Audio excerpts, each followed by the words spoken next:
Hello everybody, how are we doing today? Lovely to see you all. Bright and early for another day of Starcraft 2. It's Kung Fu Cup Day! Yes, it is. We had no Kung Fu Cup last week because of the Stars War event that basically cancelled all the Chinese held events through the week. World Team League and Kung Fu Cup. But back for Kung Fu Cup today. Just waiting to see. He was going to be playing here in the bracket. I think the bracket's getting seeded / sorted, so we should in a couple of moments at least have something to hop on into, get some games ready, get some games rolling here for today's Kung Fu Cup action. Hope you're all doing well, hope you're all feeling good, ready for some Kung Fu Cup. Guess what? What? Tell me. I shall guess. Oh my god, we found our section of the bracket, by the way. Shin versus Trap, winner plays Clem. Okay, cool. There's also DRG versus Ryung, winner plays Stats. Gerald Oliveira, winner plays Classic. Firefly versus Goblin. Nightmare versus Horsem. This bracket is stacked. From the very get-go, Rogue versus Sort of. Winner plays potentially Sue. MaxPax Bunny could be around 16. Oh, actually, very cool bracket today. We will go Shin versus Trap, and then the winner versus Clem. That will just be our section of the bracket to follow. I think that makes a lot of sense. As we'll get this rolling in just a few moments' time, so we'll get this all started up, we'll get this rumbling, and see what today is going to bring us as we get into, like I say, a whole new day of Starcraft 2. Hope you're doing well. Again, we are live on Twitch and YouTube again today. 2 days back to back on the YouTube stream. Isn't that just crazy? Isn't that something wild? Absolutely it is. So 2 days back to back on the YouTube stream here to, I'll just, again, keep that YouTuber going. It's actually been pretty successful so far, so that's neat to see.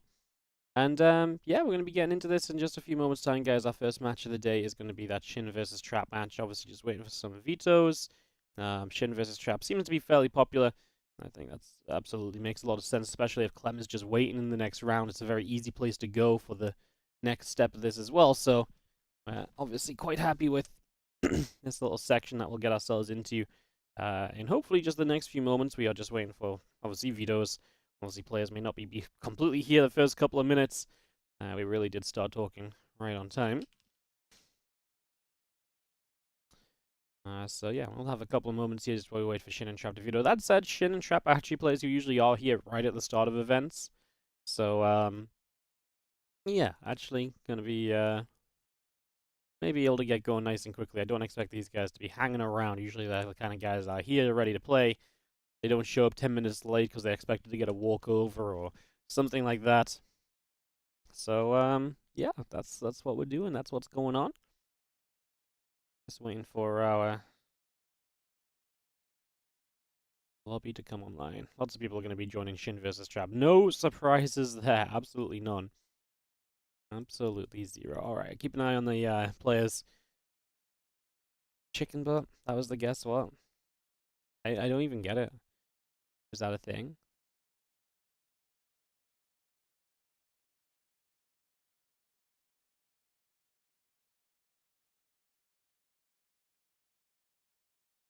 Wow. Wardy, give us a wave.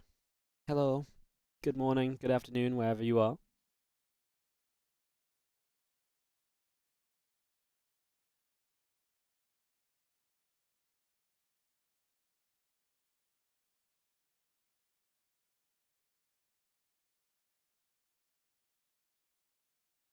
Shin and Trap are vetoing. Lots of people asked for their game, guys, so no surprises about that, as expected. It's kind of what we thought would be the case. The music just stopped randomly, by the way. I don't know what happened there. I do not know what happened. You love the sweater? Yeah, it just arrived today. I put it on to try it on. I was like, nah, it's too cool to take off, you know? It's too cool to take off. Summer vibes. Yeah, it is generally very cool. It's very comfortable as well. I have another really cool one. It's like a short-sleeved sweater, and it's like all purple, and it's got like a little ditto smiley face on the top. It's very cool as well. You guys will see that at some point in time. Because yeah, we're just waiting for Shin and Trap and get this PVZ a rolling today. Get this all started off today in the Kung Fu Cup. This is Kung Fu Cup number 4 of the season out of 11, which means it's World Team League week 4 this weekend as well. That's always very cool. Let's go for a bit of World Team League. We'll be here Friday and Sunday at the very least to cover it. Gonna be doing some catch up on one of those days as well, I feel like, because we've definitely missed some games and stuff that I'd love to catch up on if I get the chance, so we'll see. We'll see. Man, Hero Cure, by the way, if Hero beats Rex, is also a round 2 matchup. There's so many good matches in the early rounds of a Kung Fu Cup. Kung Fu Cup is genuinely crazy, just how many good matches happen just so quickly in the event. I mean, just round 1 being so stacked is wild. Some of it is because they don't seed it fully properly, but at the same time, you know, I'm kind of okay with that, if that makes sense. Like, I'm kind of alright with it being a, not thoroughly properly seeded, because honestly, it gives us good matches from round 1. I know it's maybe not the most competitive integrity thing, and I wouldn't do it in my own tournament, but if it's someone else's and they want to do it like this, I'm okay with having great matches to watch from round number 1, you know?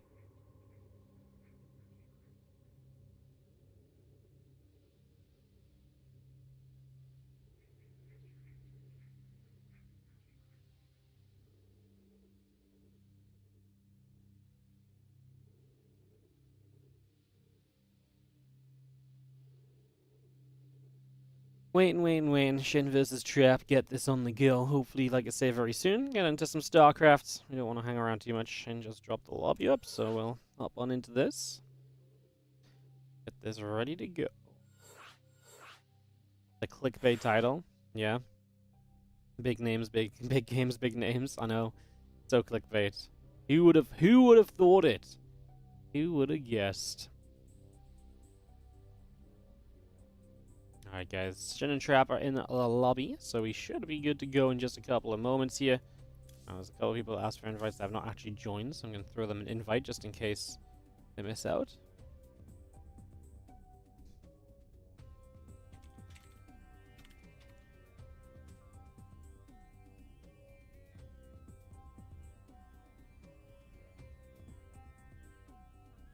And we'll get this ready to party, guys. Shin versus Trap. First round action of today's Kung Fu Cup. Obviously, Trap returned from military a few weeks ago now, but still being fun to watch him play. Let's see what goes down as we get into this. EVZ.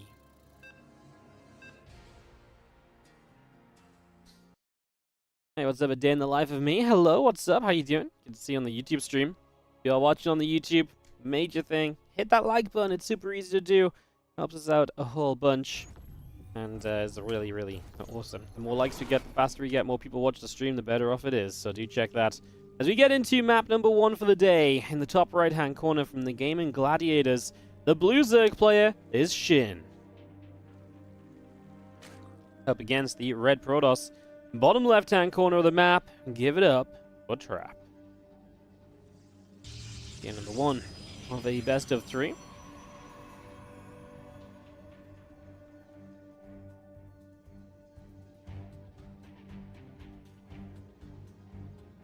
What's up, look, G? How you doing? Love to see you too. Thank you so much for dropping by today as well. Good morning, good afternoon, good evening, wherever you guys might be. Good to see you. It is a pleasure to have you guys with me. And covering some StarCraft 2 action. Genuinely looking forward to seeing how the day goes, seeing what's in store, seeing some good names. And yeah. Let's see what ends up happening as our probe comes out to the upper right-hand side of the map. Going to be coming past an Overlord, going to get through the natural with the hatchery there, and just going to get into see the main base. Obviously, it's not early enough to block the hatch, so this is just going to be nibbling at some mineral lines, putting some drones off the stacks. That's amazing. He actually got 2 drones to be forced off this far mineral patch. So that's actually a really good, a little bit of a start from Trap. Again, this is all about just disrupting that Zerg mine. Little bits, but little bits that add up because it's super early in the game. So, yeah, we'll be seeing how that goes. Obviously, nothing so major so far. Let's just continue to get set up. Has it been harder to do this lately with a bit of a pullback in support of SC2? I mean, we just do our own thing anyway, to be honest. We just cast our own events, and The roughest part of running my own events, obviously this is not my own event, but the roughest part of events lately or running tournaments is there's almost too much online stuff. And so it's very hard to actually schedule stuff, and people are taking up more and more days to run less and less games, if that makes sense. So people are taking up like a full day to run like 3 best-of-3s, which just takes like a bunch of players out, and then you don't want to start at the same time, but then you're starting later, and other people don't want to play later. I feel like the community almost needs to like chill out and be a bit more efficient with the events that the community runs. I feel like we're trying to drag every little thing out a little bit too much. Like, I'm still doing like 9 best-of-3s in a day for Korean Royale. If everyone did that, we'd have some more free days and we'd have less overlaps. I feel like that's been the biggest challenge lately. As our Lings do get the pylon block then, we are going to see the forward hatchery from Shin for the 3rd base.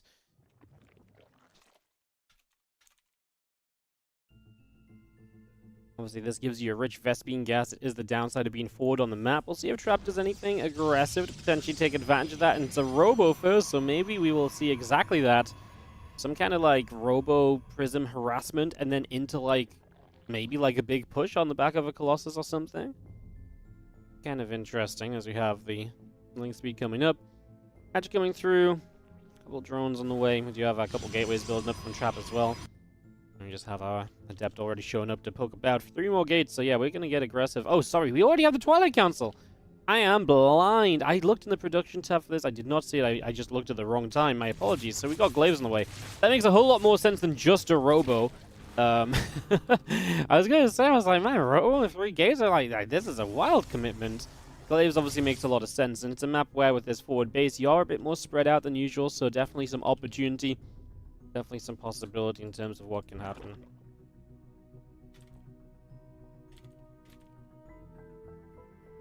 Well, for an extra gate as well, that's going to make 5 gates, and that does mean that this is a little bit more aggressive out of Shin, out of Trap, a little bit more kind of committed to. So Shin's going to have to be a bit more serious about this defense, really shut this down quickly and easily, otherwise this can absolutely snowball. I've seen Shin struggle against glaive builds, against Classic recently, in the last couple of weeks. We'll see if today, on this map as well actually, we'll see if we can get a control of this. Roach Warren went down, it was not the fastest Roach Warren in the world though. Obviously that's not exactly a great start necessarily. As we do see our Fuelings continue to go back to the upper right-hand side. Lings gather up. Roachron is continuing to come through. We got a few more Lings coming out with the spores on the way. And that Prism is just going to head up around the back. Obviously, picking your first warping point is kind of important. Where are you going to strike from? Where do you feel the potential value really is? Shin doesn't really have any drones on this base, which I kind of love. Just the rich Vespene drones, so making use of that gas. But otherwise, he's just chilling with all his drones on mineral patches over here. Kind of forced the Adepts to go deeper to kind of begin really finding worker kills anyway. 2 spines coming up as Shin realizes that this is fairly committed to. I do not mind the spine crawlers given the commitment of a 5th gateway. We're going to find one of them here though, and we do get another warp in of Adepts. The first Roach is popping and morphed into Ravagers, so a Ling Ravager defense. I think we used to call this the Dark defense, to get like a handful of Ravagers and then Lings, and that was the way to kind of hold off these Adept attacks. Prism goes down. That's so sad because future warp-ins here would have been huge, as we do see a corrosive bow dodge from Spine on the ramp. Was actually able to fire here for a bit, but this is just not it at all from Trap. Losing the Prism, losing the potential warp-ins, it just means you can send everything over to deal with this round of Adepts. There's no further kind of harassment or damage being dealt elsewhere at the same time. Imagine that Prism was still alive, and now you can warp in Adepts that shade into the natural. It just makes it so much more complex for Shin to defend against. Instead, Trap is going to get cleaned up, and he's going to be, what, killing 2 drones overall. Resources lost is actually kind of even because he killed a lot of units, but this was committed from Trap. He went into 5 gateways. This is a lot of infrastructure built into this, and not a lot of stuff that's going to help you deeper into the game. And that's the problem. If you can't do anything deeper into the game, you're going to run into issues. That is absolutely the biggest problem of all right now, as this Prism loops around the right-hand side and is going to be heading to the upper right. Lings and Ravages. A few more of these just continue to set up and get ready to poke on the front door. And you can see one probe already picked off there, just gets taken down. The Stalker taking some shots. I mean, this has actually maybe just got GG potential. You're going to be straight into this natural. No battery, Immortal surrounded. Warping of Adepts here, we can corrosive bow 1 or 2 of them initially as well, where they can't kind of move away to dodge. Somehow we're actually going to save the Immortal, as Trapped with the Glaive Adepts is good against those Lings. Well, if the Immortals survive, and I want to be a little bit more hopeful, maybe if Trap can actually live. Shin has made a ton of units here without kind of committing into kind of future economy. He's only just now starting to drone. there was a world where if Trap survives this, maybe there is a bit of a chance. Dark Shrine on the way is a harassment option as well, so Trap now focused solely on just surviving this. Super Battery comes up, Corrosive Vials, not on the Immortal, but on the Super Battery to take that down. Now the Immortal really should be in trouble. It does fall. The Immortal shows up, though, and these Adepts are going to start picking through Ravagers. The Lings are dead again. Well, the Adepts actually shaded out to the middle of the map. That was a mistake. Surely they should have stayed back here. Nope, they're going to go. They're going to try and find a mineral line during all of this, but our next Immortal in trouble because there's no battery any longer. And it looks as though Shin is starting to break through. He added a few drones, but he's back into unit production now. As these Adepts do get rid of some of those workers, but, well, the reinforcements will deal with them. And then what do we have defensively at home from Trap from here? Well, I'll tell you what we do have. DT's on the way. If we can genuinely get a DT warp in to go across the map, there's no lair, there's no spore crawlers. Detection is not a thing right now, and that could be a major swing in this game. Yes, Shin has control of this right now, but the Dark Templar could actually be absolutely huge. The DTs have so much potential right now. New Prism on the way. We warp 2 DTs in at home.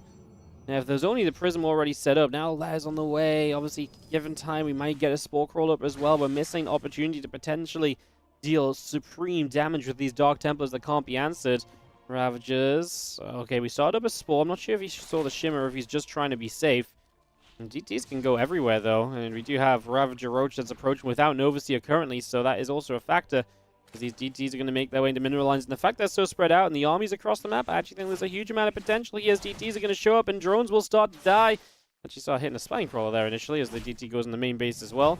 Not sure if getting rid of the spine is the best thing. We are breaking through at the front. Ravager Ling comes committing onto this. As we lift up into the prison, we back down. Warlock will begin picked away, but again, the DT can go and chase away those units. We've only killed 6 workers so far now, an Overseer on the way up, so the answer to this starts to come into place. The Spore Crawlers are here too. The DT is going to get caught trying to find that Queen kill. Chop gets in for a few more drones. Shin is only on 26 workers. It's really about his army supply, which is 60 to the 23. Concern for Trap is obviously he's now going to feel like he needs to take a third base, but his opponent is extremely committed, still just making purely units and not droning up on the back of that Dark Templar damage. If he was droning right now, I feel it would feel okay for Trap. The fact he's making units, I feel terrified for Trap. Obviously, Archon going to be morphed in as well. Anything that can help you with just these kind of lower tech units from the Protoss play will be extremely important. Immortal Archon is kind of exactly what you need to be seeing. This first Archon in trouble, but yeah, that's what we got the Prism for. Cancel the Nexus. We do not need to keep this alive. We do not need to save that. That's absolutely okay just to cancel, get some money back for, and just get a couple more warp-ins going. There's the Overseer, and so DTs will just have to become the Archon once again. I imagine that was the plan. We'll lose 2 gateways at the front. That leaves us with 3 gateways to warp in from to play the defense now. Uh-oh, yeah, that Archon looked to be in a little bit of trouble there. You don't have batteries either. Without batteries, this is surely a very difficult defense. I mean, I kind of love that these Archons on top of the Ravagers, they were doing a lot, but that's so many Zerglings. 30 army supply lead. At some point, we've just got to pull the probes in to fight this as well, surely, right? As we are recalling what's recalling. An Archon from elsewhere. I think DT's across the map or something. Well, that Archon shows up. A few more Lings going down, but I just don't know if there's an answer to these Ravagers. 34 to 15 army supply. The work count now dropping, so Trap no longer really has much of a worker lead. This one Archon just dropping out of the Prism, getting a shot of, is slowly chipping through the Ravagers, guys. We are killing each and every Ravager with the help of this one Archon. And he is just microing it very well. He's going to drop it into Lings. The Immortal as well, just going to try and get as many shots off as we can. Oh my god, the Archon took a shot there. Got to be careful, but the Lings are dropping. Our supplies are dead even, 32 to 37. Trap has held equal workers and an army supply lead. The problem right now is that you're going to be extremely poor as Shin, and so getting to an overwhelming mass against the few tech units is going to be extremely tough. Shin is in trouble. Trap has held miraculously here on Crimson Court to open up this best of 3. Game's not done, but like, I mean, he's killing off Overseers. That's going to mean that DTs have more potential. You're going to have to waste money on an Overseer, which is obviously very expensive as well. And Trap is going to pull off the defense. Wow. That's genuinely pretty crazy. Power of a Prism in a tech unit, you know, goes a long way. It really was the one Archon as well, this guy. How many kills has he got? 48? Talk about a hero Archon, and now we can harass with these Archons as well, and so that's going to be a miserable time because Shin can't really do much about it. We back away after killing just the Queen here. I feel like there's more opportunity. There's only a handful of roaches nearby. Trap building probes. By the way, third Nexus is on the way back up, so he gets straight on over to that, finds another Overlord. These are all things that are going to add up, and that Shin is going to have to spend money and time replacing.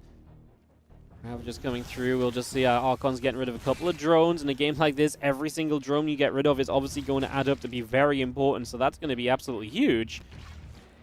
As the Prism trying to come up top is going to get turned around as well. We just see the Archon's dropping down once more. It's going to go for, again, a few more drones. Oh my god, the Mass Micro. Oh my goodness, he saves the Archon!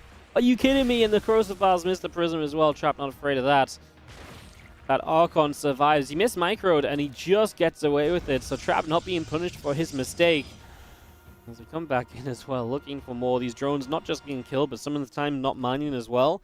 And so that income of Shin is absolutely going to be, well, quite good. As you can see over the last 10 minutes, it has been pretty much Trap favored income-wise. You can see this massive army drop-off. We're getting to the same stage again where Shin has just built an army, and he's going to try and go. I'm still worried. Okay, what I'm worried about right now is that the Prism isn't home to micro these Archons, and also the fact that we do not have any batteries at all, so we've got no way to, prolong the life of these tech units. Oh, a DT mixed in, but the Overseer is going to show up. A couple Zealots coming in. A DT again. Is Trap just dead on the follow-up? I think he is. This third base is just undefended. If he had a couple of batteries, if he had the better position, I think the Prism obviously had to drop the Archons into the Roaches to start saving the units on the left-hand side. He just wasn't ready for Shin to shove one more time, and this shove is actually going to get it done. Trap, after such a good hold, is unfortunately not really going to have a way to defend against this amount of Roach Ravager. How do you get so much Roach Ravager up when you got reset so heavily on drones? It's kind of impressive in itself. Obviously, rich Vespene gas will help a little bit to afford the Ravagers. Oh, Trap. GG's. It's going to be cold. Shin is going to take it. I actually think this was manageable if he just had the static defense up, if he just had what he needed. As Shin is going to take game number 1. What a fantastic way to start the day. Talk about good games of StarCraft 2. This one had it all. We fought, we reset, we had a DTs, we had, an insane hold, we had a comeback. We had the second turnaround of the game. GG's, and that is going to be our first matchup wrapped up just like that. That was a pretty crazy way for things to start, for no doubt about it. That was pretty darn wild. Alrighty, guys, we are going to go and jump into game number 2 of Trap versus Shin. We get into our second game right now. Let's get this underway. Let's see what's going to happen as we have Amphion coming up for game number 2. It's the second game. Get this all started. Let's see how things are going to go.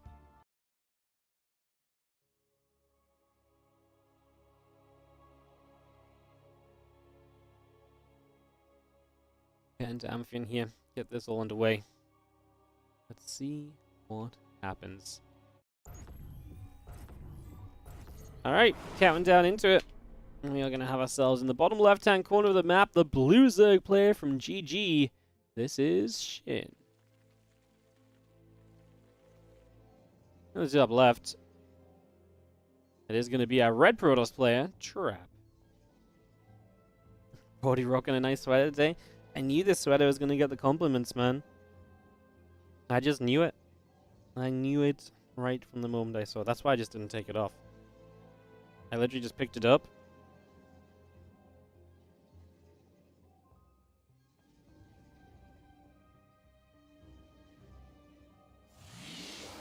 Yeah. Opened it up, put it on. Thought it was cool. Thought I'd keep it on. Nice. Great day. Alright, well, Shin does go up 1-0 in the best of 3. And is going to put the hatchery down on the third location because this time around Trap does get the probe over here to make the block happen. So that block will come through. Gateway and the assimilator coming up on the side of Trap. Probe on the way as well. Hatching a couple more drones all being brought up here. As we get this underway, this probe is going to move through. Nibble up at the mineral line once again. Cool to see Trap being so competitive still. I still feel as though, I feel like I've said this for a couple of weeks now about Trap, but I feel like his early game is his weakness.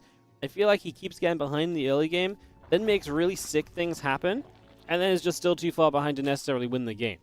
And I feel like this has been a reoccurring factor for Trap for the last little while, so since return from military, if he can actually just sharpen up this early game, that would be so cool.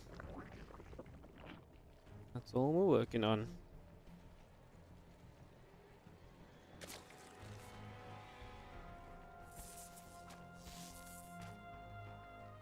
Pro Nibble's drone takes some damage. We do see the catch in a pool coming up. A couple queens on the way out.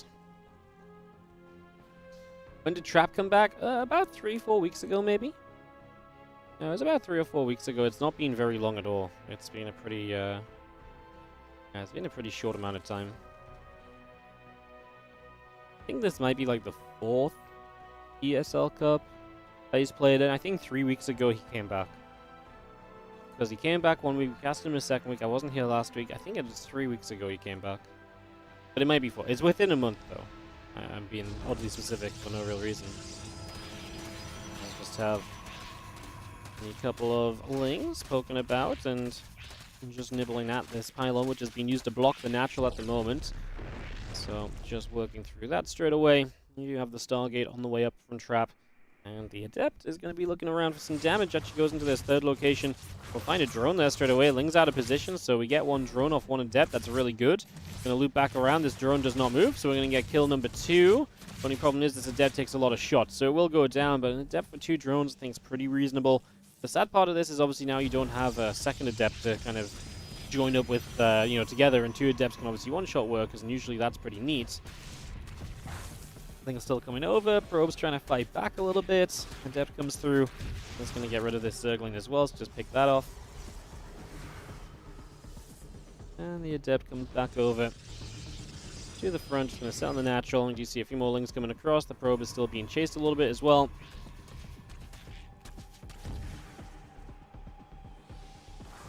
Ling's just going to finish that up. We do see the warp gate. They do see the Oracle coming through. The queens are still coming out. That gateway. Continue to produce here from Trap as well. We do have our Adept showing up. Just going to go in and pick off a couple more of them lings. This has been okay. Oracle, sorry, across the map actually grabbed 3 drones as well. Took a lot of damage, but does survive through it. So the Oracle doing pretty well for itself as well. See more Adepts coming down the left-hand side. Another Oracle showing up. Whoa, we just flew this Oracle back into Queen range, but it regenerated enough shields to get away with it, so no problem there. A couple of Adepts still coming about. The Oracle taking another hit or 2 off the Queen. And we'll turn back around for a couple more drone kills. So a little bit more damage being done on this. These Queens are still going in after these Adepts, and Adepts will be cleaned up in a moment or 2. That's going to be 8 workers killed off, so 8 workers going down. Not bad, not bad. Nexus building is similar, is producing. We have ourselves drones coming up as well. There's plenty of lings from Shin going to go out across the map, and they're just going to head up here, try and see what they can get up to. So we're going to try and get in for some work. Again, Twilight Council on the Forge building as Trap gets his follow-up. Obviously, this game is Stargate-based, so much more standard opening from Trap. And the follow-up looking pretty darn normal as well, as you go in for kill number 5, kill number 6. Oracle escapes through the bottom side. I'm just going to have 2 different Oracles here now, split across the bottom. Still got our Twilight and our Forge continuing to come up. And that will be most likely Blink. We could play Charge as well if you want to just go Charge out of Mortal Archon, but Blink is, I think, still a more common way of playing, and I think on this map it's kind of the preferred way of playing a lot of the time as well. So I'm going to go exactly into it as +1 and Blink both continue up and get those upgrades on the way in. And yeah, extra gateways dropping down on the main base, so lots of gates coming by. They're still producing. Drones on the way. What's going on over here? It's Adepts that are shading in, and again, even more drones. To be fair now, 6 minutes in game, we've killed 23 drones. Huge amounts of damage done over the course of the early game from Trap. As he adds 4 more gateways, sets up into 6. Will he go very aggressive with these Stalkers? Will he have potential to after the damage he's done? Or is he just going to be continuing to look towards a 4th base? Adds another big gateway now. Every gate you add on, the more aggressive this could potentially be from Trap, the more committed he might end up being. As the Oracles and the Stalkers gather, and again, the extra gates all continue to come about.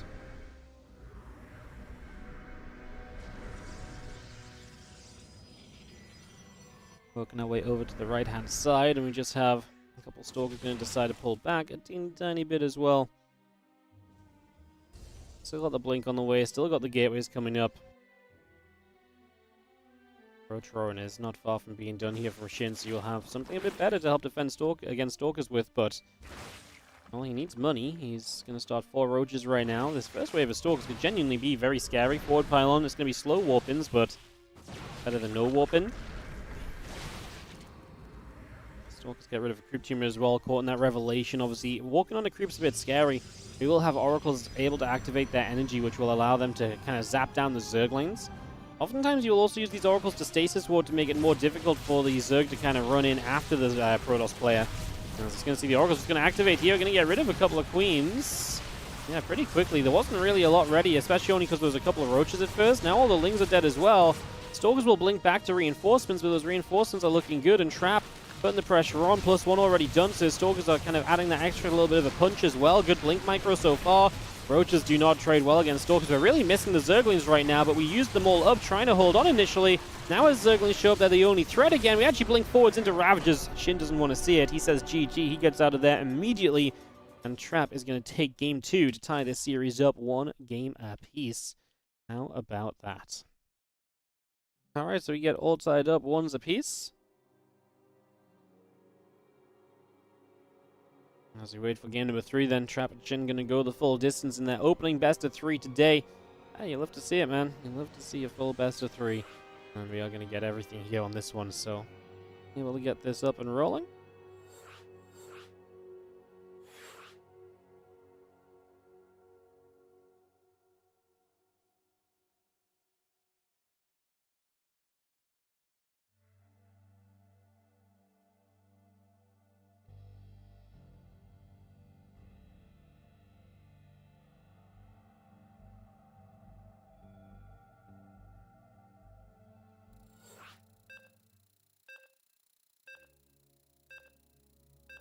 Alright guys, a couple moments, get this underway.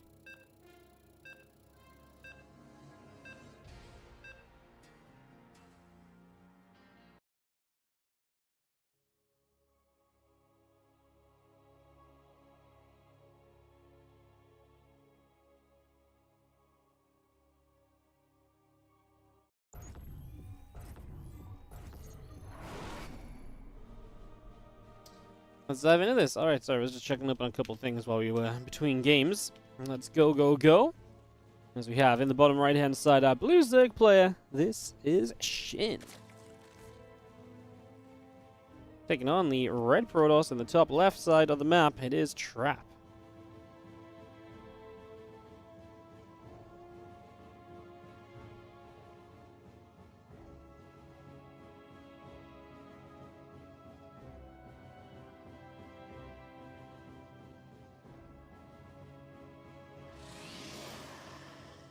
Game number 3, and the action will start off with just a gateway low ground and then a gateway scout timing from this probe. Going to head across the map to try and see what is going on.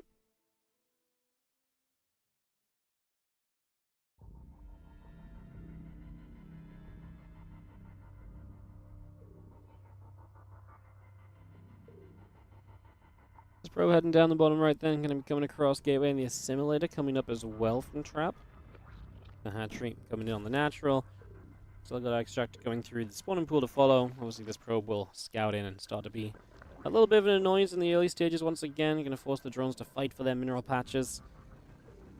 Try and knock them off their mining wherever possible. Trying to force them to other patches. Again, just force the micro back from his opponent. So just little bits and pieces being done here early on as the probe does come in and nibbling. Getting some damage done.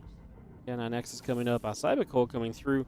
And this probe continues to come back around the backside of this main base. So just going to pull back across over here. Now this drone starts to nibble up our drone once again. A little bit more damage being dealt for the moment.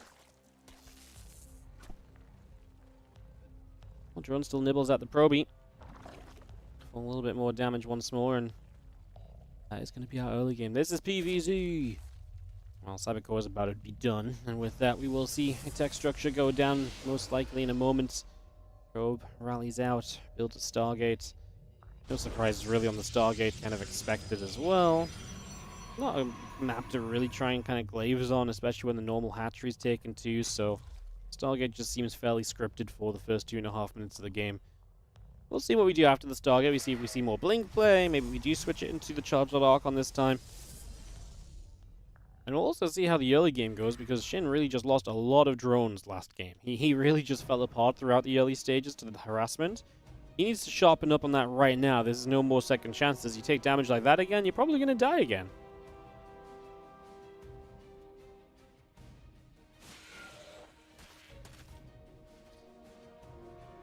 Step shades forward.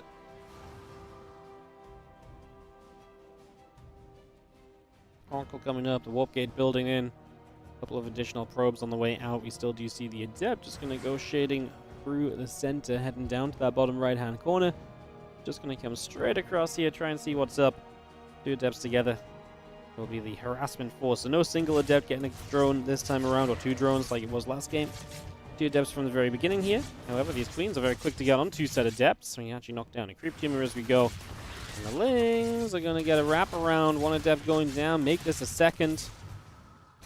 Both those Adepts fall in the Oracle. We'll continue over to the far right side of the map. So Oracle gets straight over to the far right.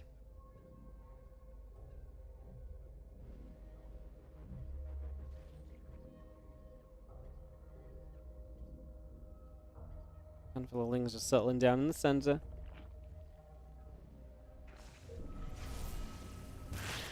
You activate, going to take down a drone that was building up. Queen going to fire up, and the Oracle still taking damage.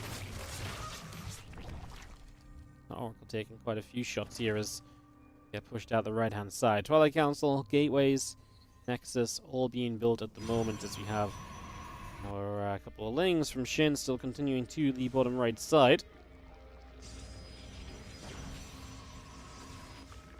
Rotron starting up. Stalker pinging at the Overlord. A couple of Oracles still overhead. Adepts just going to go shading about. So Adepts moving around. Resonating Glaives coming up. Gateways on the way through. Everything getting settled in just for the moment.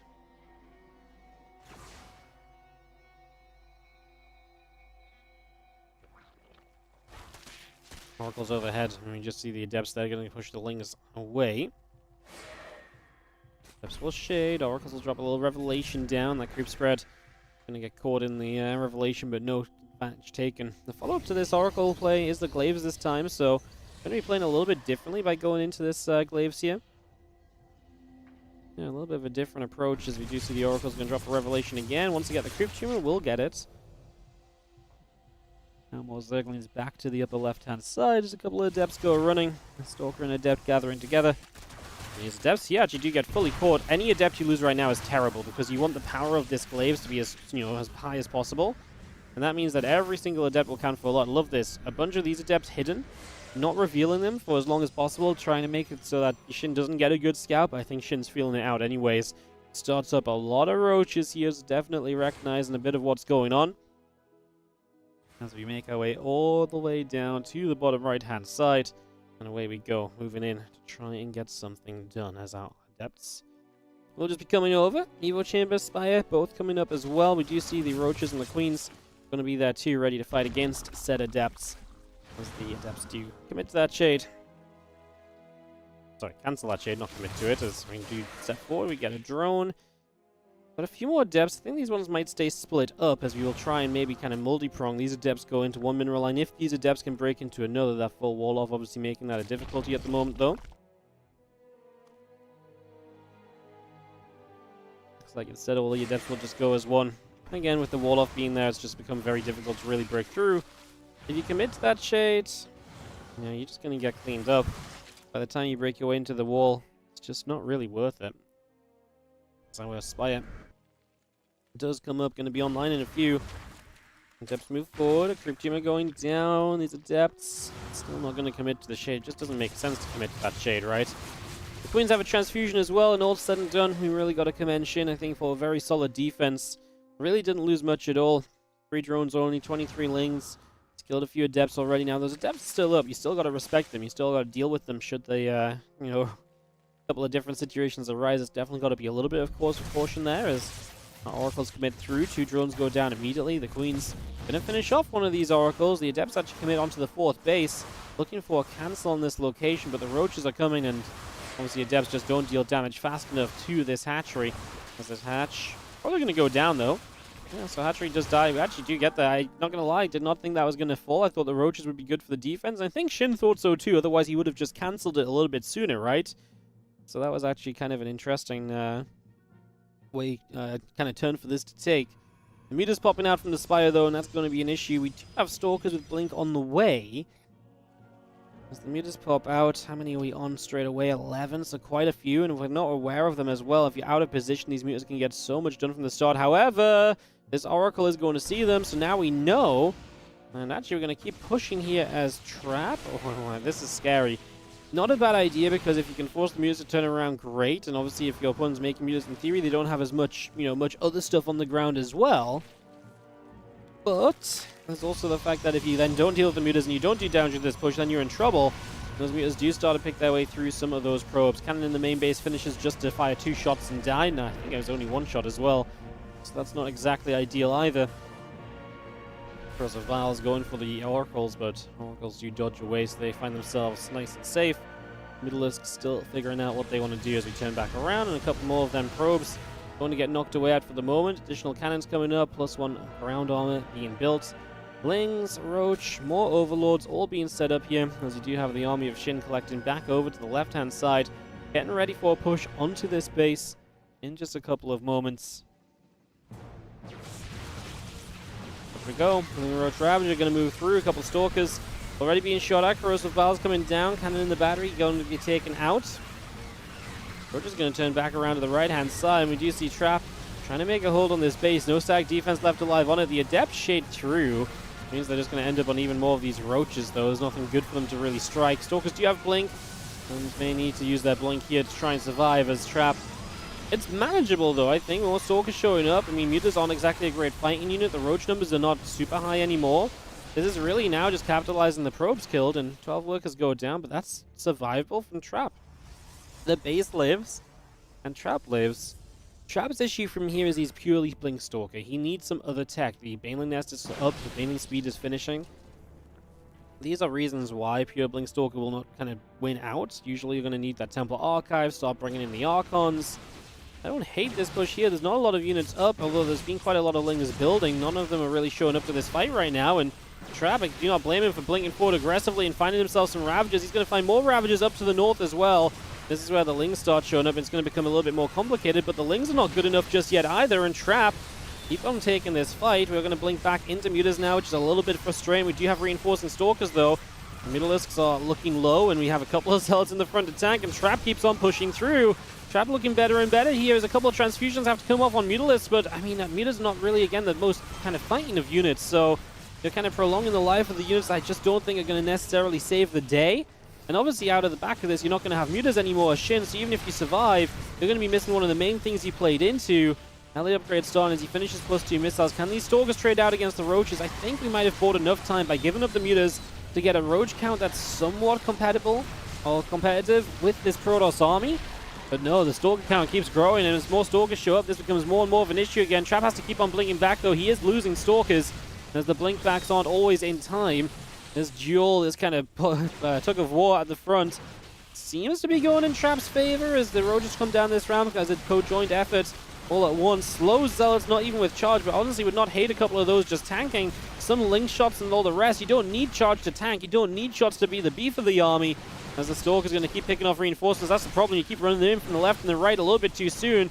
Now we're going to get up this ramp. We could kill off the Roach Roar here. 13, 14 Roaches just built. Last Muta goes down. We are in the natural. Problem for Trap is this is extremely committed, so if it starts going wrong, it's going to go really wrong. Those Ravagers do manage to get the Morphins. We blink to try and get rid of some of them. Now Trap going to try and target them down as well. I think this is where Trap may lose his army back into a corner of his own making. He recalls out. He gets a few Stalkers away. 12 drones died. He's got Adepts onto this mineral line. He's going to shade them across the left as well. Try and just find as many drones as possible here.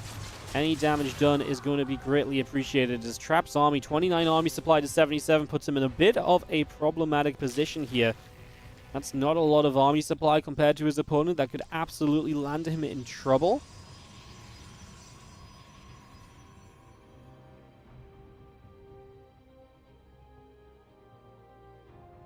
Game settles, and Shin is doing what Shin has done today in general, just make a whole bunch more units on the back of this and get ready to keep going. Just wants to send it with even more aggression, just does not want to stop. Roach Ravager comes around the left side, a few Lings, such going to morph into Banelings there. The Oracle activating up and is just going to be going for some drones. Drones, some nice picks, but we got to survive. This stack defense has a big role to fill. There's only a single battery on this mineral, on this base. I do not feel like that's necessarily enough, as I love the aggressive stance of the Stalkers, trying to get through, get some damage done quickly, but we're really missing the tech units here. There's just stuff that needs to be here that just doesn't exist right now for Trap in this game. His army supply is really not great. Let's see if he can somehow pull off a miracle defense. An Oracle coming back, trying to help deal with the Ravages. There's so many roaches. Trap is a moment away from finishing +2 attack, but he's a third of the army supply. This is the second time in this series where Trap has played an incredible kind of battle, but has just kind of run out of units when it matters most, when Shin begins to kind of push in and look for that kill. And that's why we sit right now, as I do think Shin, I mean, gets rid of this base. There's a topside base from Trap, so Shin sees that too. Trap is not dead yet, but I don't think Shin's under too much pressure. It would be way more pressure if Trap is building up an army of Immortal Archon right now, but it's still just purely Stalkers. As long as it's purely Stalkers, I just do not feel the fear for Shin at all. Just going to get a lot more Lings on the way out. They're going to become more and more of an issue for those Stalkers as well, given time.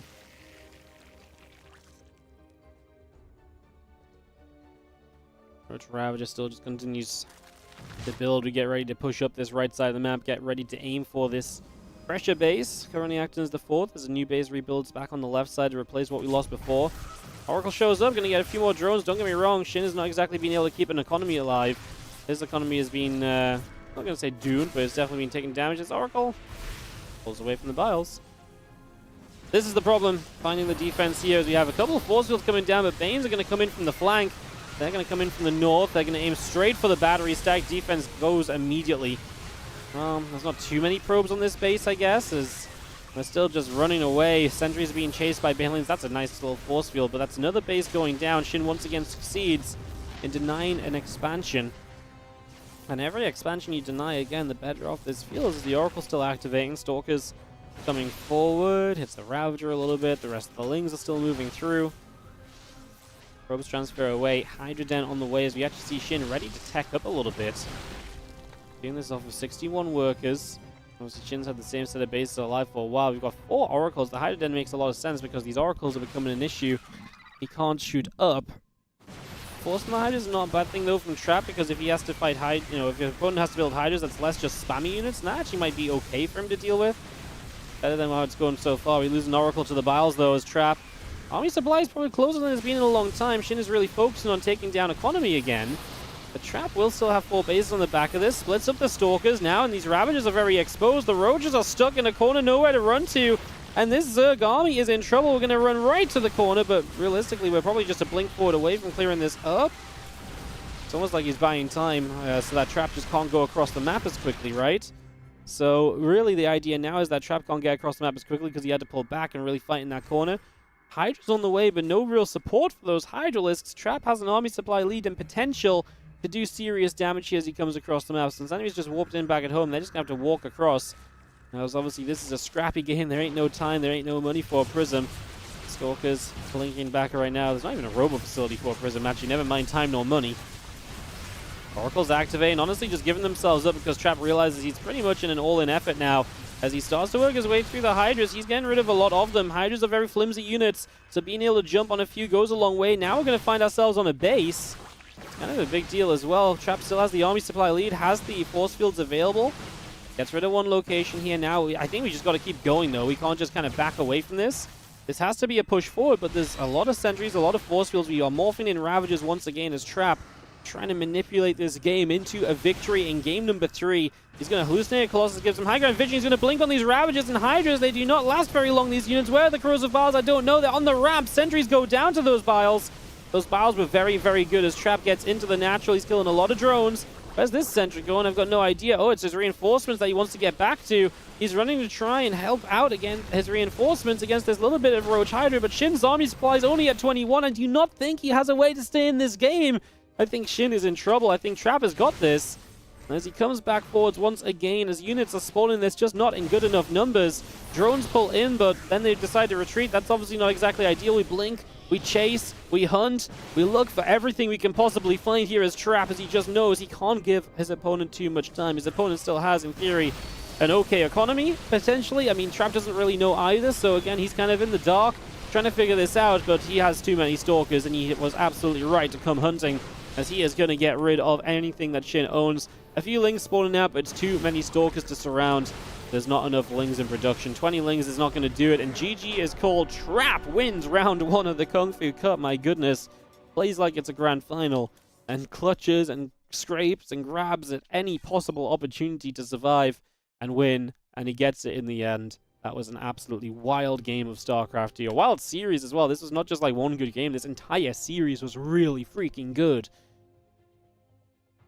Shin just, yeah, losing out in the end. Trap, man, is so good when the game just gets drawn out. It's actually kind of crazy. The situation that kind of puts you in. That's absolutely wild. Oh my goodness, wow, what a great start to the day, guys. What a great start to the day. So many other matches have happened, finished, and all the rest. Solar has advanced through to the round of 8 as our first player there. He'll potentially play MaxPax or Bunny. Rogue is playing Sue as Rogue beats sort of. Creator is playing Stats or DRG. That's still underway. Yeshi is waiting for Trap or Clem to come through. Cuba playing against Hero as well, so that one is happening. Firefly, Goblin, Classic Oliveira. Loads of great matches here in the Kung Fu Cup today, guys. So lots of StarCraft 2 continue to come your way, as we will be into more action in just a few moments. I would imagine we're going to try and get Trap versus Clem here. That's going to be a server swap and all the rest and some vetoes, but it probably is just where we go to for this point. We'll see how Clem is looking. He's on family vacation recently. Now back. That's why he didn't attend Stars Wars, as far as I'm aware as well.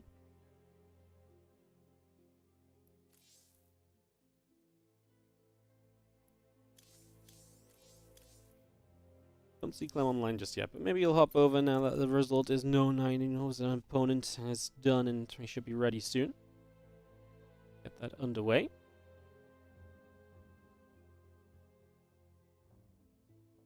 See what's going to happen. Awesome.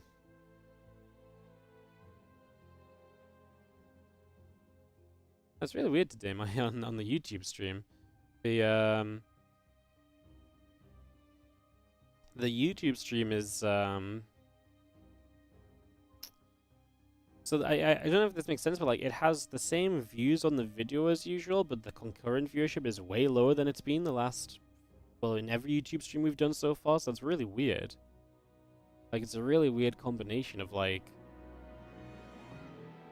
everything else looks normal, but then the concurrent viewers just isn't. It's really strange. Wild. I almost thought it was bugged because it's just so different, but it doesn't seem to be. I'd say that's wild. How's it, Barry? How you doing?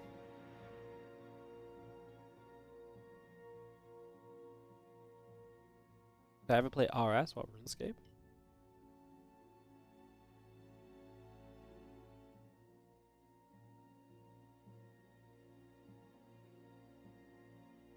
Trap has hopped on over to NA. We're just... oh, Clem's in the lobby. Oh, Clem is here. Why is Clem not on my friends list? No. Okay, so Trap is here. Clem is here. Didn't take us too long to get this one underway, guys.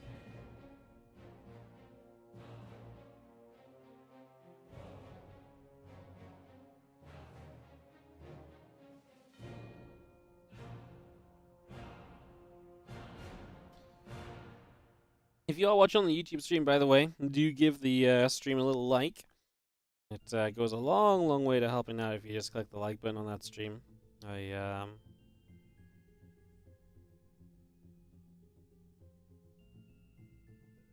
did it myself already, apparently.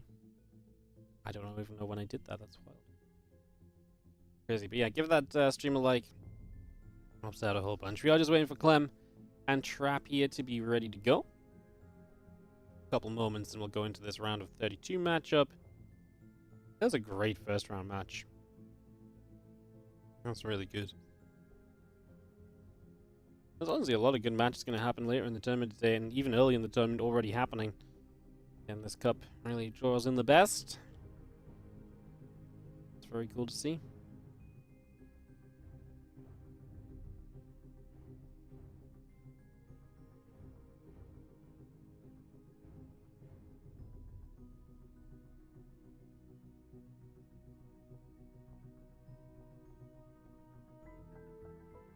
How is everyone doing? Let me know what's up. Let me know how we're feeling. Maybe I'll just have a minute here to fill. Just waiting on that. Clem and Trap are currently vetoing.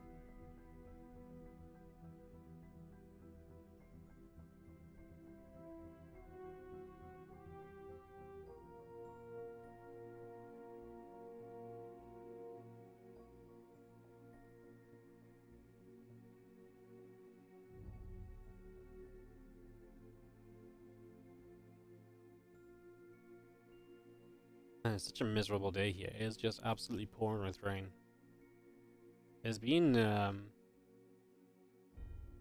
of nice recently, honestly, but then today it's just decided it's a day of rain.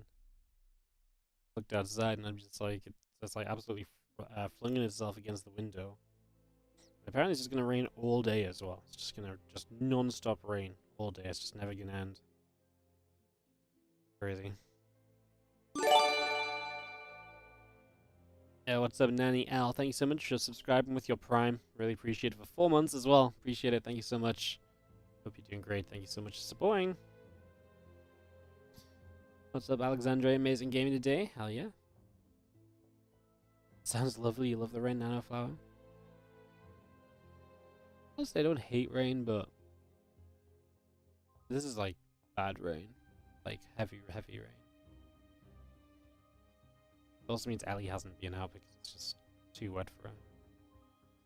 So she's probably moping in the corridor the whole way. Looking real sad, looking real hard done to, you know.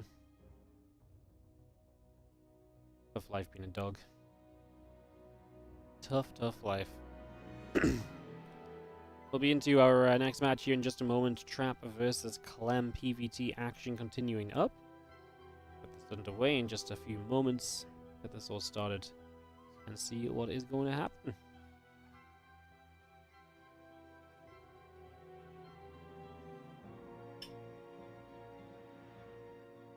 We're all in the lobby, so we really should be good to go in just a couple of moments, guys. Some more Starcraft 2 coming your way here today in the Kung Fu Cup.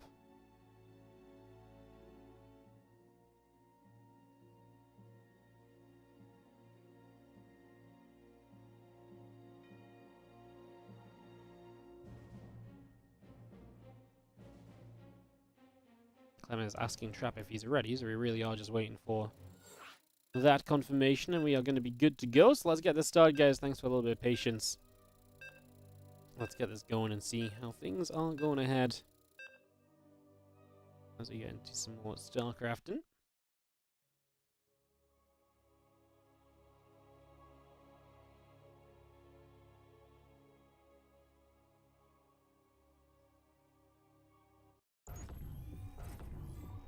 In the bottom right-hand side is going to be our red Protoss player. This is Clem. We all know him, we all love him. Always great to see him. Here's in the bottom right, he has our red Terran. While in the top left is going to be the blue Protoss.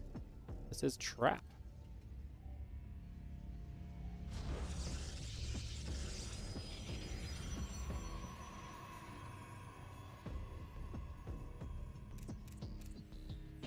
Alrighty. I'm not sure if this is an actual WTL observer. If that's their job, I will follow their camera. If not, I will not, but it kind of looks like they're not actually observing, so maybe not. Maybe they'll come to this game a bit later on. To get ourselves underway in the first few moments here on Oceanborn. Pretty standard map, Oceanborn as well. Nothing too crazy about the map at the very least. There's the couple of refineries coming up, the gateway's on the way through. It's a barracks from Clem, so just one Brax, double gas. Playing a fairly aggressive opening right with that double gas allows you to be pretty aggro from the early stages of the game. This probe comes all the way down to the bottom right, checking into the main, and it's gonna go getting a nibble on a couple of SCVs.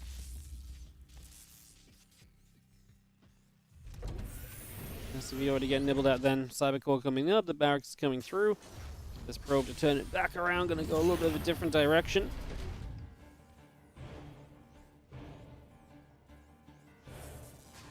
Nibbles up at the depot once again. Reaper still coming through, the orbital command is building up, and the depot is about to finish. Our factory now dropping into the main.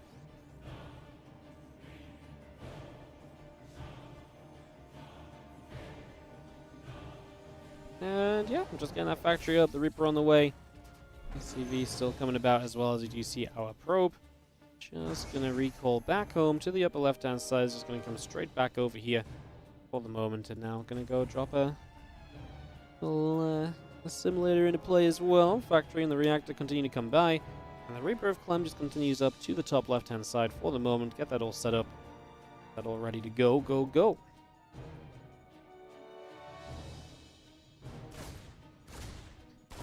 We'll fire and pick away through a pylon, so a bit of damage being done there.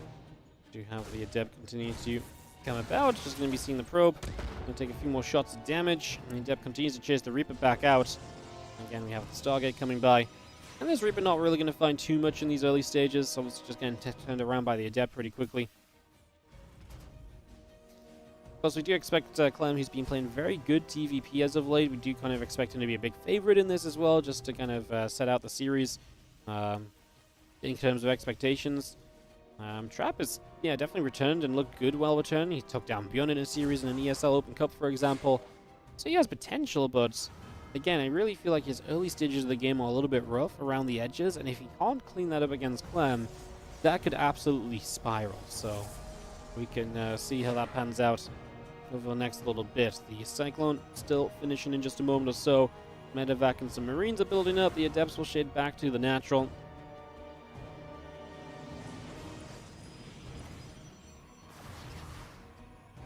Hops back down, and the Adepts are going to come shading about one more time. Still got a Salsa Cyclone coming through. The Marine coming up. Reaper drops a grenade down. The Adept is going to get a grab and a kill on that Reaper. And the Medevac continues to boost across to the upper left-hand side. Away we go with that as the Adepts of Trap still moving through the center.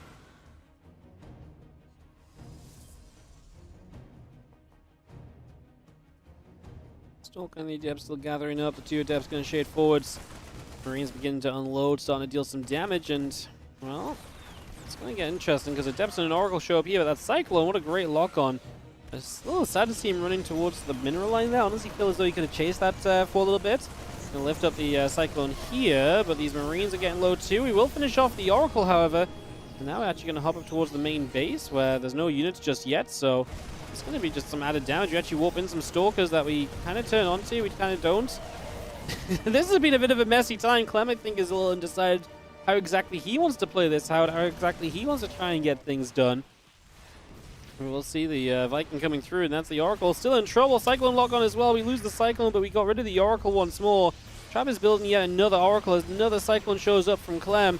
He is going to have the Viking to micro now as well as the Stalkers shoot at it. He keeps on dodging, so those Stalker shots are completely wasted and nullified. And now those Stalkers get pushed away back over the left-hand side. We're going to get back onto a probe. Next is taking damage once more. The Viking lands back down. We're going to get back towards those Stalkers, continue to put damage out for the moment as we turn onto this Nexus once again. Stalker falls. Just going to see our Marines and our Cyclones still joining up. See both of those Stalkers still trying to back away from this. Cyclones will get a bit more of a cleanup there, and just having ourselves these Marines also ready to try and come about and fight. Cyclone lifts up, Cyclone drops down. Viking is going to get cleaned up as well. Liberator will siege, and a couple of Marines going to get rid of one more Stalker too. Liberator still overhead, is just going to retreat away. This has been an absolutely messy start. The Oracles have been getting SCVs throughout this as well, so this is just a lot of damage done across the board this far into the game. Both players have lost a fair amount. Clem's actually lost more minerals. Trap's lost more gas worth of units. Trap getting a third base up and running, up about 8 workers. Is fairly normal for a Protoss playing against a Terran that will have mules available to them to help buff up what they can do, right? So, looking pretty decent there. As our Cyclone locks on, that Phoenix will take some more shots. And that Liberator is going to continue up the left-hand side, again into the back of the Naturals. It's going to get sieged up, and some probes will begin to drop. Ooh, very slow response from Trap. Going to lose 4 or 5 workers there, actually, because of the probes that were still in gas as well. So that's a lot of workers going down. A couple more Stalkers getting warped in. Liberator siege up once more. Probe's going to be in trouble here. I mean, this is just continued damage done. 7 workers down so far. A couple of Phoenix come across. That Liberator will be denied. And this Liberator just going to unsiege. Move back over to the right-hand side as well. Clem again into a very comfortable position here as the couple Phoenix actually missed the Lib, so it will get sieged. Phoenix are kind of slow DPS against the Lib anyways, and again, all of this mining time loss is just adding up as well. That's something else to keep in mind, as Clem is now pushing Stim Combat and +1 very close to finishing. So it's a great time to be causing disruption, because it means that his push now is going to be as strong as it possibly can be. So that makes a big difference. That helps out a whole bunch. As our Bio Army gets out to the center. Battery still coming up. We got a couple more sentries coming through as well. Phoenix building. Extra gateways coming up. And also, as you get one stasis ward out into the center.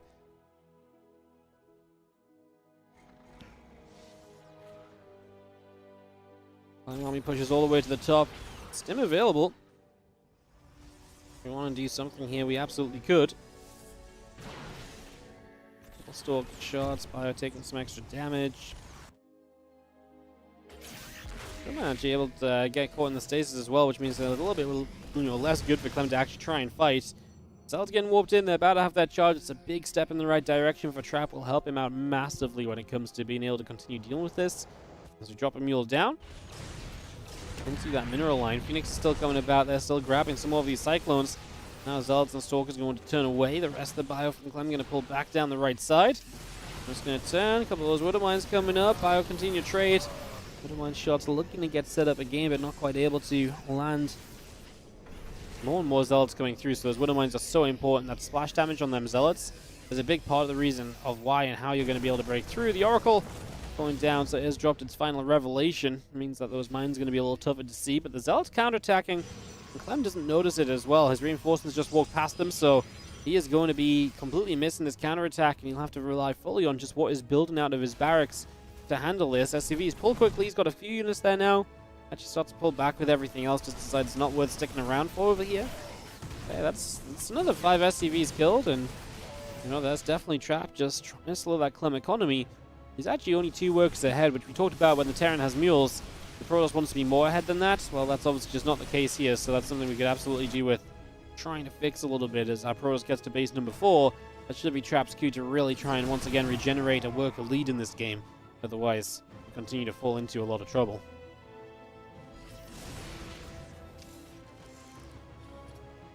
Bio is still coming up, moving its way up the right-hand side. A couple of additional ghosts coming out from Clem as well, as our Bio Army will knock through the rocks.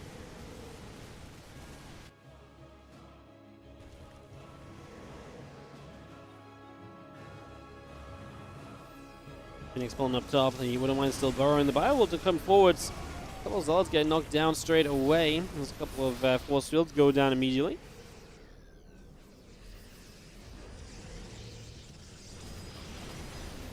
So let's see how Phoenix going to get blown up by these mines. Try and drag these mines over the Bio for friendly fire, but that ain't going to do it. And mostly went on Marauders if there was any at all. As Clem is being extremely cautious about attacking into the super battery, but I feel like he's got what he needs here to push in. He might just also be wanting to wait A, super battery to fade away, and B, you're also going to get some healing off the medevacs before you commit to another stim. Well, that might be the goal here from Clem instead, but I genuinely do believe he's got enough to just attack into this with. Okay, those Archons are going to be fairly tanky. Now Trap's finishing +2 attack though, so that's something that he didn't have before that Clem has waited around on. He MPs the sentries, so no force fields available as Clem actually is going to get rid of those Phoenix without taking too much friendly fire. The Widow Mines then continue onto the Zealots. And as they go onto the Zealots start dropping. They start taking damage, and just opens the doorway for Clem to keep on pushing through. Get into a better and better position here as the Bio gets up to the high ground. More units are coming across the map as well. Diving in, and Archon getting grabbed. These few Zealots are getting picked away at. Just have ourselves another Bio force still pushing through. That Archon once again taking shots. Stalkers want to come in from the right-hand side. There's just so much Terran here. The little wraparounds have been decent to give you a shot here as Trap, but the reality is the Bio force is too large. It's too powerful. It's putting out too much damage.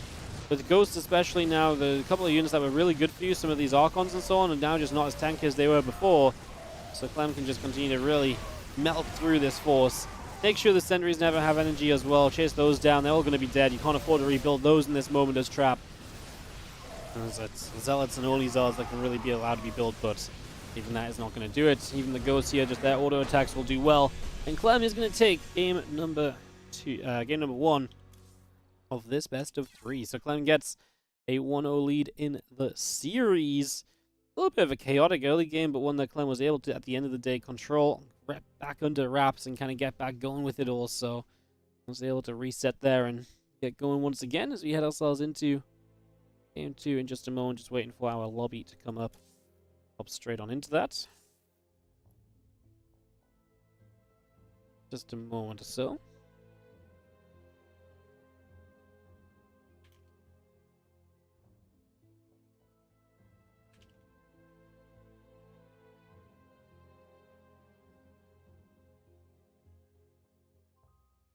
And for Clem to drop the lobby link.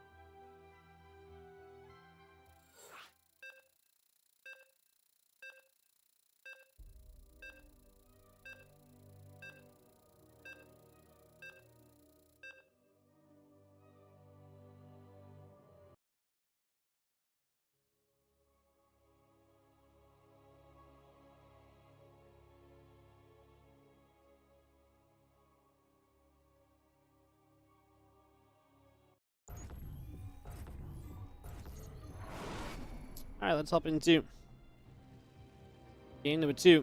So I was just checking on something again between games. All good though, as we have in the top left corner, our red Terran player able to scrap that victory together after, like I say, a very scrappy early game. His Team Liquid's Clem.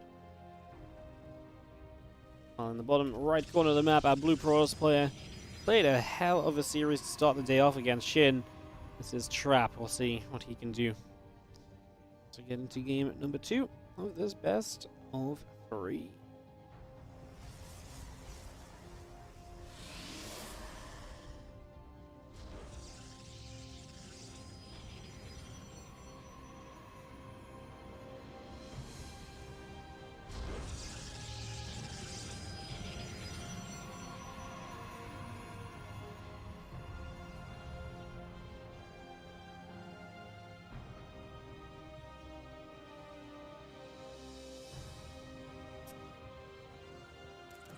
Right then, get number 2, as we can get ourselves set up into it, see what's going to happen. Moments here.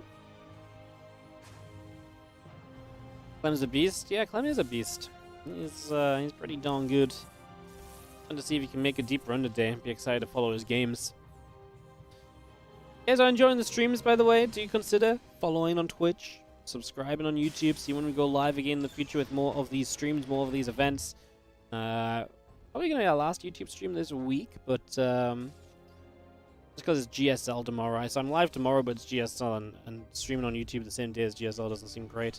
Obviously, I'm going to be here on Twitch tomorrow and over the weekend with World Team League and stuff. So I've got all that going on that you guys can catch. If you're really enjoying, of course, do consider supporting further. Use your primes on Twitch. Support like that does allow us to keep on producing Starcraft 2 content for you guys, whether that's just casting events or running our own events. All of that is done through the help of you guys, so always appreciate it if you can help us out there as we get ourselves a probe. Still just moving about a little bit in the center of the map, and not really much else going on yet. Reactor currently coming through from Clem, and it's a triple CC, so he's going to be playing super economy focused in this early stage, so that's going to be his early game plan.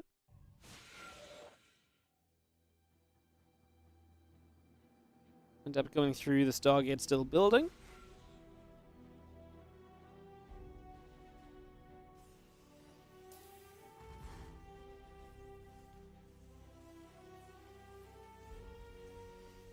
Double CC's coming up again. Barracks coming about. Stargate coming in as well from Trap currently. So again, that Stargate up and running, and as much going as we can here.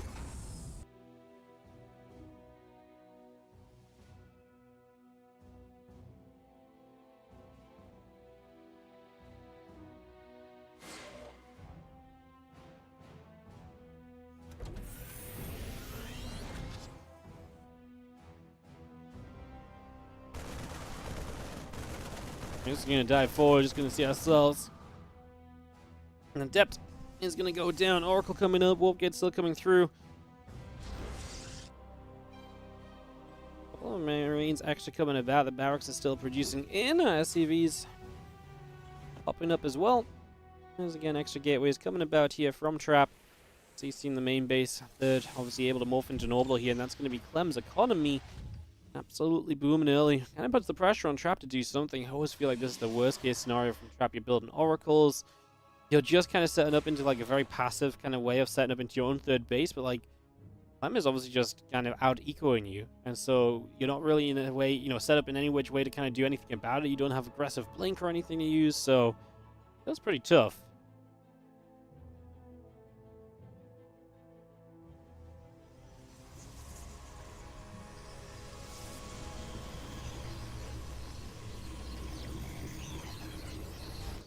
Color depths coming about. The oracles continue to go to the upper left-hand side.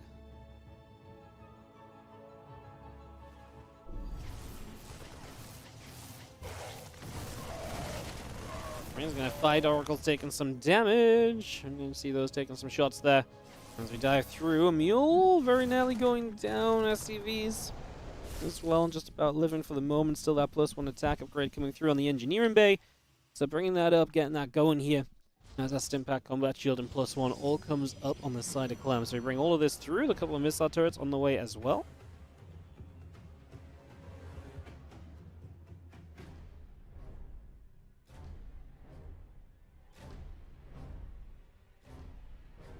And Oracle's all the way back around the left here. Just going to be diving in. Just going to go after an SCV.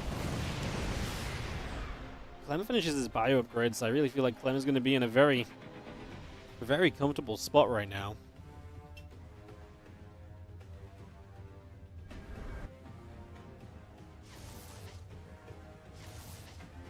I feel like his position in this game is looking good. His Temple Archives coming up, going to be about halfway done.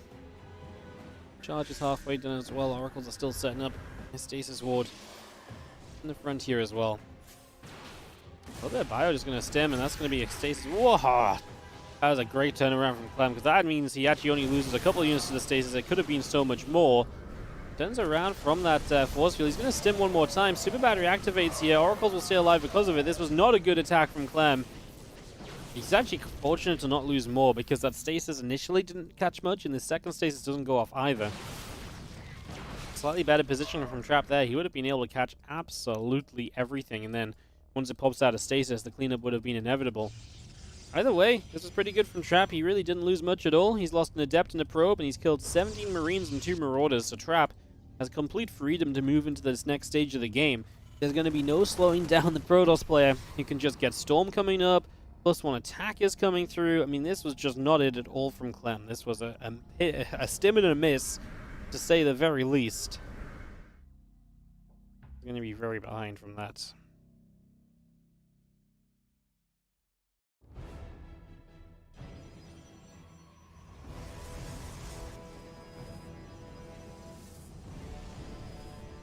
Storm still coming up, getting this underway.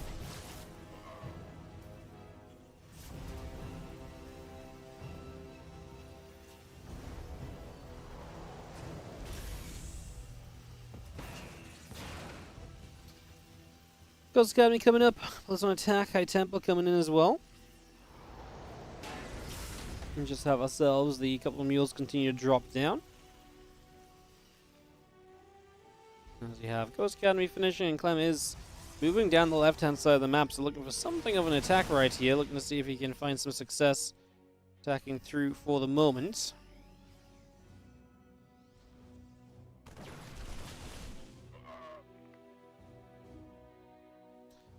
I don't think he's really going to ever be able to find the power, considering how this game started out. Put himself in a pretty rough spot, since again that blink still coming through. +1 attack coming up as well.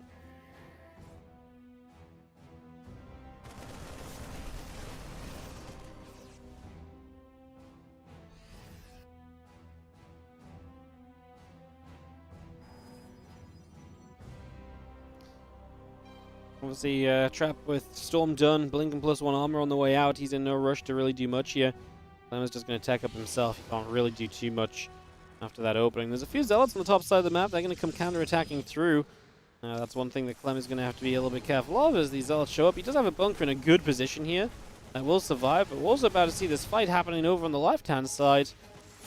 Both armies kind of approaching one another, so definitely getting to a point where this could be kind of dangerous. Could be something to absolutely just keep our eyes open for here.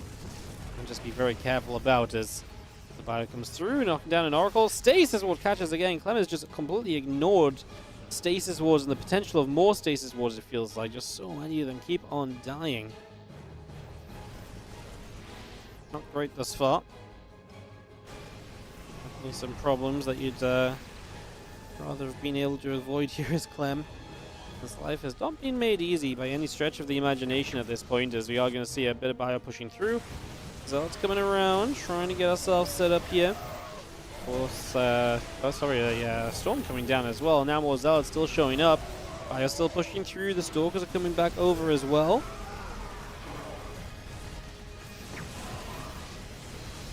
This army is just not stopping.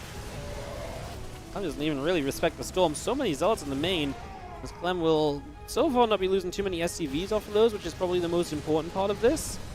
If he can keep his SCVs alive, then all good. He does back away with the main army now too, so just going to be bringing that back, running that away. And set back up further towards home now. Everything starts to settle down that little bit extra now. Let's just have bio continues to chase the Zealots out. So we are going to settle. Clem comes into a 30 supply lead following this up. So Clem gets into a very good, position overall, I would say. Still got ourselves the +2 attack about to finish here. Additional High Templars are on the way out. The Observer is building also. A few more Ghosts coming through from Clem as well. The extra Archons, the High Templars, all getting built. A lot of this being brought into play. Those Archons are still morphing in on this high ground as well, so bring those back through.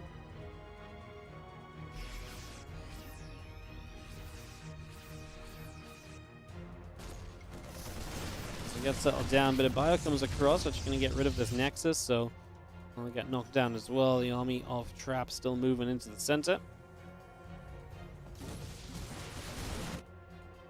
+3 attack coming through on that Forge, and Clem continues to move around here. Of course, it's going to be difficult for Trap to keep up. Oracle presence completely gone.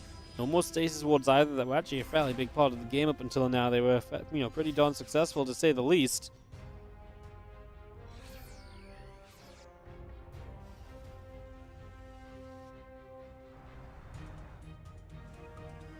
Comes back over to the right side. We are going to get up this ramp coast, finding our way onto the Nexus. Rest of the bio showing up. A couple of Zealots start to charge forward. First Ghost goes down. Storms out of that Prism as Clem has been waiting to try and EMP the next High Templar as it pops out. But now Prism goes down. No more High Templar, no more Storms. I just feel like Clem does not have quite the fight he's looking for, though. He's struggling to really trade against this army on the follow-up here. Just about now able to start turning that around and making this a little bit more comfortable for himself. At the end of it all, another Storm comes down. We get rid of another High Templar from it.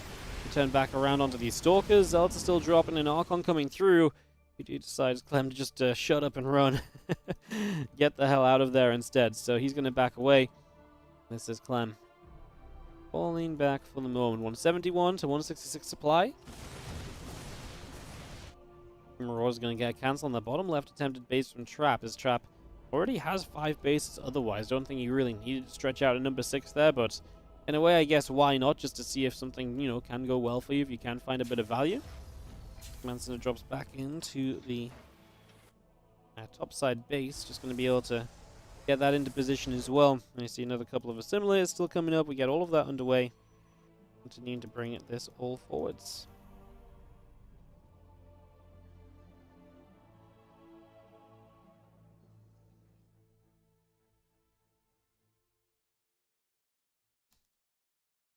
Force comes pressing in right now. Just going to have a little bit of a stim on the left side. Going to go after a couple of Zealots. The Archon.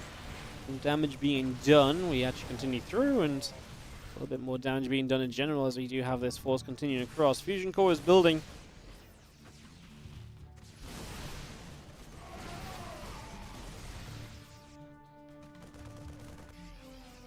Army of Clem just continues all the way forward, and we do have our Fusion Core, our Sensor Tower, Missile Turret, CCs. But everything's still being brought up. Good storm lands on a good chunk of the bio there. So we want to come down this ramp. Super battery is going to activate straight away, however. And Clem push in even with the super battery here. He seems to think he can. Once again, Trap has Zealots on the counterattack. Whoa, the flanking storms all over this Terran army. Clem's numbers are going to get absolutely hurt from that one. More storms still.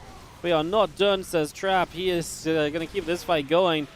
And wow, the storms were the game deciders on this battle, because without those storms, I think Trap was actually losing the fight. But man, the storms were so good. They hit so much. Liberate on the right side. He's trying to find probes while all of this is happening. So Clem's still trying to bring that multitasking to the game. As Trap just feels as though he can push straight up through the center following this attack. Gotta be careful. Clem is on his way to more libs. Advanced ballistics are way off, but it's on the way through, so that is a possibility. That's something we're kind of adding to here as the rest of the Zealot Stalker gathers back to the middle of the map. I'm going to pull this back through the center. Again, that advanced ballistics on the way up.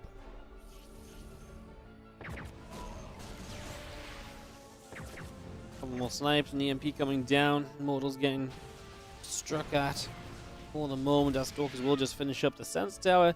It's just going to clean that out, and again the rest of this army pulling back around into the middle, trying to see where we can go for the moment.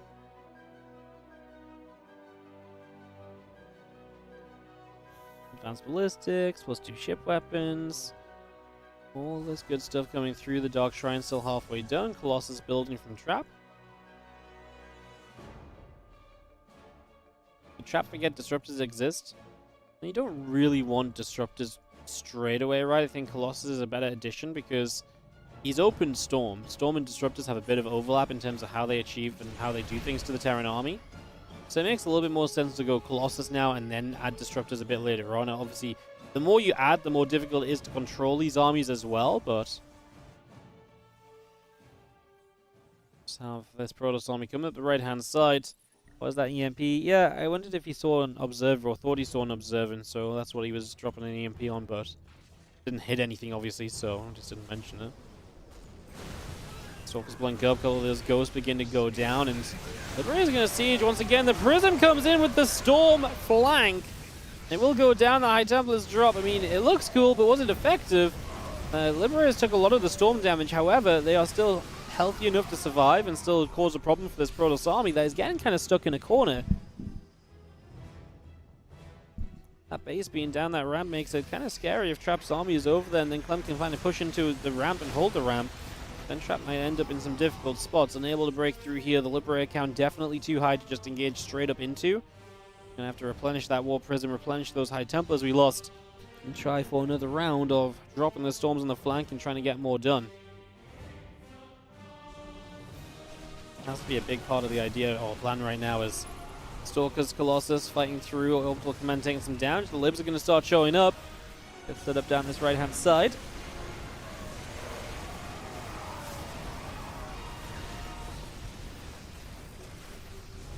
Fire will get rid of a couple more of those units and actually going to chase down for Colossus. Immortal. That's a really nice catch. I say Libs take a lot of the storm damage, but units standing under them also get damage, right? Yes. What I mostly meant was that he kind of aimed the storms at the Libs, but they didn't get rid of, he didn't have like a follow-up to get rid of the Libs. And yes, there was going to be some bio underneath, but if he wanted to kill bio, he could have dropped better storms onto bio, I believe. So it was mostly focused around kind of hitting the Liberators. Any bio that was under was like a bonus. But then, like I say, he probably could have dropped better storms overall because the Libs didn't actually die from it all. And Clem is scanning around the map and he's like, holy shit, you've got like the bottom left corners. I think that's going to kind of instigate Clem into being a bit more aggressive and maybe splitting his army up a lot more because he's not done a lot of splitting army in this game, but that's absolutely something that's very powerful against Protoss. Actually joins back up together here as he's starting to get that bottom left base. The Prism trying to come in. This time Clem is on top of it and he finds it. He shoots at it. Tries to shut that down ASAP.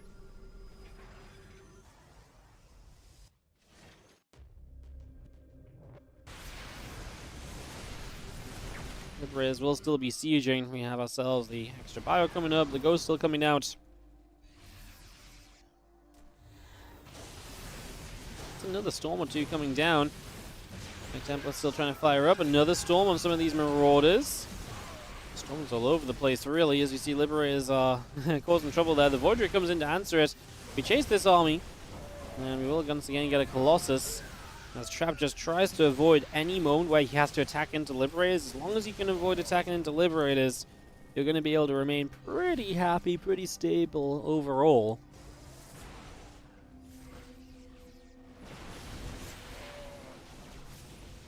Stalking Zealots come running up. We do have EMPs coming down. Immortal Colossus continue to be fought against. We see the Prism turning back around as well.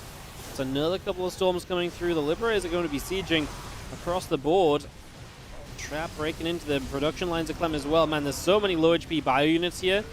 Colossus is actually going to put in work to try and clean them up. Liberator will siege the Immortal and the Colossus. Looks as though they will go down. Clem losing out a little bit more so, however. There's DTs around the place as well, not currently striking everything they could be. Could be doing a lot more damage still. But obviously Clem has still got his production lines under siege, and as long as they're under siege, that's going to remain to be a problem. Lib's trying to evacuate away, obviously again in chaotic scenarios like this, Liberators can fall apart a little bit because they're meant to hold positions, they're meant to be sieged up. But it's obviously just not happening at the moment. As I think Trav has done it, guys. He's just still in this main base, refusing to be moved on, and he is going to be able to grab himself game number 2 of this best of 3. So Trap is going to tie this series against Clem 1-1. It's so cool to see see Trap here absolutely with the potential to do so well. It's freaking cool to see.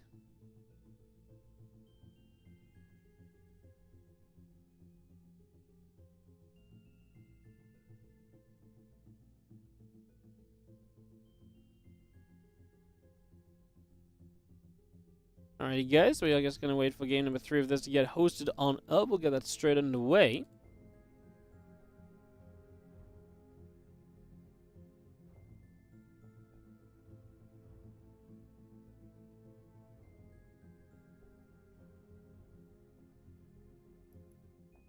Waiting for this to get hosted up. Should only hopefully be a moment or two. And in game 3 of this is going to be Amphion for our map, so we get into Amphion here. Let's get this up and rolling.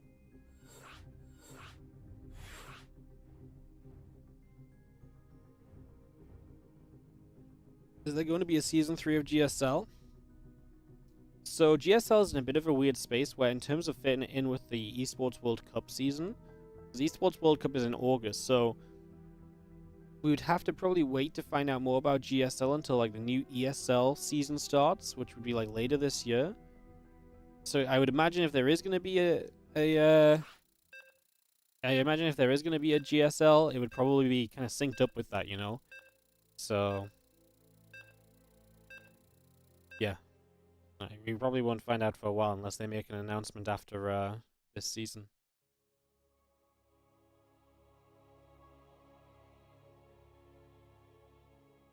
Heading ourselves into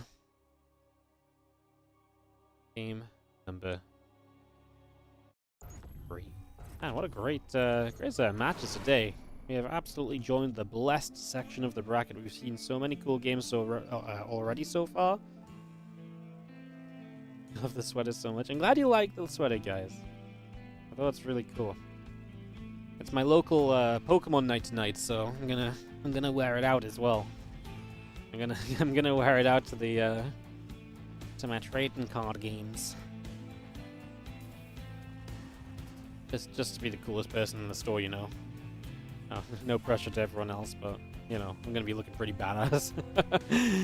Top left-hand side of Amphion is Clem, a red Terran player from Team Liquid. He is up against the blue Protoss in the bottom left. It is Trap.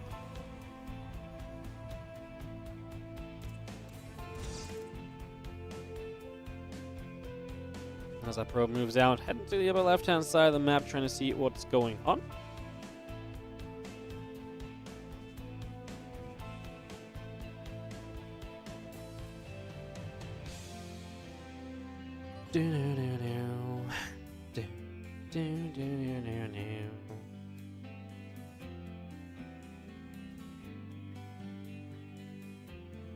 Prism flanks are so strong.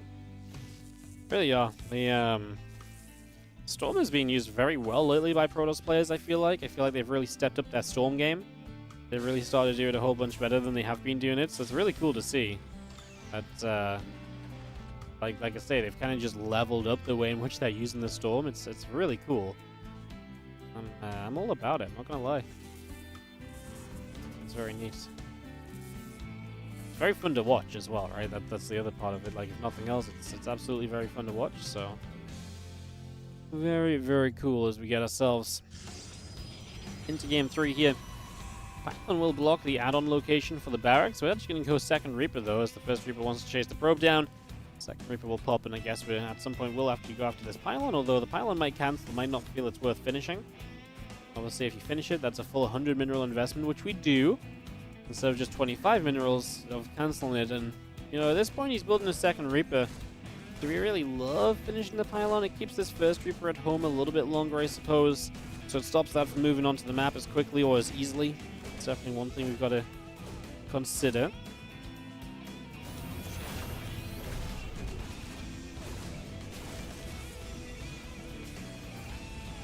And in the end, Clem's just like, you know what? I'm going to leave this Pylon here. I'm going to send my Reapers across the map, and just going to build my structure elsewhere. Build my add-on elsewhere. In the end, he'll obviously just kind of fill that wall off with his own depot once the Pylon does go down.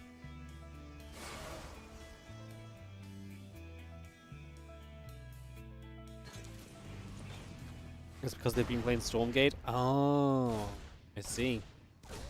Makes sense. Is our Reaper going to grab a probe kill? Nice. That's a great grenade to grab a second.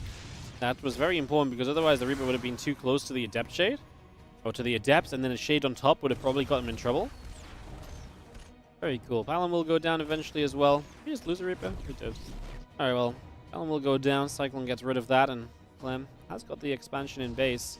So he will be able to float that down to the low ground fairly soon.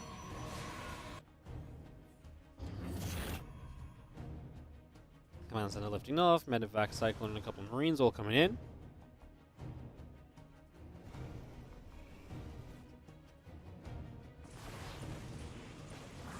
Adept still firing. Reaper still taking some hits. Just gonna get that pushed away right now.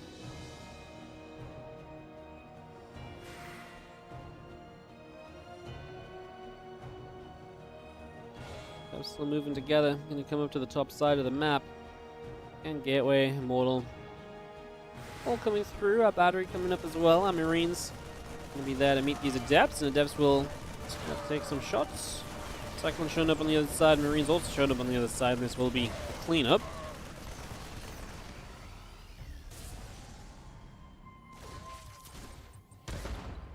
With a little grenade. Gonna get rid of a probe.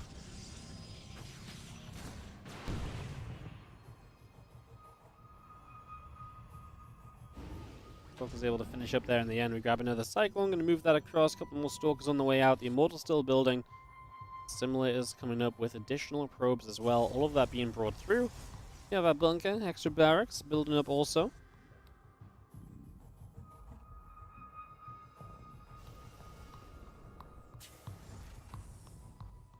Counselor's coming up by the way as well, so you see Clem, we're going to be up against that kind of blink setup on the follow-up, unless we just go straight to charge, considering this was Robo first. Could go straight to charge, actually. Not be super crazy as the Cyclones run into the corner and going to get shot at by the Immortal. A few Marines are going to jump into the bunker. A couple of SCVs going down. Marines are still going to be out here. The repairs are back up, and the bunker will be brought back to health. A couple of probes went down, and again the reactor is going to come in the factory as that just moves across over to the side. And the barracks is going to move back over to the other tech lab. Going to get combat shield on the way.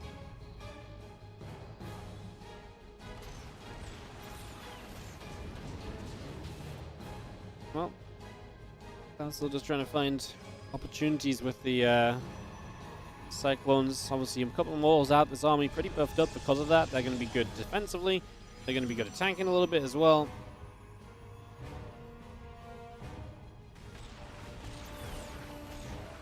And the Cyclones are going to lock onto this building pylon on the side. Stalkers show up. Medevac gets pushed away. Down over to the right for the moment as we do still see our charge coming up, our storm coming through. Bringing all of this by is a couple Cyclones continue back up to the upper right-hand side of things. Away we go for the moment. And yeah, with the Storm coming up, you got to be worried as Clem. You just played against Storm in that last game as well. Did not exactly end well for you. Definitely a little bit of the problem. Something to be concerned about as our Storm continues through. Prism about to finish. Charge is going to be done. A couple of Cyclones will just unload. Marines gathering up. Just coming over this left-hand side and getting into position down the bottom. Away we go. And Storm will finish. Charge will be done. We have our Observer coming up as well. Extra gates. The Marines are just going to go and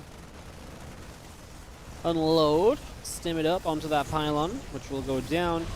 Stalk's coming across. Marine taking shots. More Marines is going to unload from the medevac. Now we go diving in. This pylon will go down. Whoa, we got the warp in off the Zealots finished. Well, Trap might have been in some issues there, but he might still be in some issues. He just doesn't have enough stuff right now. The High Templars. Hey, there we go. Storm starts showing up. Now we're actually going to be way better off. And the Prism can save the low HP Immortal too, so that's an even bigger bonus. Even more of a benefit.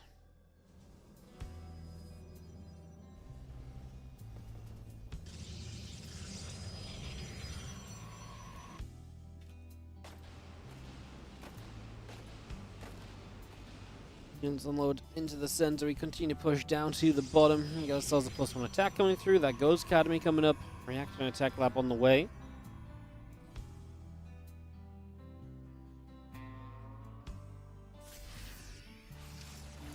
Going to stem forward. Pylon's going to be in a little bit of trouble. A couple of High Templars going to be there. First Wooden Mine shot goes off. Second one actually going to just unburrow and back away for the moment. This army thinking about coming through the Nexus. Taking a few more hits. Zealots are going to be there, and the Storm comes down. It's crazy what just a couple of moments can do in a game of Starcraft. There was definitely a point in this where I was like, oh yeah, this is Clem just pushing through and looking great. And I'm like, what? Well, you know what? Maybe actually kind of not. Perhaps, maybe no. Maybe yes. I'm not sure. Ah! As we continue around.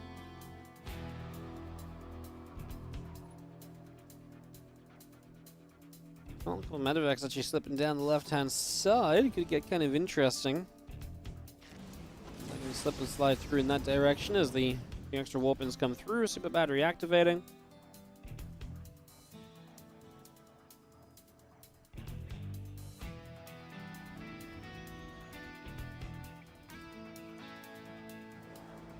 Those Vikings on the way out from Clem as well, so just bringing a couple more of those up. The Ghost coming in as well. Armory Engineering Bay also in production as we do see this army of Trap back down in the bottom side. Well, can we get rid of this Prism before the Warpin finishes? I think we actually cancelled 1 or 2 Zealots maybe. So this might actually not be a bad cleanup from Clem. It's going to obviously force units back though, and as long as you're forcing units back, that's going to be a big step in the right direction.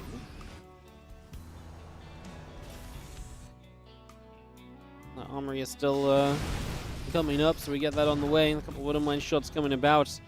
Immortal coming through as well as another Wooden Mine shot is good for the Zealots. Stalkers, Immortal still pressing up. And now Clem comes through the middle of the map, so just going to go and keep the pressure up again, trying to find some of these later game fights. This Trap. If he takes down Clem, that would be one hell of a result. That'd be crazy.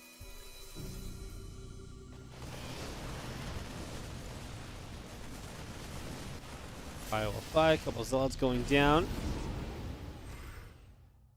Stalker's blinking about, Medevac's getting chased away.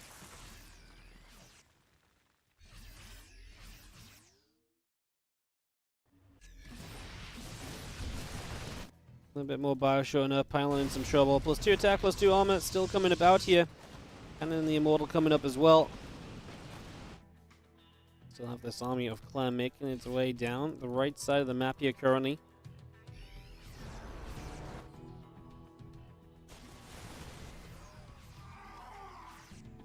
+2 and +1 on the way, a couple of Ghosts coming up. Medevacs do be a building from Clem as well, so I was just getting more and more of this up and rolling for now. As you see how Bio going to come about, going to grab a few more zealots.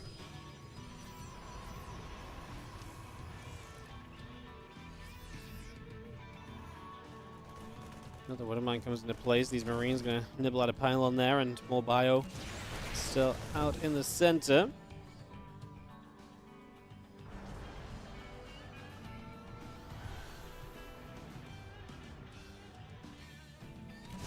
EMP on the Prism actually gets the kill with the Vikings as well. One High Templar drops out, gets a fairly meaningless Storm, and then the High Templars on the left side got EMP too, so a lot of the Storms taken out early here.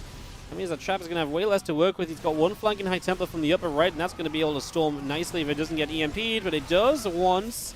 Still has a bit of energy left on it.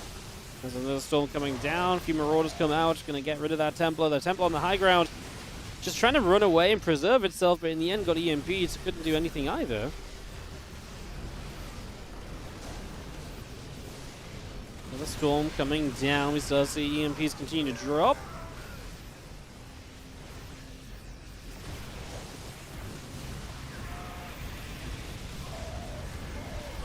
I'm still just going to keep on pushing through. This is a big supply lead from Clem. This looks as though he is going to get it done.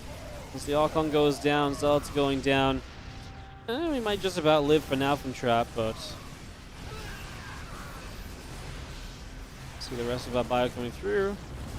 Prism going down. There's more mortals getting picked off. GG's. Clem is going to take it 2-1.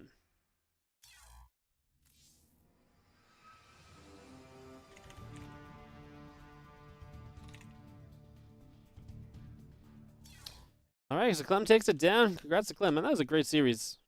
It was a great series. A lot of our round of 8 set up, by the way. Clem will move through to the round of 16 to play against Yeshi. Winner of that plays Nightmare. Classic and Oliveira still in game. Is that actually true? I'm going to see what's going on in the... Okay, Classic Oliveira in a 26-minute game that Classic just won. So Classic will advance through to play against Azura, then Hero. DRG Creator winner plays Rogue or Sue. MaxPax versus Sola is already underway as well. Man. Not sure what we're meant to cast, honestly.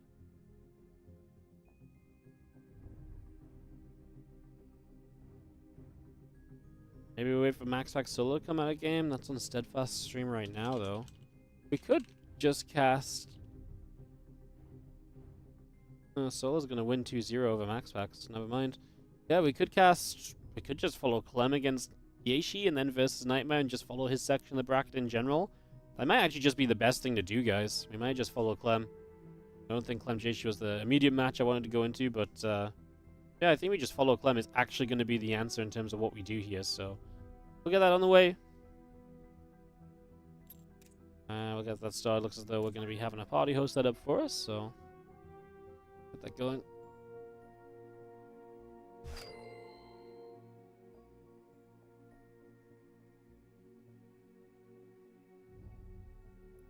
Alright, I'm going to be a couple moments, guys, nip to the bathroom. We'll come back with more StarCraft 2 in just a couple moments. We'll see you after this quick break. BRB.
Alrighty, guys. Just waiting for, actually waiting for the Chinese observer to join the lobby, and then we'll be good to go into this next best of 3, which will feature Clem against Yeshi. Yeah, kind of turned into an interesting Kung Fu Cup. A lot of long games early are kind of drawn out the day a little bit, but Solar knocks out MaxPax. So Solar's in the round of 4. He'll play Creator, Rogue, or Sue, depending on who comes through there. Clem Yeshi is a round of 16 match, as is Classic Azura. Clem and Yeshi, winner plays against Nightmare. Classic Azura, winner plays Hero. And that culminates into the semi-final in the top portion of the bracket. So we're making pretty good progress here. We're definitely seeing a good stretch of what's going on. So you get us all set up. What's up, Jeff? You like the sweatshirt? Yeah, it's cool, right? Everyone's loving it today.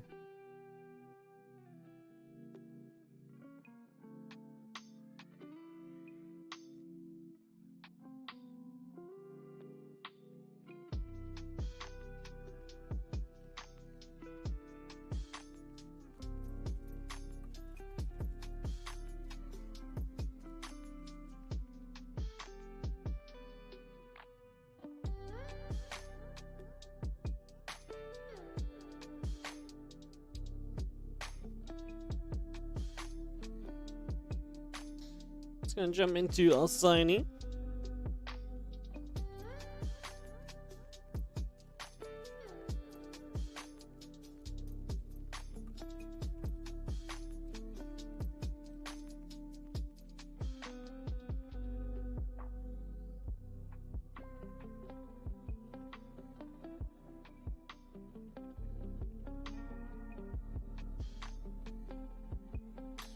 In the lobby, so we should just be pretty much good to go in a couple of moments. You guys get the Starcraft resumed. Against Yeshi, I feel like this should be an easier match for Clem, but Yeshi can be good and dangerous, so don't count him out. Get this underway. Like I said, whenever this plays Nightmare, who's been great lately. Nightmare today so far took down Harstam and Cyan, so we'll be potentially testing out his PvT if Clem does indeed succeed in this series. Kind of wild. It feels like the start of this tournament is kind of going pretty slow, but we're very quickly approaching the semi-finals at the same time. So, yeah, it's going to be a fun day as we dive into the top right-hand side. Our blue Terran player from Team Liquid. Probably helps with going game, doesn't it? Let's try that one instead. The blue Terran player from Team Liquid is going to be Clem. In the bottom left, our red Protoss is Yeshi.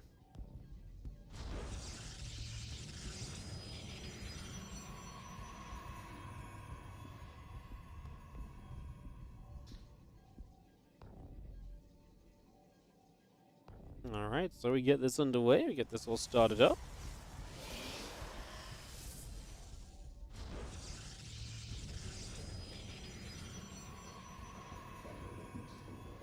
Let's get this started. Probes, chrono boosting away, gateway coming about, assimilator on the way as well, get things up and running.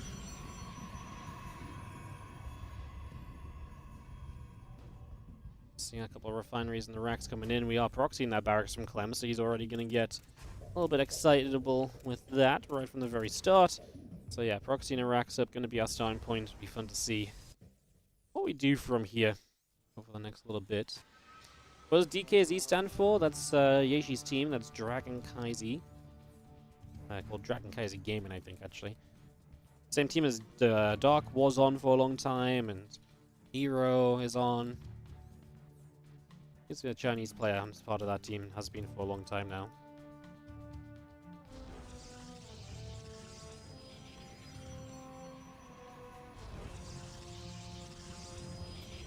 Popping up, next is dropping in. We do see the SCV coming over, and he's going to drop down a little bunker as well, so let's get that on the go.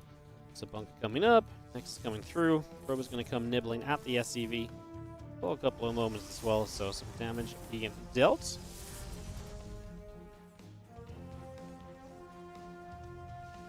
Probe continues to move about, and the SCV just getting chased a little. Reaper is going to take a few more shots off. Probe still taking some extra hits, is going to go down. Now we get this battery placed just before that probe fell, so we can get that started at least, but the Reaper is going to start going for more probes at this stage. Obviously, this was proxied, and that's why the Reaper is here so soon. Gets probe number 2 already. Stalker pops out. That Reaper's going to die. And he's going to make the most of it, though. Don't blame Clem. He realized that he could get another probe if he just sacrifices the Reaper, so, like I say, makes the absolute most of it. commits further forward, he'll have another Reaper to jump in this bunker. So only one Reaper for the bunker, but one Reaper's better than none. And is that not... I think that battery is in range of the bunker as well. Usually it's quite good to target down the battery if that's the case, but Clem decided not to do that here. He's just going to hit the Stalker and drain that battery energy for a little while. He's got a Cyclone behind this, and now the Starport starts up as he also starts up his expansion, so gets all of that underway. That Stalker is just going to be enough to eventually force this Reaper out. We salvage the bunker though, plenty of HP on it, so no issue getting the salvage off in time. It is going to be the money back, which is obviously a great plus. As the Stalker still pushing forward, Reaper being chased.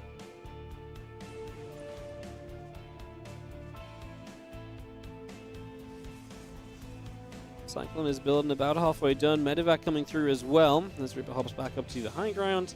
Again, Blink coming up, Gateway coming through. Just going to see the Stalker still pinging at the Reaper, the Sentry. Going to get rid of the Reaper as well, so just taking that down. Stalker Sentry succeeding as the barracks floats back into the main in the next couple of moments. A couple more barracks are on the way out.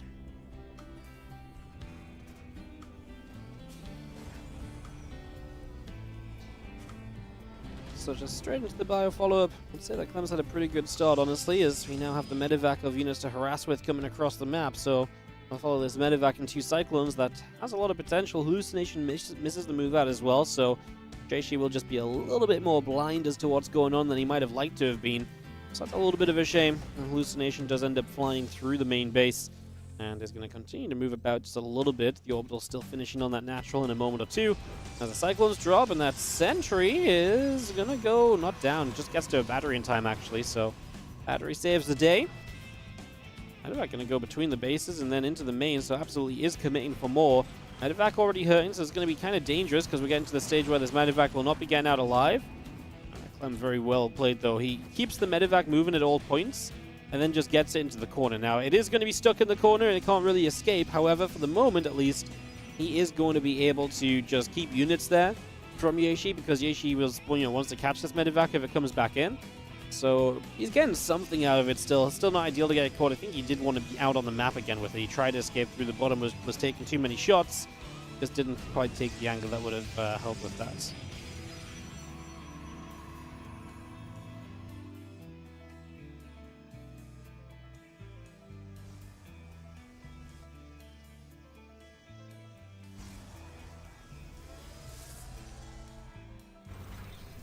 Stalker takes the Watchtower.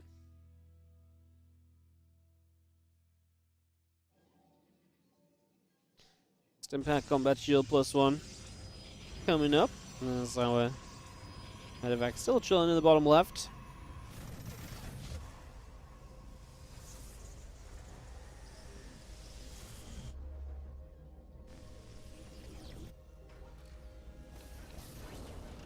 Factory going to come over to the sides. Reactor will drop down. Still got our +1 Stim, Combat Shield all coming up. Lots of setup, of course, get those bio upgrades up, and then Clem can really start focusing on some bigger pushes, most likely. Stalkers warp in, just going to pull over to the sides. Have ourselves that +1 and charge all coming through. We have the rest of this Bioforce and Clem coming over as well.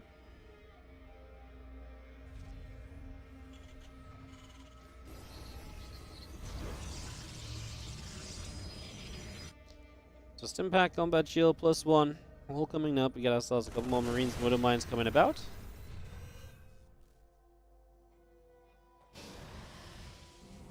Couple more Zealots warping in. Charge still finishing. +1 attack coming through.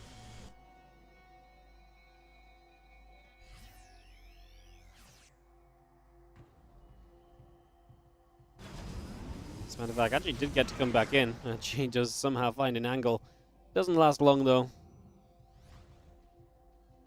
Just see a couple more Zealots getting warped in. Robo Bay producing from Jaishi, and +1 attack is about to finish as well.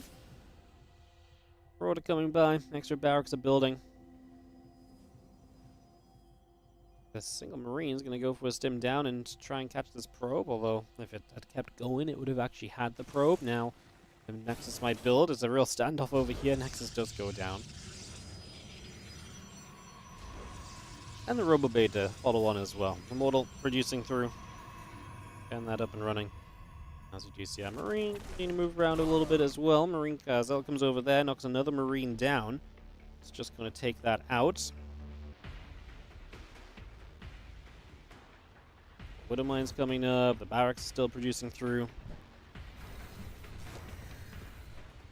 As that bio continues forward, a little bit of a stim up. As tanks and all the rest coming by, Stalkers will be chased away.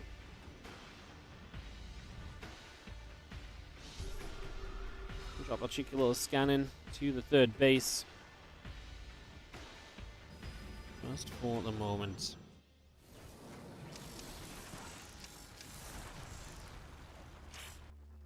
Fire gathering, sitting in the center. Plus this Zealot coming up, plus one armor coming through the Nexus building.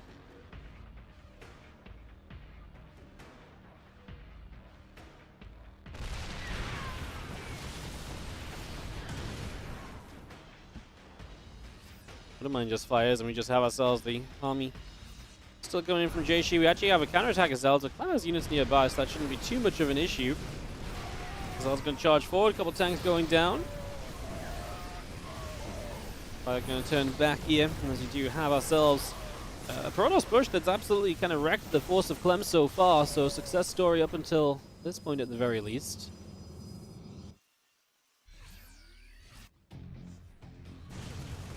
Cannon, probe still coming through. A couple auto turrets coming on the side. The Raven coming back over. He's going to drop those auto turrets down again. So just really wants to push into this mineral line. Really trying to make something of this right now. Trying to make a little bit of a fight happen. And Clem definitely falling behind on that army. Following this up. Now he's got, I mean, overall a good work account for Clem. Equal workers with a Terran being, you know, able to produce off of orbitals is a huge deal.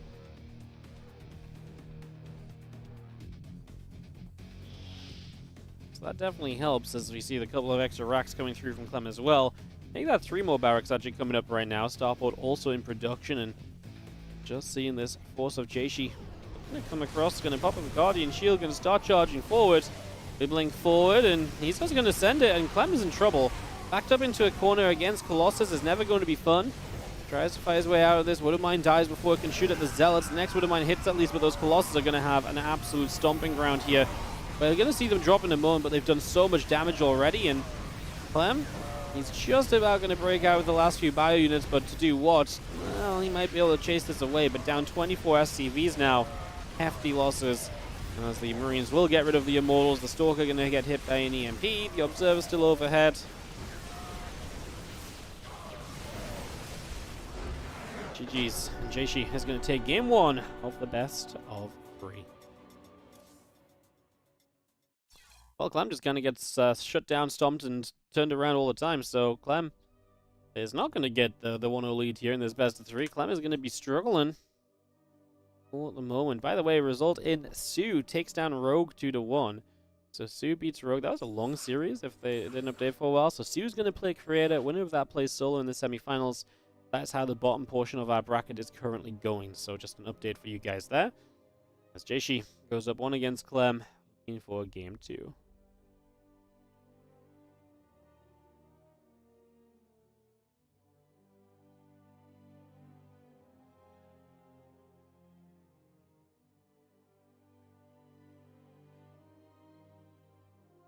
So waiting for Clem to accept the invite.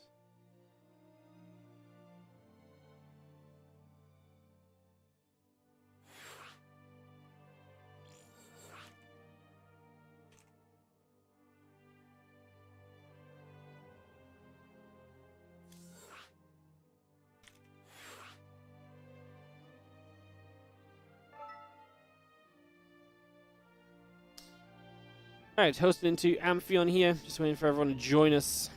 And we'll be off into game number 2.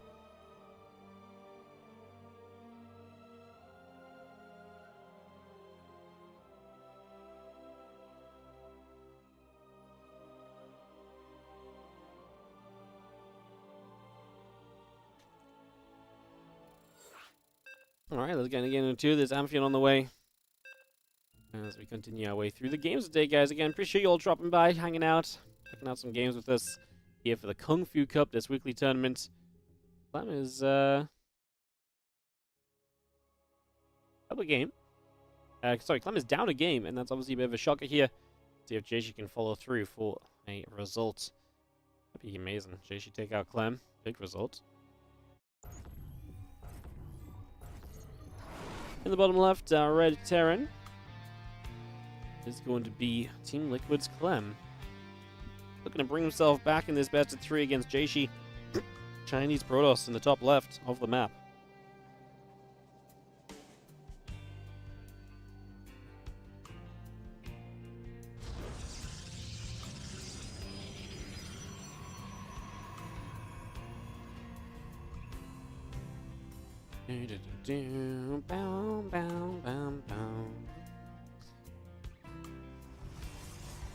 How's everyone doing? How's everyone feeling? You guys a bit shocked? Clem's down a game? I kind of am. I think Clem is genuinely still very good. I know he's definitely had some ups and downs lately, but man, I feel like he just keeps getting himself in some tricky spots out of nowhere for no reason.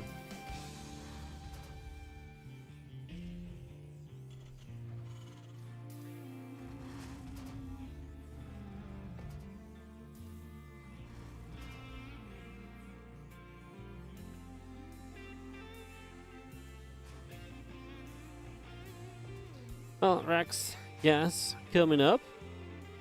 Just need to see a gateway coming about, the probe coming through.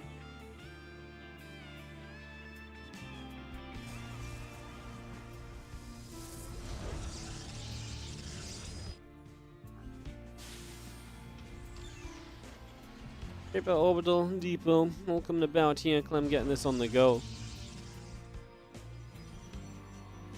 Let's see our Nexus building, Cybercore on the way. As we see the early game building through now. Amphicon's a pretty interesting map. The layout of this map is actually very intriguing, very cool. Let's have our probe coming about, simulator coming in for the moment.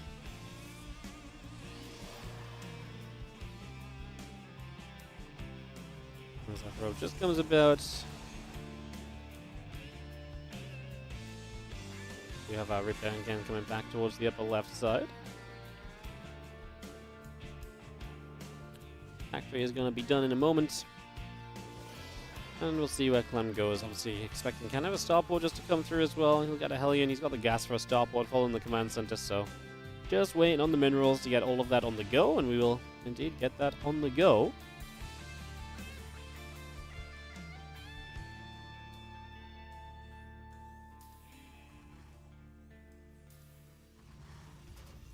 Our Counselor's on the way up.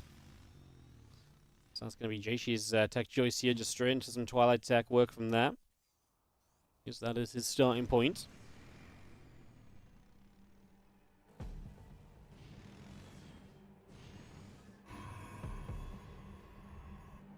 And then Twilight going to finish, the gateway coming up. Starport is on the way through. See a couple of Reapers, Hellion joining up in the center. Everything getting settled for the moment.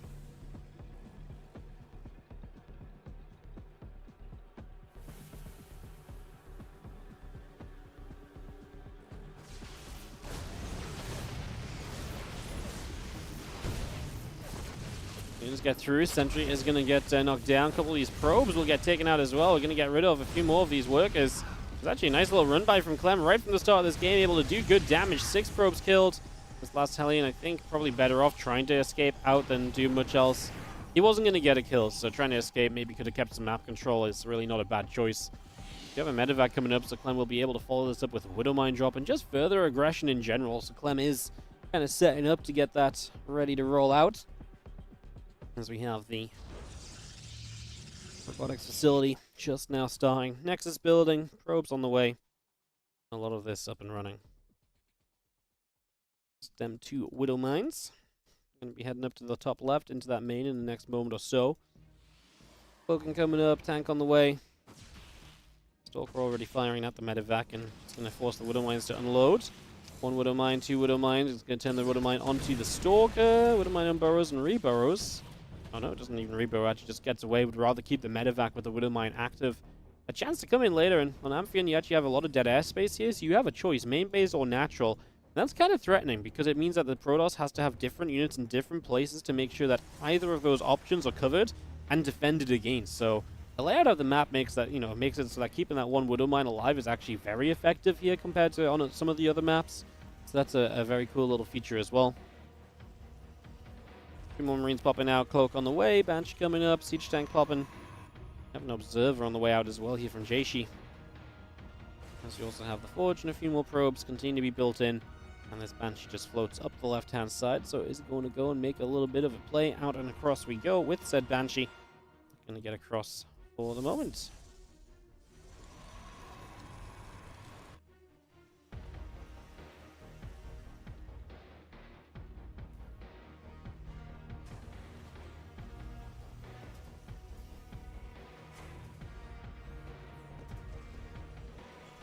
Help's coming through. Banshee is going to fire up, and a couple of those probes do begin to go down. 2, 3 workers going to go down very quickly. Stalker taking some shots as well. Oh, these Stalkers actually going to blink in, going to go on top of that Widow Mine. Just going to be able to grab that. Stalker goes down to the side. Marine's able to help as the tanks get into position with the Banshee in the main as well. This is starting to be way too much damage. The Stalkers do blink. They're going to get rid of tanks pretty quickly. The Marines were not there to really protect the siege tanks. However, tank number 2 putting in work. The Banshee will cloak. However, there was an Observer nearby, so this Banshee will... Oh, don't tell me the Banshee's getting away. Marines blocking. At least got another Stalker out of it. Yeah, it's just complete disaster. Jaishi is just not able to deal with this at all, and Clem swiftly pulls this series back to 1-1. So we're going to get tied up right now in this best of 3. All right, going to game 3 then. As we get ourselves into this next map.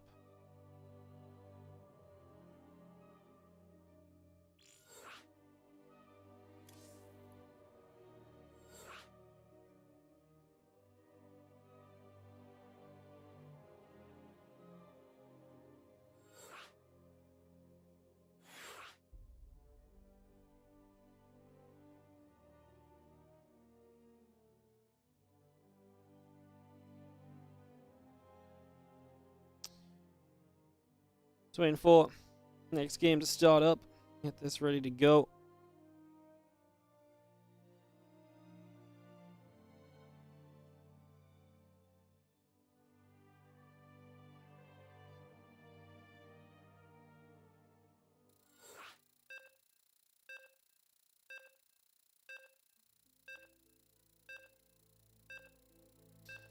Counting down into Crimson Court and get this up and running. Let's see how this is gonna go. Go. As we get Crimson Court up and operational for game number 3. Alright, let's see if JG can keep it up, get another map win, or if Clem can keep the comeback on a roll. We have in the bottom left-hand side the red Terran player from Team Liquid. This is Clem. Quick and easy for game 2 to tie the series up. While in the top right-hand corner of the map, our blue Protoss player from Dragon Kaiser Gaming is Jaishi.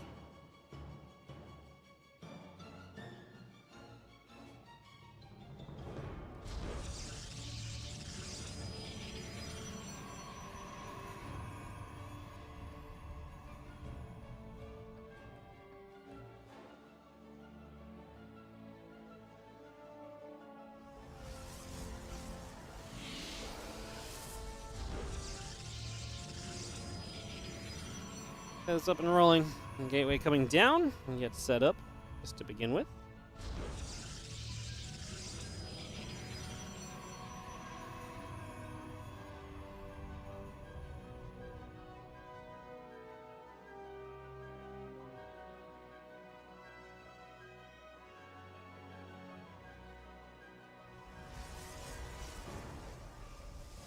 Similar coming up, gateway coming through. Get our probe continuing to come out as well, so just bringing a lot of these bits and pieces up and running, getting this on the go for the moment.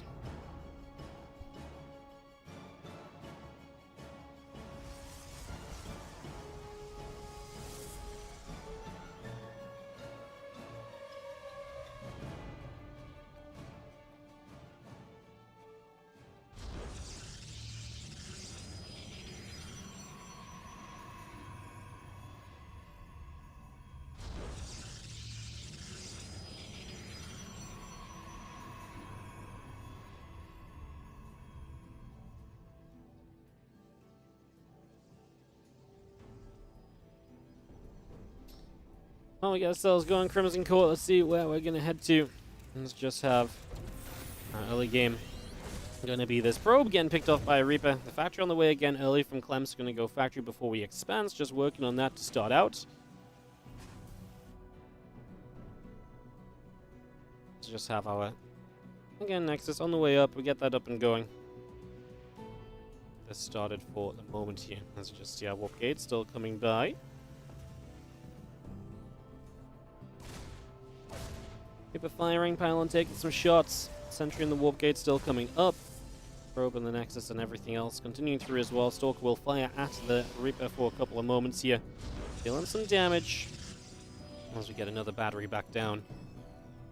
Reaper does escape back out into the center of the map, so away we go. Getting out of there for the moment as our Stalker and Sentry together. Just going to join up here for the moment. Still coming over, just going to hop through again. Stalker, Sentry, firing up some shots. The Reaper taking some extra hits.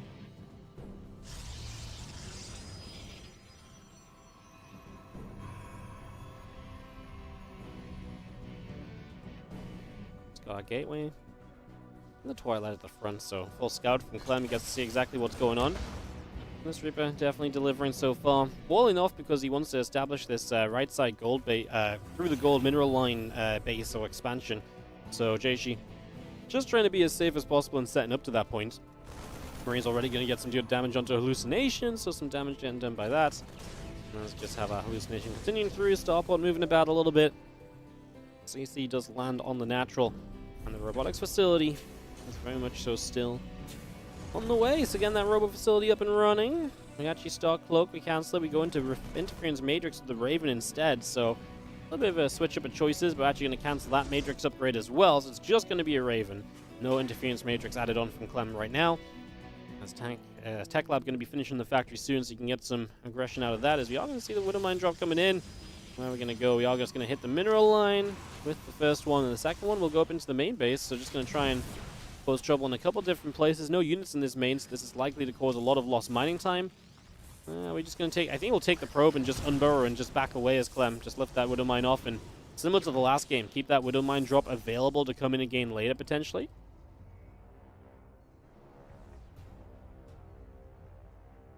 Link's about halfway done. Extra gateways coming up.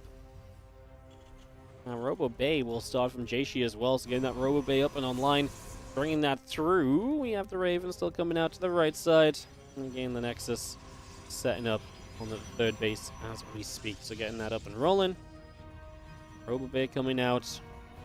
And this Raven will come up the sides. Just going to drop the auto turret in. A couple of these probes already getting knocked away at. And try and pick our way through as many of those as possible here as Clem. He's going to keep this Raven nearby, trying to find further options with it. Again, Stimpack coming up. We got a little bit of Marine Marauder on the way as well. Barracks, Engineering Bay, all continue to come on out. Two Marines and the Raven still hanging around. We are going to drop one more refinery onto the natural expansion. And again, the Marines and the Raven still hanging around. Looking for opportunities fairly soon. Raven is still patrolling a little bit here. Blink is about to finish. Colossus, extended thermal lance coming through as well. Reaper wants to try and grab another probe. Just going to nab that. Stalkers are there, and Reaper will get pushed away. One more Widow Mine getting burrowed up. Trying to aim for those probes. Not quite succeeding just yet, as we have Raven still nearby. Still moving around a little bit here for the moment. Stimpack, Combat Shield +1. All of that continuing up right now. Just going to drop our command center into place. On at the third location, so Clem straight to that third base, about to finish up his bio upgrade. Stimpack, Combat +1. All these upgrades are going to really power you through into the next stage of this game. Is now on the way here from Clem, so bringing all of this up. As our Stalkers get here, Medivac will fall. Widow Mine just about trying to get burrowed up as well.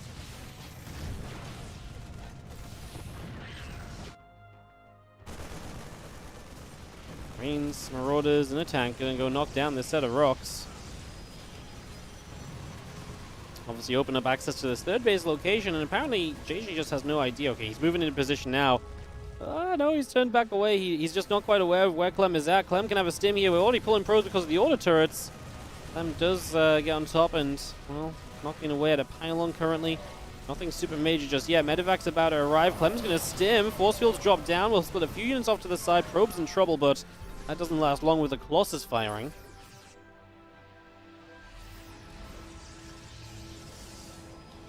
Clem definitely getting into a good position, but not really with enough firepower to kind of push through it all. Of course, all of this takes any sort of attention away from his third base. So that third CC getting into position right there. Bio units unloading, just dropping back off into the main. We have a couple more probes going down. Now that bio just going to come stimming forward. Zealot is dropping our probes, taking damage. Another Zealot in trouble as well. Stalkers blink forwards. Good drop from Clem. Loses a few bio units, gets rid of a bunch of probes, and just keeps Jaishi moving around this map defensively. It allows Clem to set up everything he needs to back at home without being kind of, you know, jumped on or slowed down at any point of that. So Raven wants to come in, but doesn't have the energy yet to drop an auto turret, so it's a little bit soon to arrive. Another Raven with a little bit more energy, though. As the Hobbs moves away. So yeah, two different Ravens just waiting to drop their auto turrets in. Ghost Academy will be building here from Clem, so gets that started up as well. Ghost Academy being brought through, the cannon, the shield battery coming up, a couple more High Templar on the way from Jaishi. +1 armor now being built as well, the Archon also in production.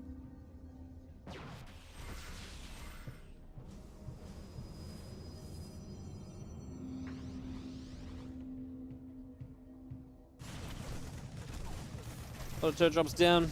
Zealot is going to get nibbled at. Just about going to live.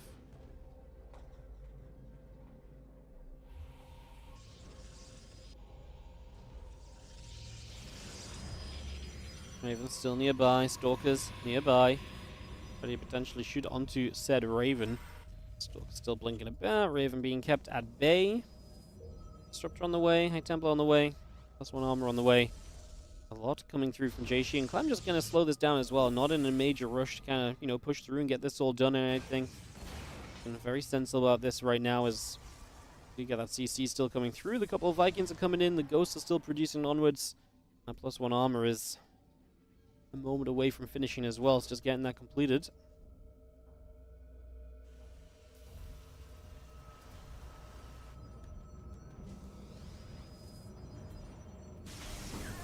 Second starport from Clem is he is going to start getting the Vikings up, it seems. Maybe even Libs for later game, but Vikings right now against the Colossus would not be a bad thing.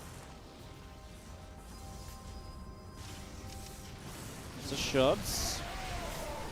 It's going to be seen as Zealots charging in. Archon Stalkers pushing up this ramp. Disruptor shot fires in. It's a Ghost. Vikings will fire. Colossus taking a lot of shots. We start to split back. There's another Disruptor going down. Zealot getting picked off. Archon's getting picked off. Jaishi just committing to this push so heavily. Don't know if he really needed to. This happens to Jaishi a lot. It feels like he's just decided that this is the time.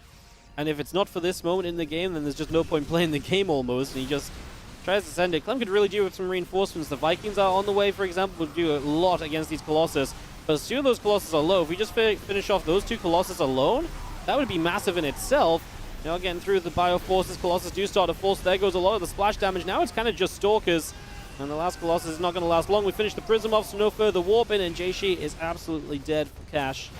It's going to be Clem surviving the 1-0 deficit and bringing it all the way back to a victory.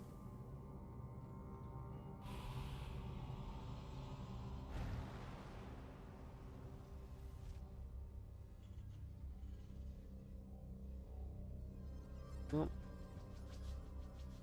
+2 attack. Colossus on the way as Jaishi just tries to reset from the back of the end of this, but that was obviously just not good enough. Ends up in a very rough position here, as we do have the Stalker still moving through. A couple of Zealots getting warped in to try and help with this, but Clem's push already looking scary with the Vikings able to just get rid of the one Colossus very quickly, very easily. Bio still stimming. Zealot still getting pushed back.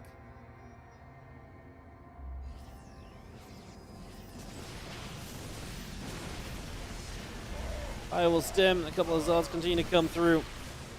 Just have ourselves the army continue to come about here for the moment. Stalkers are still pressing onwards.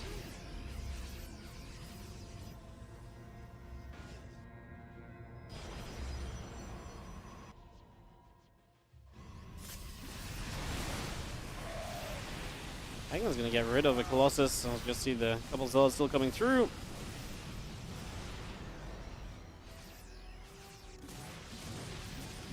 How about Fallon taking some more shots? Zealots are still coming forward. Stalkers as well.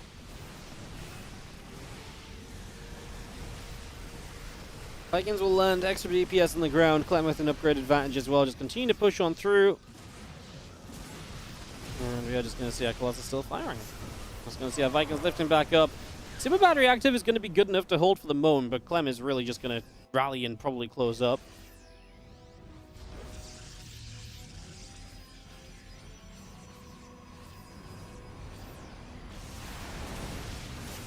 Fire firing. Zealous is going to come through. You're going to see our Colossus coming about. EMP comes down. We are going to see the Vikings able to get rid of that Colossus. Disruptor shot firing through as well. As our Bio Army continues on in, this Disruptor is going to get picked off. A few more Zealots running through. Let's see our Stalkers continue to get picked away. Our Zealots are still getting shot down. Another Disruptor shot firing.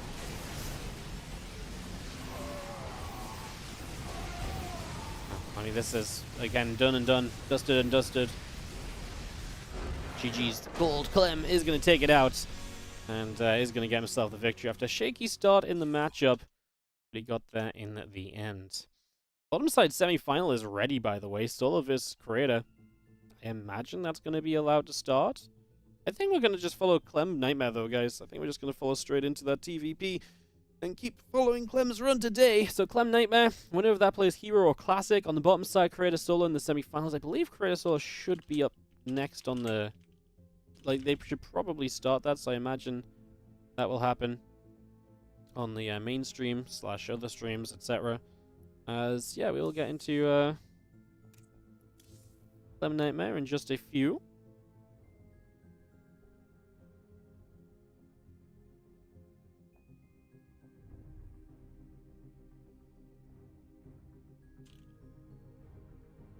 Contact today.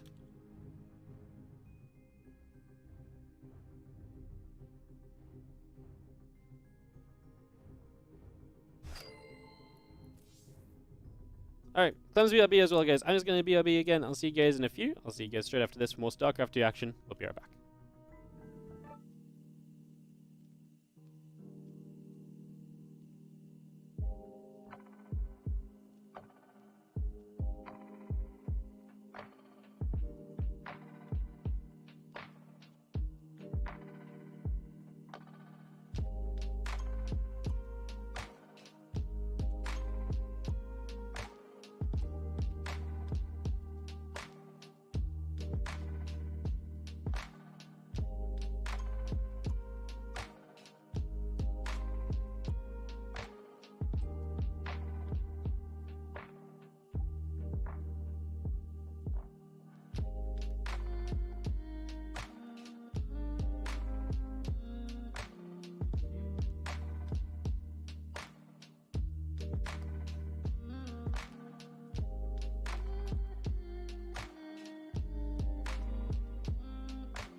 Hello guys, welcome back. Waiting for our Clem Nightmare series to start up here.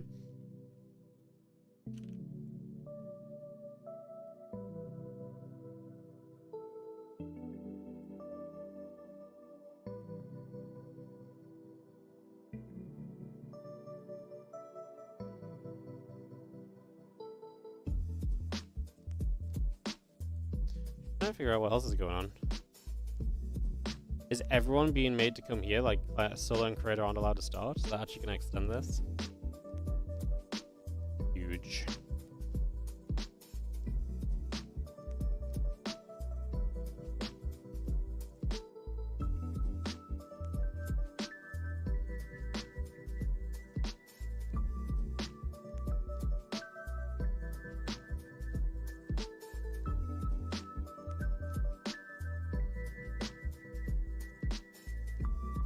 Videos are coming through for this Clem matchup.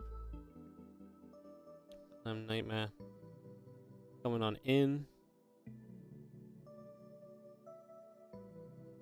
I really thought they would start solo versus creator at the same time, to be honest.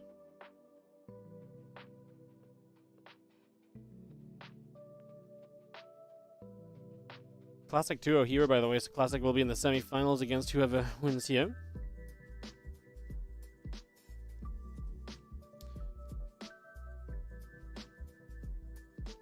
So yeah, it looks like we'll probably have solo creator after Clem Nightmare. So probably Clem Nightmare, solo creator, Classic vs Clem or Nightmare, then the finals.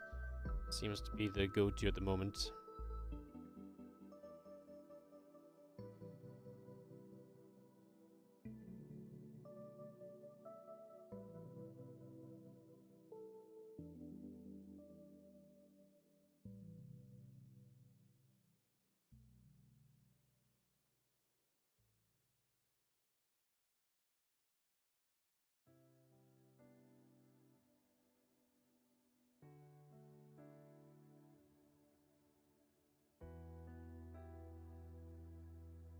Alright, so yeah. Thanks for a little bit of patience, guys. I was just waiting for videos. Should be able to go very soon.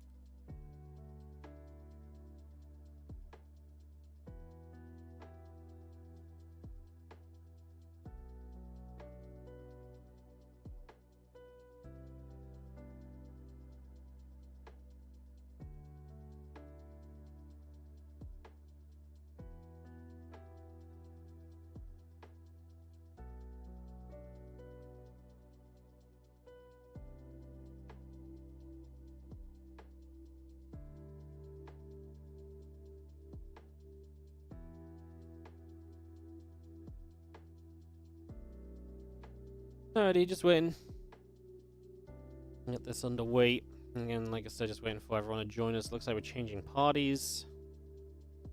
Nothing's ever simple in the Kung Fu Cup, is it? Alright, guys. Couple of moments. Not sure what's going on, to be honest.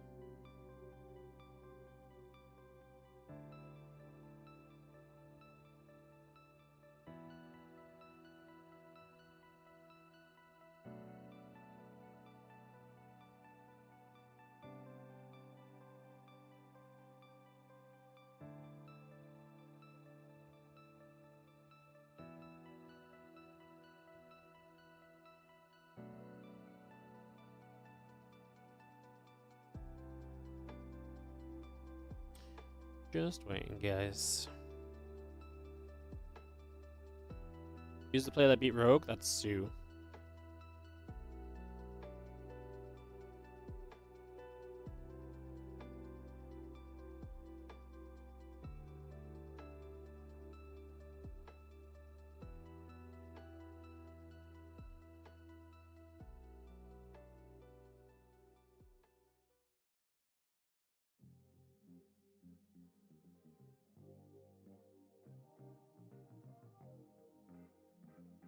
Just waiting, my friends.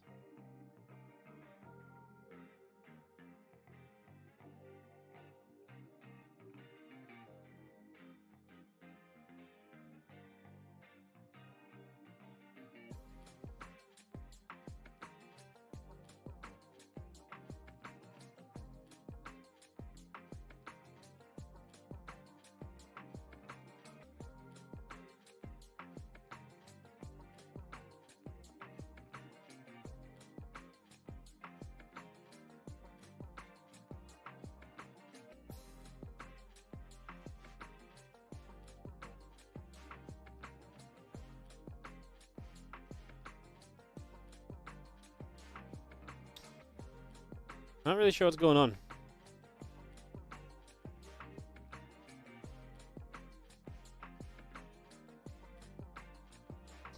We were told to make a new party, so then I left the party, then everyone seems to be in a party. Oh. We have a new party.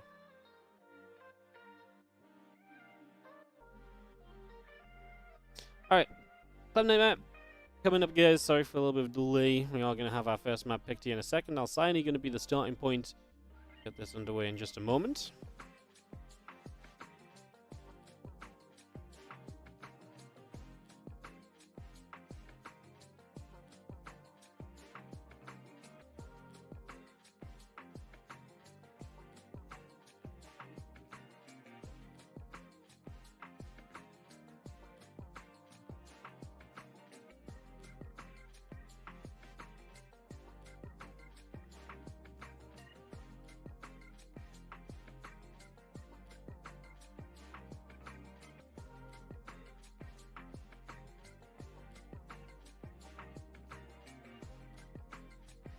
Hopefully get this hosted up in just a second, guys. Like I say, we're going pretty slow. And this started just taking a little bit. But we will eventually be into Clem versus Nightmare, I promise you.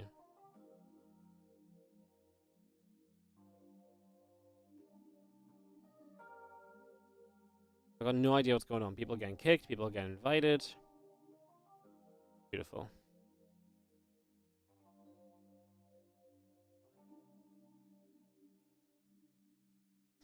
Alright. Lobby is trying to host right now. Let's see what we can do. As we get into this, Clem Nightmare going to be starting up in just a few moments. Again, I'm pretty sure we're going to have Clem Nightmare, then Solo versus Creator, then Classic versus Clem or Nightmare, and then the Grand Finals. So it's going to be 3 best of 3s and a best of 5 to come today.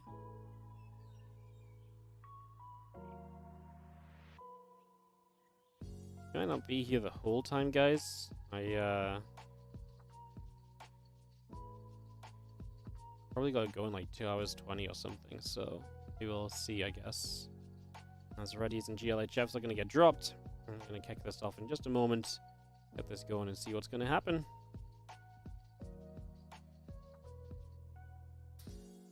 We'll see how far we get. I really thought they'd start Solo Creator now, so we'd have semi-final. Probably be okay, but then... yeah, they like to try and draw out the Kung Fu Cups as much as they can. In my event, if a semi-final was ready to go, I would not dare hold it back for a round of 8 match. I'd be so terrified the players would be complaining. They'd be like, you can't make us wait, we want to play. Chinese organizers do not care.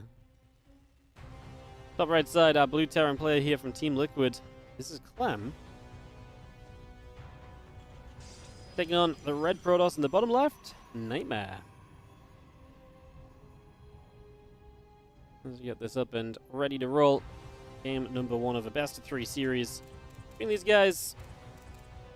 And yeah, here in the round of 8. Semi-finals, winner of this plays Classic there as well as we look to continue through this Kung Fu Cup. Classic's been great in these Kung Fu Cups, by the way. Been doing very well in those. Cool to see him having another strong run today, taking out Hero on his way. Classic's freaking good, man.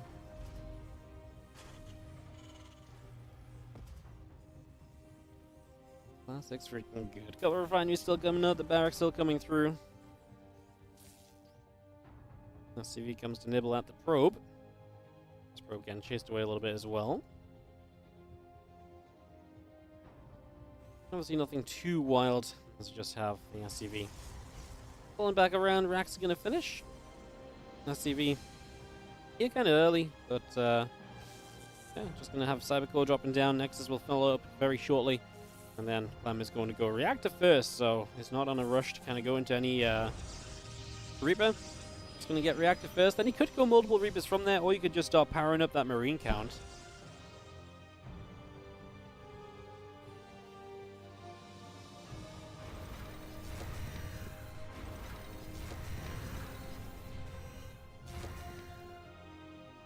Probe going through to the bottom left-hand side. Factory coming up, halfway done. Nightmare's been playing some really good PvT lately. He's been playing very solid Starcraft 2, so I'm very excited to see how this is going to go today. See what he can bring to the table as our next is about halfway done. The Adept in the Warp Gate continuing up. A couple of Reapers on the way out. This probe still moving about. Adept coming out. And both these probes are going to move down to the low ground as a couple of Reapers and a Hellion continue to come in.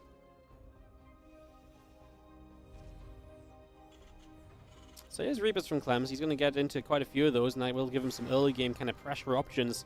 The ability to kind of dive into a mineral line or so, maybe try and get some probes super early is a pretty big potential. So it's obviously a cool possibility here as this Adept continues to shade out to the other right-hand side. So he's going to show up. A couple of Reapers and the Hellion will fight against the Adept. But Adept is going to lose that fight, and that's a bit of a shame. Only did damage to Reapers, which will regenerate as well. So that's just a unit down. So that's going to be less defense available for you as, again, Reapers 3 and 4 and Hellion number 2 are in production. We'll be rallying across the map shortly, I imagine, as we're just going to try and break in already. Just one Stalker here. We get the Pseudo wall off, kind of set up as well. Now we wall the Stalker out of the base. Nightmare, what are we doing, buddy? We're kind of messing this up big time. Oh, goodness. This is going horribly wrong as we're going to see the next Reaper showing up as well. So we are going to have good damage onto this Stalker. He will get rid of that Reaper, but this is the only unit out right now. This Stalker will go down. 3 Reapers and a Hellion still alive. We're going to go into the main where there's obviously a chunk of probes to kill, and this is terrible. There's nothing. We're waiting for Warp Gate from Nightmare for his next unit. So Warp Gate just finished. Warp Gate morphing. Then we have to warp in still. This Hellion obviously getting great splash damage, allowing the Reapers to finish these probes off in less and less shots. This is game-ending damage from Clem as Nightmare just says GG. What was that? Loses the Adept, rolls his Stalker out, losing that, and then just never having a collection of units to fight. That is a complete and utter disaster, quite frankly, here for Nightmare. That wasn't very pretty, was it? That was pretty awful, quite frankly. That was pretty darn awful. Alright, we're going to get into game number 2 of this in just a moment. Get this set up and ready to go. Site Delta will be map 2 as Clem takes the first game. Very, very comfortably, to say the least. Very, very comfortably.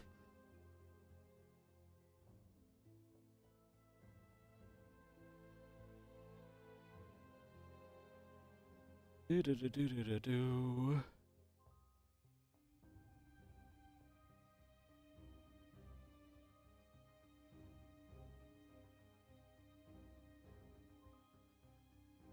Clem readying up. Waiting for Nightmare to confirm we can go, and go is called.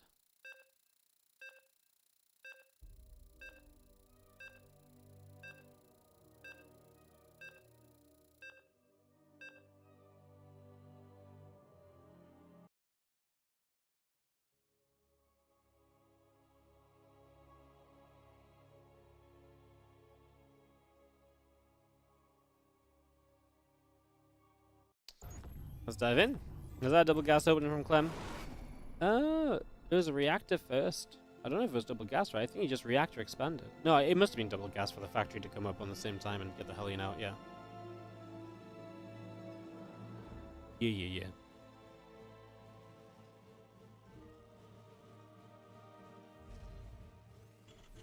What a disaster for Nightmare, man. Not fun at all. Not fun at all. Yeah, Clem went double gas, he went factory, then he expanded behind it. It took a while to expand because he was going for the double Reapers as well.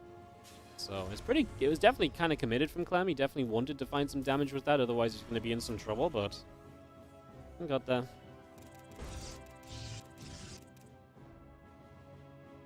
That's Clem. Definitely capitalizing the mistakes of his opponent, losing that Adept, pulling that Stalker out. I mean, Clem just straight in there afterwards as well. He was so eager to fight the next Stalker too. He knew exactly the opportunity that was presenting itself in that moment, so it really wasted no time at all from that point.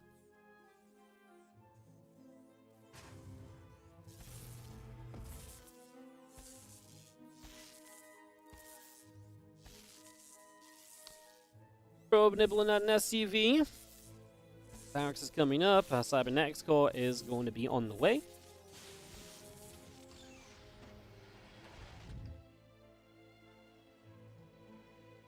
Obviously, Nightmare hoping for a better start. I was just building up Nightmare as well. I was like, well, he's been great at PvT lately. He's been able to play some great games.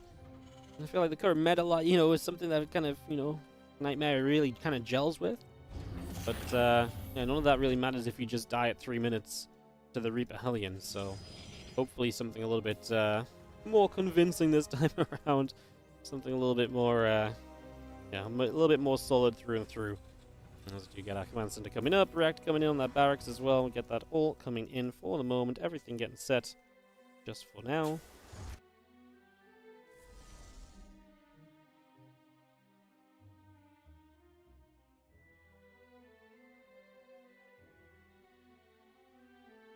Double CC coming in. Reactor still building through. Our Nexus is about to finish. And you have the Adept and the Wolf Gate coming up as well. Probe in production. Robo facility coming by. A lot of setup coming through just as we speak here. And this all set.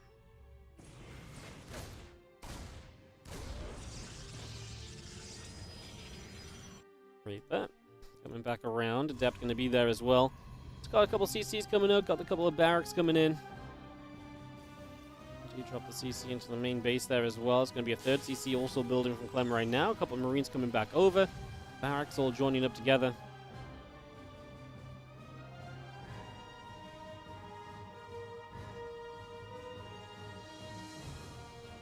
We got those 2 racks going to finish very soon. So Clem is going to be really powering up on the 3 racks play. Very powerful setup. Can really pack a punch. But we have also seen today when Clem has tried to make an attack happen against Jaishi, for example, and it just kind of completely flopped. So we will see how things are going to go.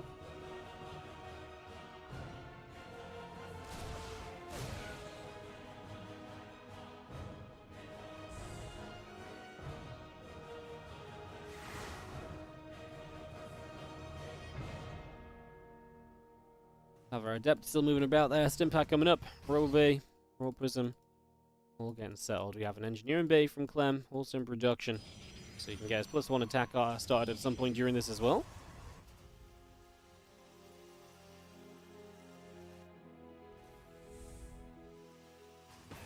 Stimpack Combat Shield coming up. Engineering Bay coming through. We got ourselves the Adepts continue to shade out over to the far left-hand side. Just getting set up over there for the moment. Get that all underway.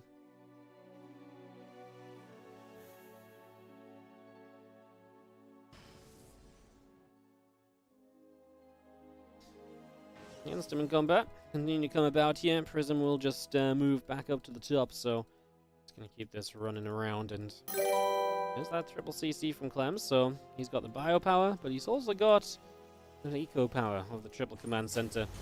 Yo, get it. Thank you so much for the 500 bits. Appreciate it. Hope you're doing great. Thank you so much for supporting the stream, and the channel, and the casting. Really appreciate it. Thank you so much. As our bio gets in here, a couple of Adepts taking some shots. We will see the Adepts now dropping back down. 4 SCVs have died so far. Right now, you're going to find another.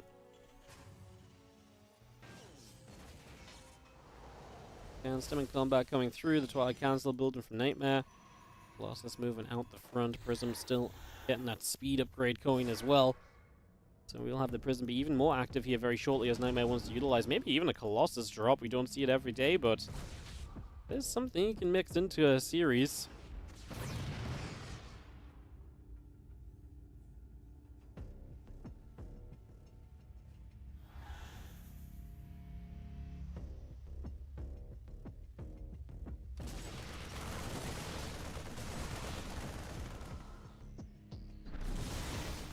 Prism still just moving about then. This Colossus absolutely trying to find an opening. This is actually kind of annoying when you're playing just the bio, because yes, you have a lot to potentially overwhelm a Colossus with, but the mobility of the Prism is going to make that difficult.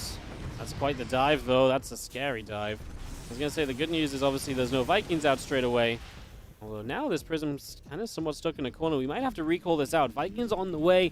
Going to escape down the left side for the moment through the natural. Clem does not have anything in position here, so SCVs are actually in trouble. That's where we're going to start seeing some results from Nightmare.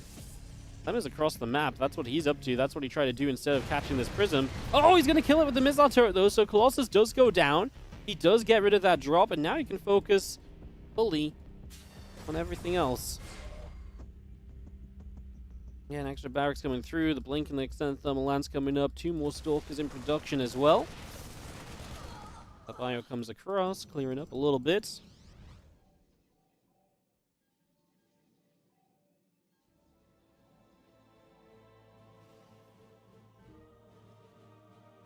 Blink about to finish. Extended thermal lance coming by. Our War Prism is still building up here. Our bio still setting. Onto the top again. We've got a bunker and a couple depots. Clem going to be very safe on that position. Just putting that into as good a spot as we can. Our Stalkers, our Sentries, our Colossi continue to move into the center.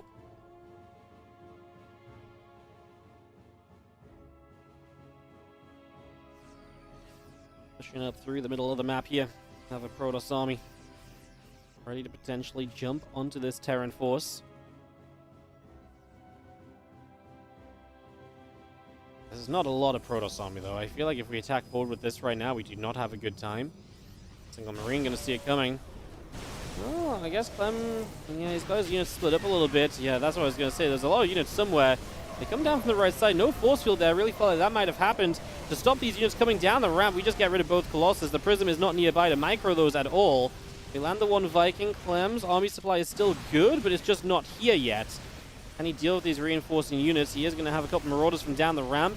Has a bunker up that ramp as well if he needs it. That is actually something you can hold with, as the SCV pull is honestly decent in this scenario as well. Just guaranteeing you're going to push this back and not give it the kind of the momentum that it may need to kind of overwhelm you properly. How far does Clem want to chase? He'll get this Zealot. He's actually still pushing. That's a lot of Stalkers. He does have a few Marauders in the back. Obviously, the ability to kind of blink with these Stalkers don't keep them alive is a big deal. A couple of Vikings still in the sky. It would be nice to be able to knock down the Prism, but for the moment, the Prism is very much so alive. Marine Marauder regathers on the natural. Vikings will land.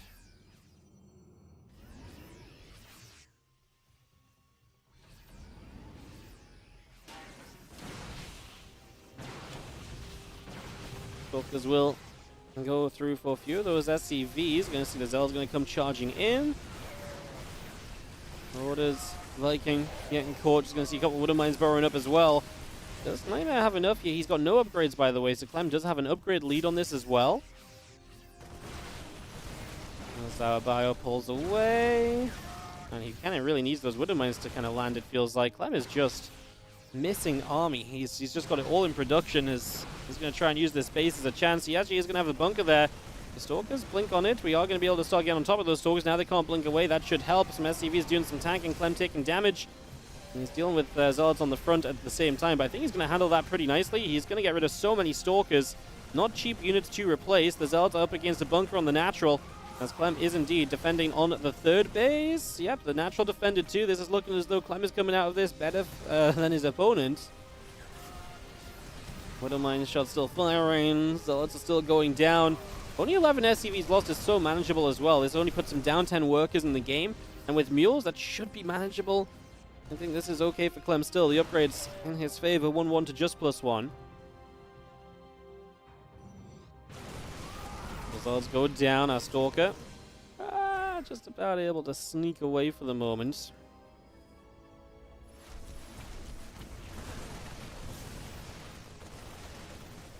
Fire shows up. A couple of Zealots already going down. We have units from the right-hand side as well. Gonna start stimming forwards. That Colossus is gonna get jumped on. Yeah, that's not gonna survive very long. Sentries don't even drop a force field. I think there's one force field available. Losing this Colossus kind of suggests where this game is going, right? No armor for these Zealots as well. They keep melting. New Colossus here. Prism might be able to save it this time. Obviously has got that Prism speed from earlier in the game. Really missing that Prism from being around earlier on. Wouldn't mind shot on the Stalker that blinks away as Clem 30 supply up now here against Nightmare. Colossus in the back, just going to actually come through, knock down a few of these SCVs. Bio drops on top of the Prism. Again, that's set up. Colossus still firing, SCV still taking shots, SCV's dropping down. Bio Force coming over, a couple Stalkers are getting hits. The Viking... Oh, hits a shot on the Colossus. Actually still kills the Prism though. I was gonna say, hitting that shot on the Colossus might have cost you the Prism kill, but the Prism goes down anyways, so never mind.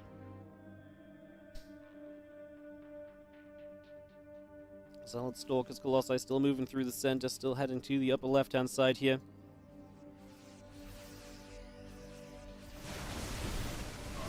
Just gonna see this army jumping in. Bio gonna fire, Zealots are gonna start taking some heavy hits. Colossus want to come across. Stalkers will blink. Medivacs will be going down.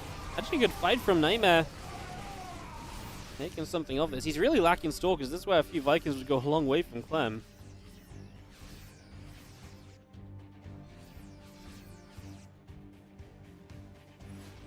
There's a couple of Vikings up now. The few Stalkers blinked in. You've got to be careful. Like I say, they are your answer to the Vikings, so you don't want to just gift these Stalkers up.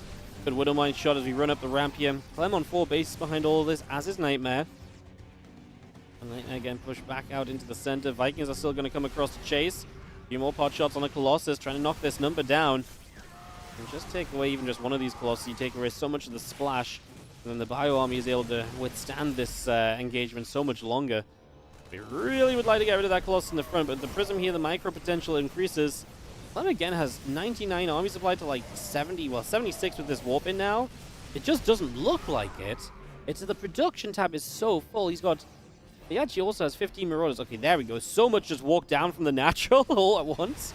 Where were these units hiding? As we are going to get rid of the Prism. There's a Dark Shrine that just morphed in a bunch of DTs. Well, Prism dead. We are just going to send the Colossi, the Viking student from the Colossi, but that was a mistake. We decided back away from it, but then the Stalkers are able to get rid of some of the Vikings. The Archon's now here. We do have EMPs available. That's obviously a huge addition when Archons are in their play.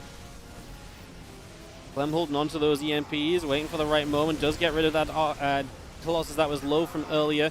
There's an Archon that's super low as well, letting the Widowmines put in some work. Vikings are back onto the Colossus, finishes off number 2. Handful of Zealots show up to reinforce this, but as those Zealots go down, this Archon will not last. The Colossus will be somewhat exposed. We're going to die for it, probably just lift after killing the Stalkers. Oh, actually, we can probably fight the Zealots. There's 4 of them, so we decide to lift and go to reinforcements, make this as efficient as possible as Clem is slowly clawing his way into a 2-0 victory here. Credit to Nightmare, he's really stayed aggressive, and while it didn't work early, he actually nearly did make it work. Kind of wild.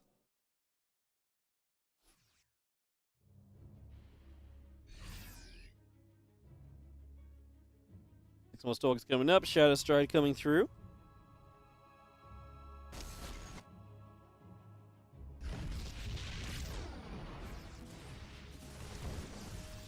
Couple libs coming around. We have ourselves the Marines and Marauders all coming up. Shadow Stride building. Our commandsmen are going to relocate as we get the main base up to a 12 o'clock position. Play from there instead. Protoss Army up the left-hand side. Bio down the right. And go jump onto this Nexus, which is going to be instantly cancelled. Clem maxed out, really can probably start bringing more of his army onto the map here. Nightmare is not in a great position.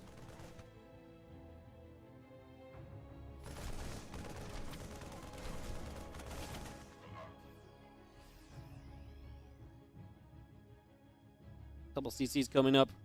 Starport on the way. Sensor Tower is going to finish very shortly. A few more Marauders coming in as well. As we just jump forwards, going to drop in some EMPs. Sentries are all going to lose their energy. Really means that you can stim towards this very easily. There's a group of DTs that are just going to hunt around. They would really love to get some damage done. We're actually going to chase all the way to get a Colossus kill there. Clem also shot the rocks for a moment. Did that a couple times over, misclicking a little bit.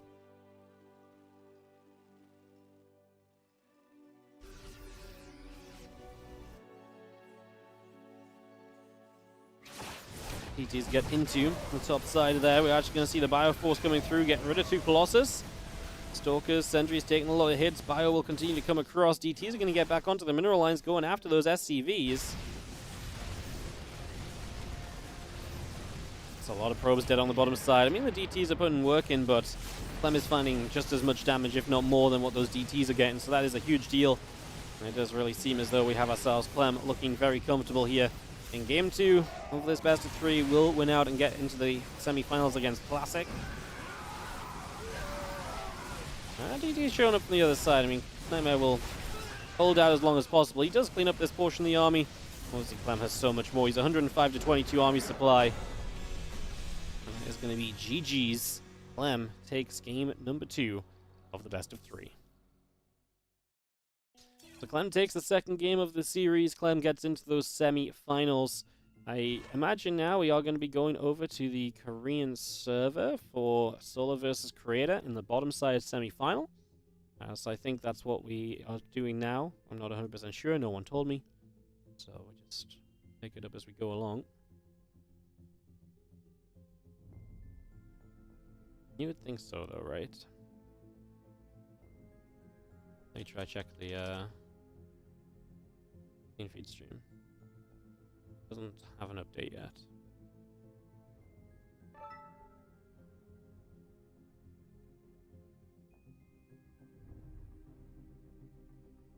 We're just waiting to be told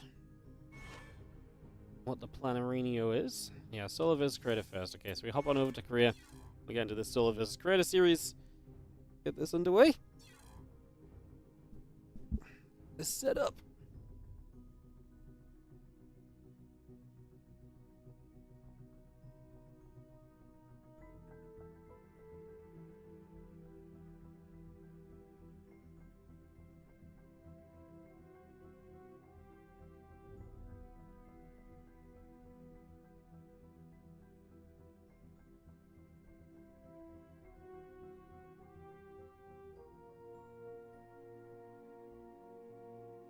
Alright, heading into this in just a few, waiting for, I mean, I can only imagine that videoed and ready to go. Because we've been waiting. Or they've been waiting for us to play a full series out, so I can only imagine it'll be a moment or two to get this underway. It's all kicked off. Amazing. Starcraft continues. Site Delta going to be our opening map.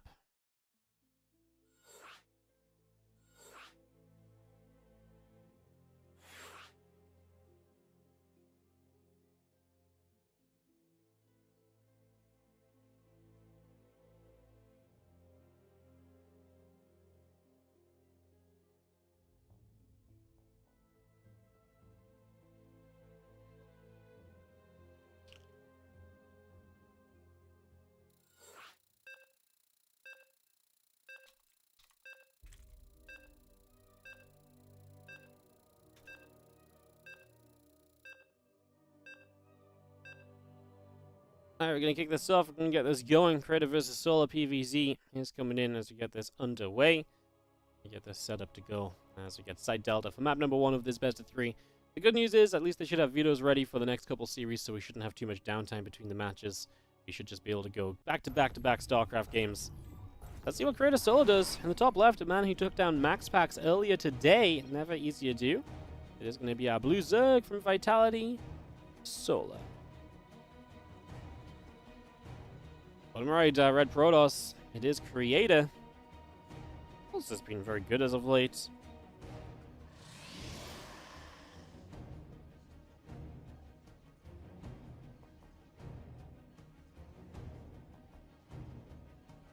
As we get ourselves into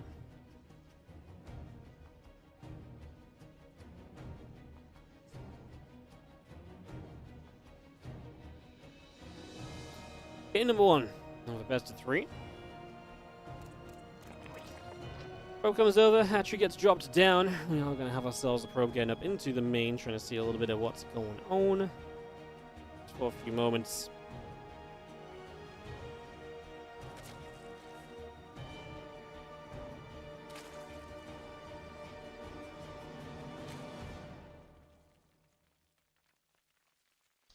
What's the probe? I'm just going to nibble about and be annoying here early. Nothing too crazy just yet. We get set up to roll.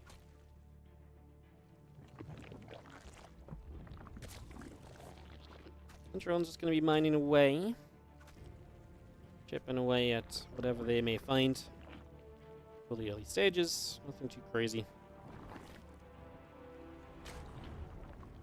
Again, this probe just keeps you full of information in the early game, so that's going to benefit you as you get set up into your tech choice back at home. In the next minute or so, we'll see what the choice will be there.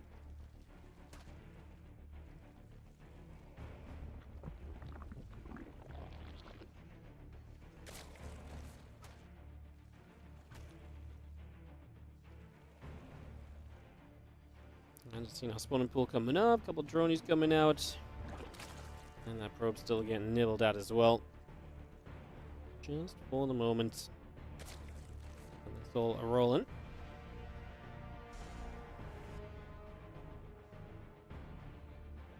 And a couple queens are coming about. Our Nexus is finishing, and that Stargate is the choice. Again, that's not really too surprising either. Stargate is kind of the go-to here. That's exactly what we're going to be seeing. Our Stargate in production on the way up. And a couple Lings are going to absolutely keep on chasing that probe around, by the way. So probe and hunted for a little bit.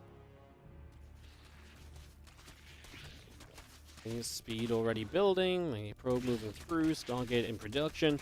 And again, a couple of those extra probes continuing out as the Adept is about to finish. Lings will just jump onto this little set of rocks on the low ground, so just going to pick away at that.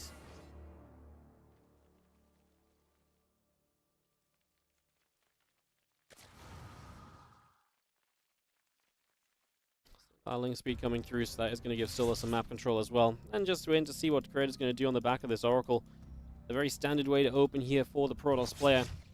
How far are we going to take this? What are we going to be able to do with it? Great questions to be asking. That's what we are hoping to figure out, hopefully, fairly soon.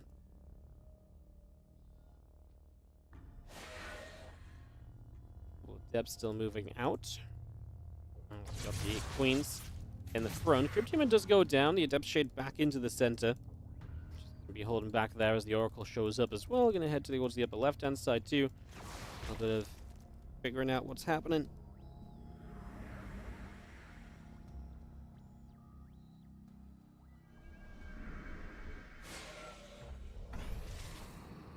This will shade once again.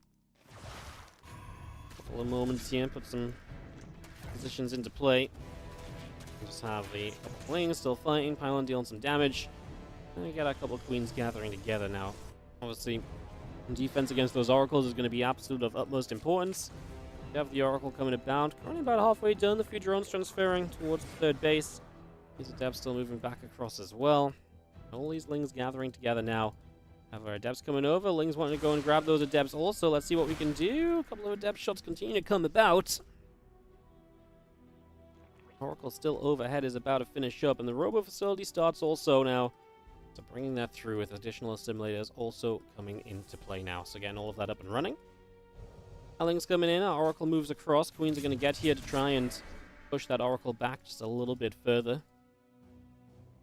A couple more Adepts still popping out through. The Rotron will go down. And yeah, we get our Rotron down. Our lair coming up.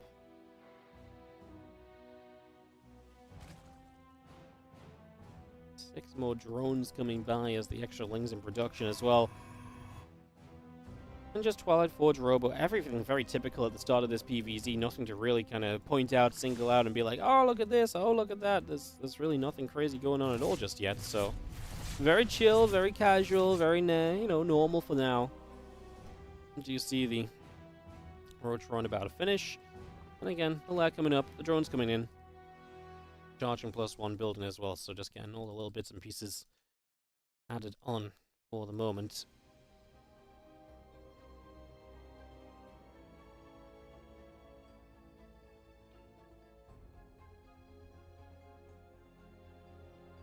Oracle is going to come back around the left-hand side, going to come through onto the natural.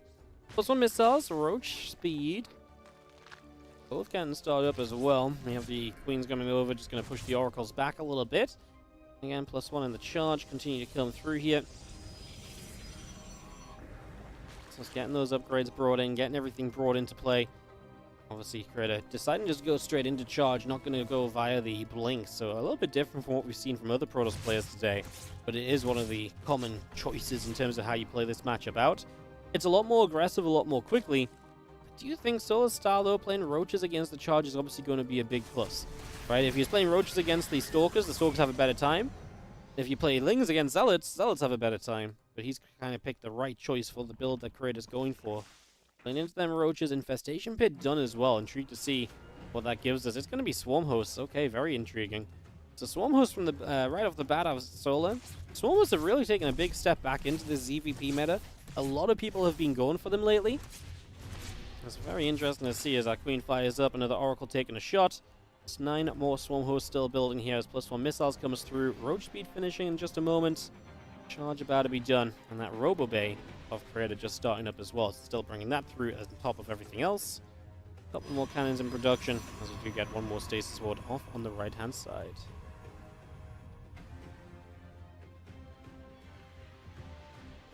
Couple of them Lings getting in between the bases. Here comes the Roaches. Here comes the Swarm Host ready for the first shove.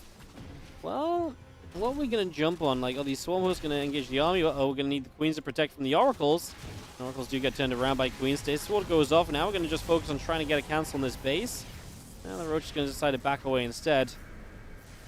Like I say, this first shove from Solar is one of the more powerful ones before you really have a lot of splash up to deal with the Locusts. Obviously, anti-static defense becomes a big part of the game here as Prism Micro should be a big factor as well. We actually lose the Immortal. What is going on with the Observing? Holy crap. Well, Lings and Roach is going to jump in onto the base on the right-hand side. On the left side, the Locusts get cleaned up, but we will cancel the fourth. That's a big step in the right direction, if nothing else here from Solar. That puts him in a good spot to continue through, because now Creator's already limited on economy. We do have Swarm Hosts, some of them still ready to go. Wouldn't mind just waiting to kind of fire them all at once for kind of, supreme power. The Robo Facilities on this Natural a big deal, as we're actually going to take the chance to dive on the left. He sees the Prism on the right-hand side, which means that the left side is maybe a more abusable position to jump on right here, because the Prism isn't there to just kind of micro units out of trouble. One of those Archons low should go down. That really feels like it's worth the target. Split up a couple of different sets of Locusts here, as the Locusts do get to just sit in the front and tank. Corrosive Valve getting rid of an Oracle or two as well. These Archons are still putting work in, mind you, during this, and that is going to finally kind of, eat through some of the Roach Ravager. Another Colossus pops out, going to come onto the ramp. Well, I mean, we're actually going to have two Colossus. The other one is kind of sitting AFK for the moment, though. Obviously, this is the moment where Solar is not very strong because he's not got the Swarm Hosts off of cooldown. So as long as the Swarm Hosts aren't off cooldown, that's going to be a continued issue. We do see our Prism still allowing some of these units to stay alive where they wouldn't have been able to usually. And Solar is on his way to Hydrogen and a Hive already, looking for a big transition out of this. Very interesting transition so soon, although if he's very happy with what he's been able to achieve, then why the hell not? Locusts pop up, they are going to move forward.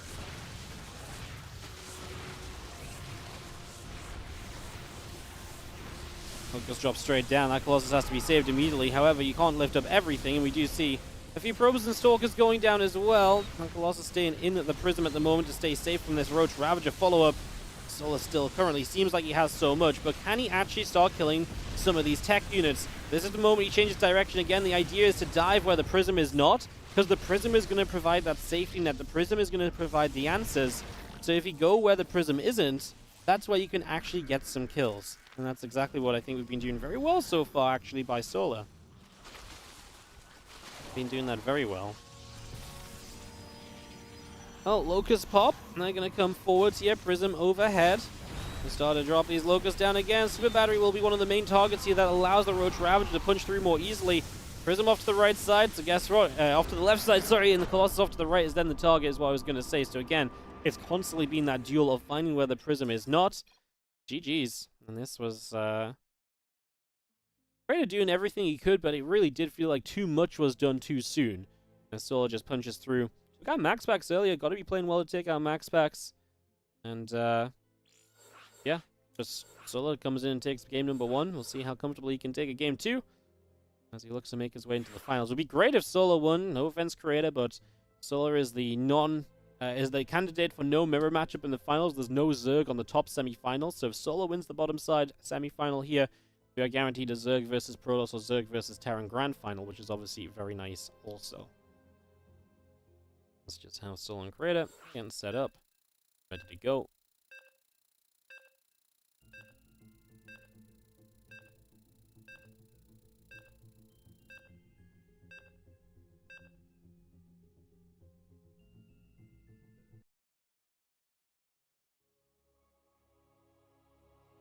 Alcyone going to be map number 2. We'll get it straight on into this, guys. Get this underway in just a moment. Thank you for joining us today. If you are enjoying the stream, do consider following, liking, subscribing, etc. Helps us out a whole bunch for running these streams and so on in the future. Helps us out a lot. So do check it out if you can. As we dive into game number 2, in the top right-hand corner, the blue Zerg upper map is Solar, taking on the red Protoss in the bottom left, Creator. Currently at 79 likes on the YouTube stream, by the way, guys. Let's push that up to 100. Apparently that's good to do, so I'm going to tell you to do it. Appreciate you all tuning in today, though, just in general. It's so good to see you guys here for the Kung Fu Cup. We'll be live again tomorrow. WardiTV Korean Royale action tomorrow, as we have one of the final group days of the Korean Royale.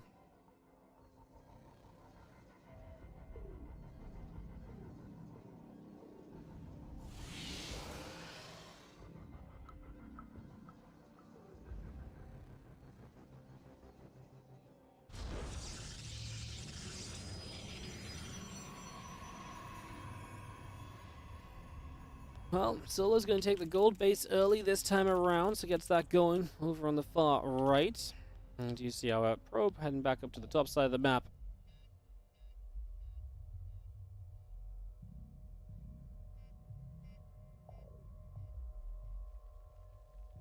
Probe moves in. Gonna be coming by. A few drones, spawning pool coming up. Okay, and the probe coming about as well. As you get a hatchery.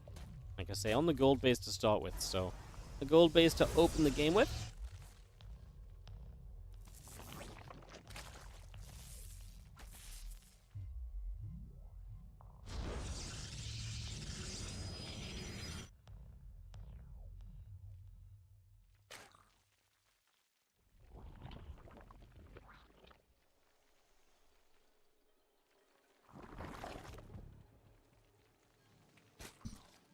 Cybercore coming up.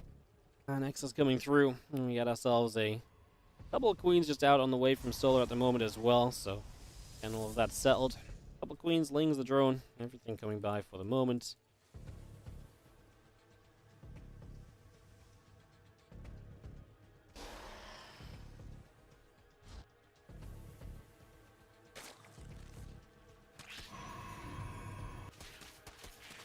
Couple Lings. I'm gonna get the nibble on.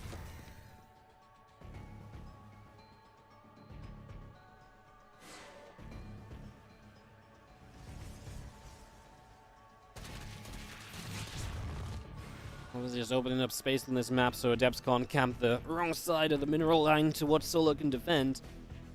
Very expected little play. As Stargate comes through from Creator, we'll give him some pretty standard options in these early stages. So Stargate coming up, a couple probes and a Stalker coming around.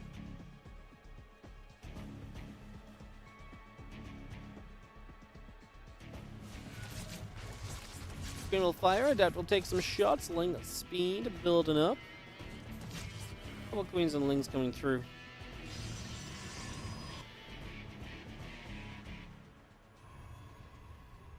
It's gonna get a gateway back down into the front, the Adept pulling away. Gonna fill the hole in the wall off. Couple of simulators coming up, gateway coming about.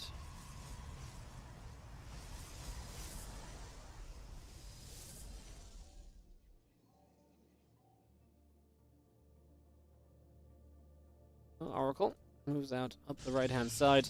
Pilot Council, Robo Facility coming up as well. Get all that on the way through as the link speed comes in. Just get that link speed completed in a little bit. Again, drones and queens continue to come up here. Oracle going to fly up towards the natural where we see, well, absolutely nothing. So no damage found just yet, and Solo currently getting away with this gold base very comfortably. You know, if you get away with this gold base, that's generally a very good sign for you, right? That already puts you in a pretty darn good position.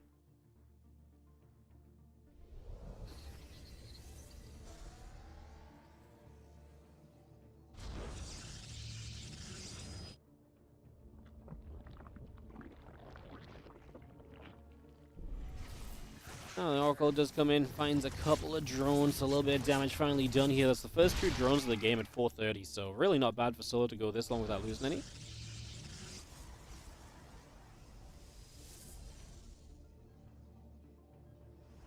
More drones coming up, Ling's on the way, Flare and the Roach roaring coming up as well. We'll see our Stalker picking away at the Overlord as our Ling's going to try and run at the front, going to go after the Proby.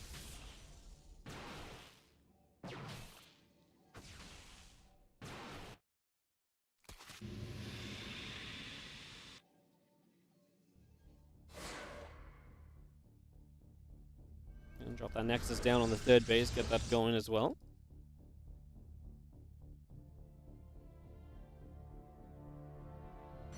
Charge coming up, Immortal and the Nexus comes by. See our Prism coming across the far right.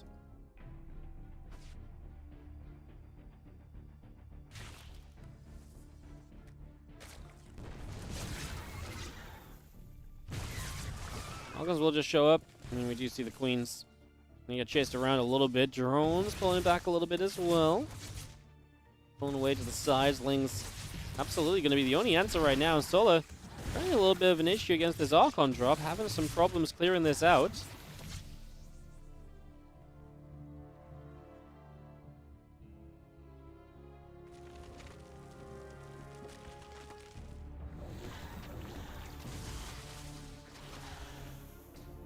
Prism's going to be there. A couple of Archons moving about. Roach speed, Lings, Roaches all coming through. It's going to be the rest of the Roaches just coming over, pushing that Prism away.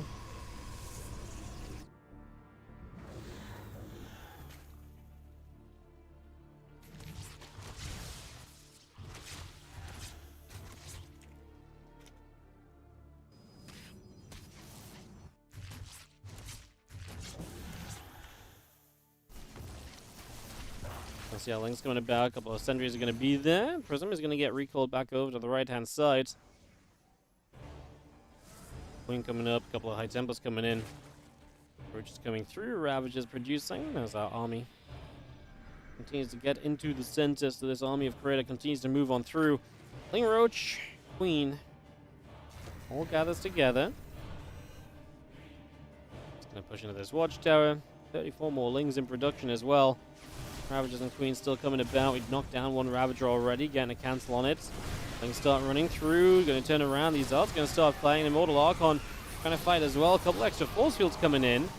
Extra Zealots actually get cancelled on the Warping as well. And Solar is going to completely crush this attack. So Creator feeling like he maybe had a moment or two, but now he's getting chased, and this is terrifying. Is obviously you're going to start losing sentries. They're going to start losing Immortals. You're in trouble. Archon goes down as well. The Micro on the Prism is not pitch perfect just yet. As we are seeing, oh my goodness, well obviously you can only micro so much. Oh my goodness, he doesn't get 2 units away though. GG, Solar just going to crush it. Solar going to win 2-0 and through to the next round. Solar not messing around there as we will get ready for Clem versus Classic as our next matchup, guys. TVP time. Going to swap back on over to the American server, get that ready to go, and jump into that in just a moment. I'm just going to go grab a snack real quick. I'll be like 1 moment. I'm not even going to throw us to the break screen. I'll just leave us here. Just need something to munch on for a moment. I'll be right back.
Alrighty, guys. Getting ready to join Clem Classic here.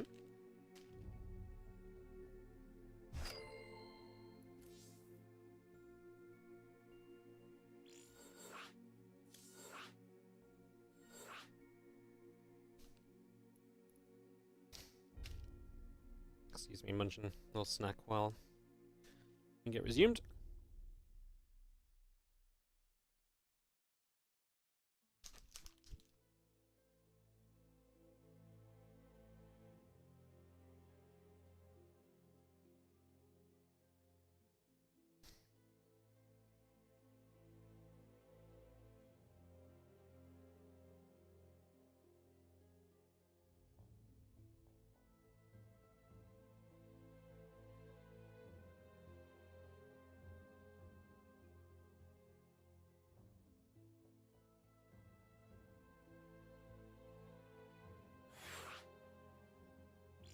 Waiting for someone to accept the lobby invite.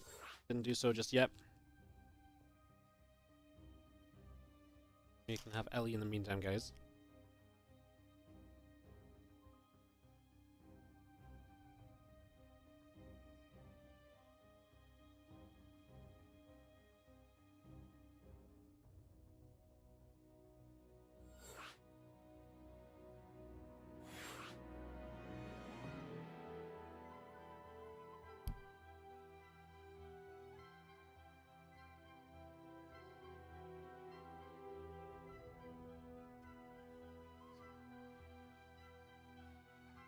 That's a cute dog. Yeah, she's the cutest in the business. I don't have anything you can eat, baby. I don't.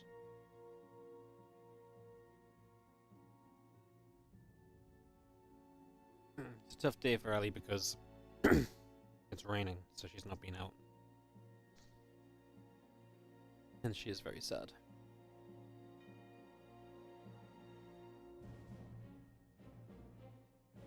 We're in the lobby, players are readying.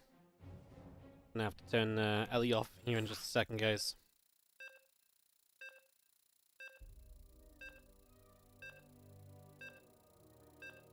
Can I say bye? Oh, you tired. You go have a nap then. Go have a nap. Okay? You go have a nap. Yeah. She is looking extremely cute today. I don't know what she's trying to get.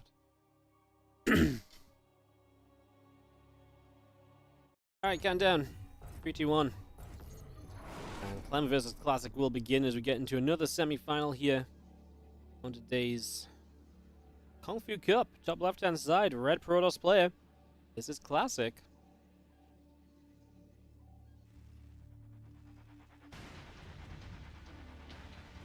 Top right, our blue Terran from Team Liquid. This is going to be Clem. As we get game number 1 of this best of 3 up and operational, guys. Let's see what happens. Let's see what goes on. Excited to see how this is going to go. Excited to see what these guys have in store for us. Clem Classic, I think, is a really fun matchup. Classic's been playing great, and Clem has clearly not been playing super brilliantly in TVP. He's definitely had some struggles and some issues.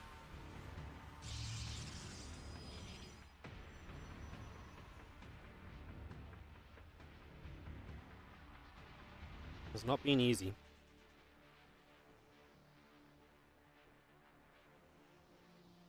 Top probe. Comes moving across the map. I have ourselves a gateway coming up, probe coming in, racks on the way.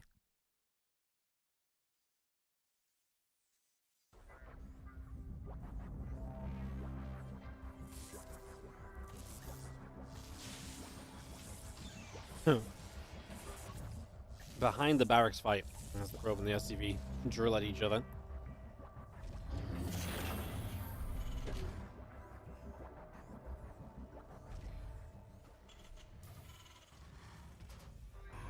Just finding some little bits of damage. Factory is now on the way up as well. So we get that factory on the go. See where we head. Let's see if Clem can find some good damage early. See what his plan will be. Probe does move to the upper left-hand side. Next is still coming together as well.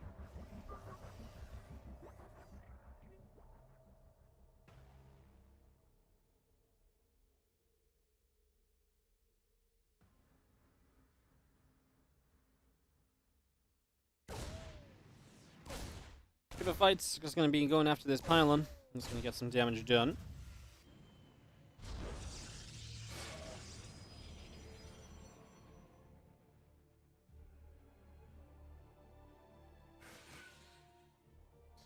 As the Reaper wants to hop back up, just see our Stargate coming through. The next is still building.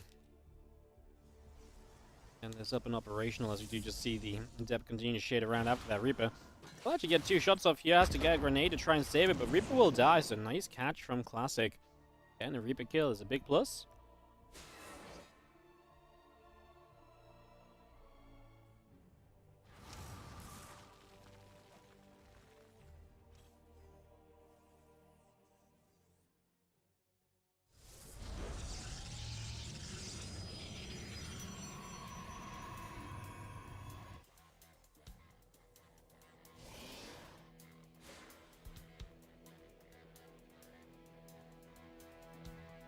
Phoenix kill coming up. I'm just going to have ourselves the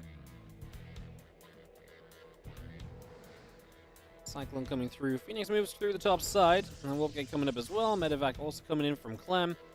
More Marines coming out as well here just for the moment. So just getting all of that on the go.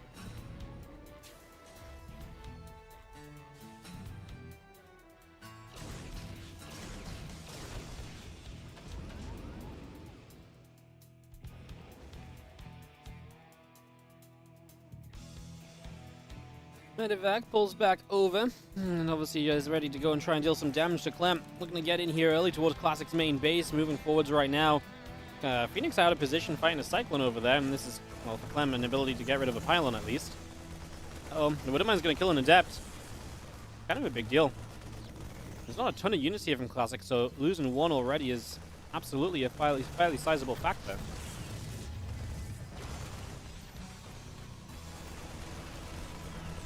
Most few Marines still firing away.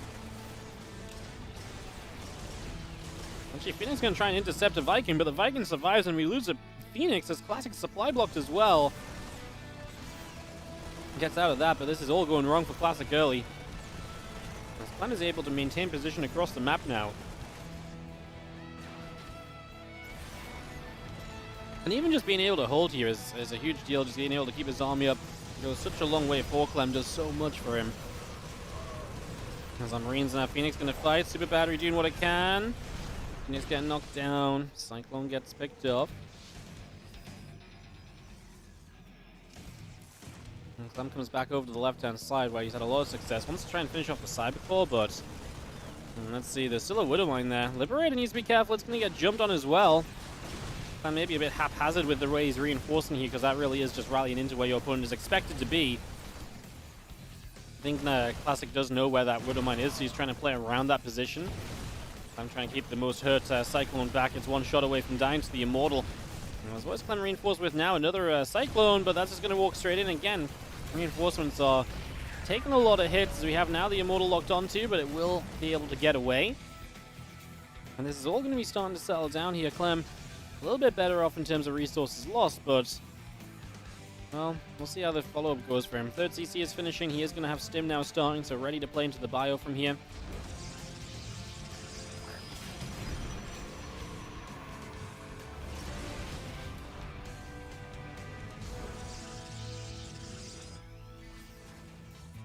Nexus gets dropped down. Robobase still building through.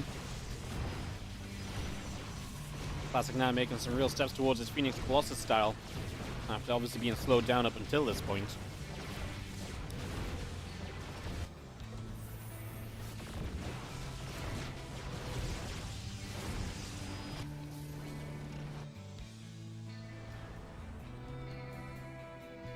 Orbital floats over, gonna land in a moment, get onto that triangle as Phoenix will just zone out any potential drops around the top side, and this game is gonna get to another kind of stage. So our Phoenix going to go through a couple of SCVs. Begin to get knocked off here. There's actually going to be 5 workers killed, not a bad start. Stalkers, the Immortal's going to start pressing forward. Tank goes down here very quickly. Clem's just out of position to deal with this big push. And we will lose a few SCVs here because of it too. Obviously, Phoenix are trying to show up. Do they have lifts to get rid of the tank? We actually just target the tank down anyway. Vikings show up, though, to get rid of the Phoenix. Multiple Phoenix going down. Clem pulling SCVs to try and survive. Obviously, if the Phoenix die, we can land the Vikings as well, although we might want to keep the Vikings in the sky just to keep them alive for when the Colossi come to play. Colossus showing up in a moment, and Vikings will want to lift back up. Marines not going to love the Colossus being here.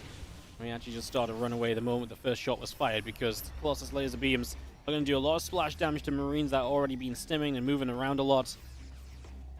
So just trying to escape away from that. As you can see, more Marines pop back into the medevac. And they're going to start pulling away. So the tank gets sieged up, a couple of SCVs come in to try and get repaired. Excuse me. There's a couple of SCVs still coming about. Medevac around the left-hand side. Extended thermal lens coming through. Stargate and the fleet beacon coming up as well.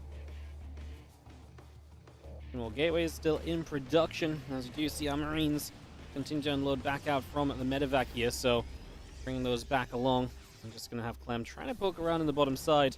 See if there's any opportunity for damage dealt in this direction. Although it doesn't really look like there's going to be much of a chance. For the moment, at least.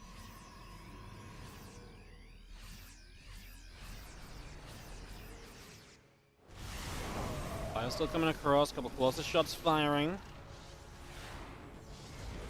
Tank getting sieged up. As the Tempest comes through here as well from Classics. It gets that underway.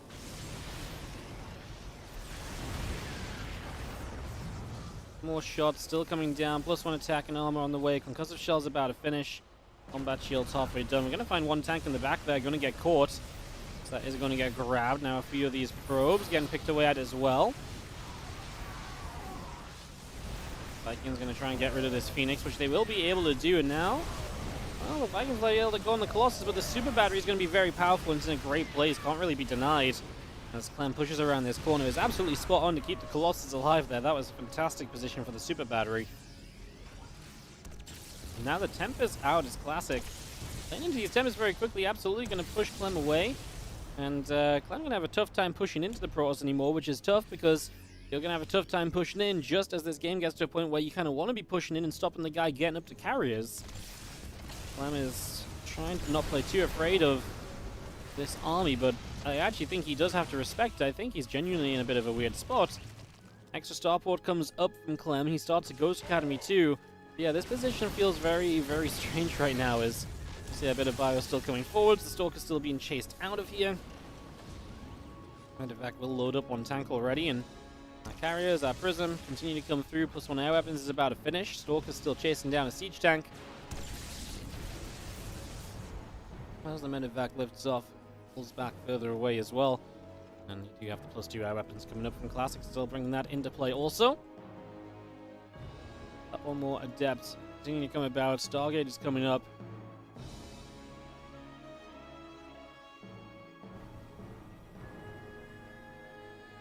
This army gathers up just on that third base. Prism moves out over the right-hand side. Yo, Merham, how you doing? Tier 3 resub at 65 months. Thanks for all the content and passion. Hell yeah, thank you so much for supporting on Tier 3 as well. Appreciate going above and beyond. As the Prism here is dead. One more Viking shot and we are good to shut that one down, so that will fall.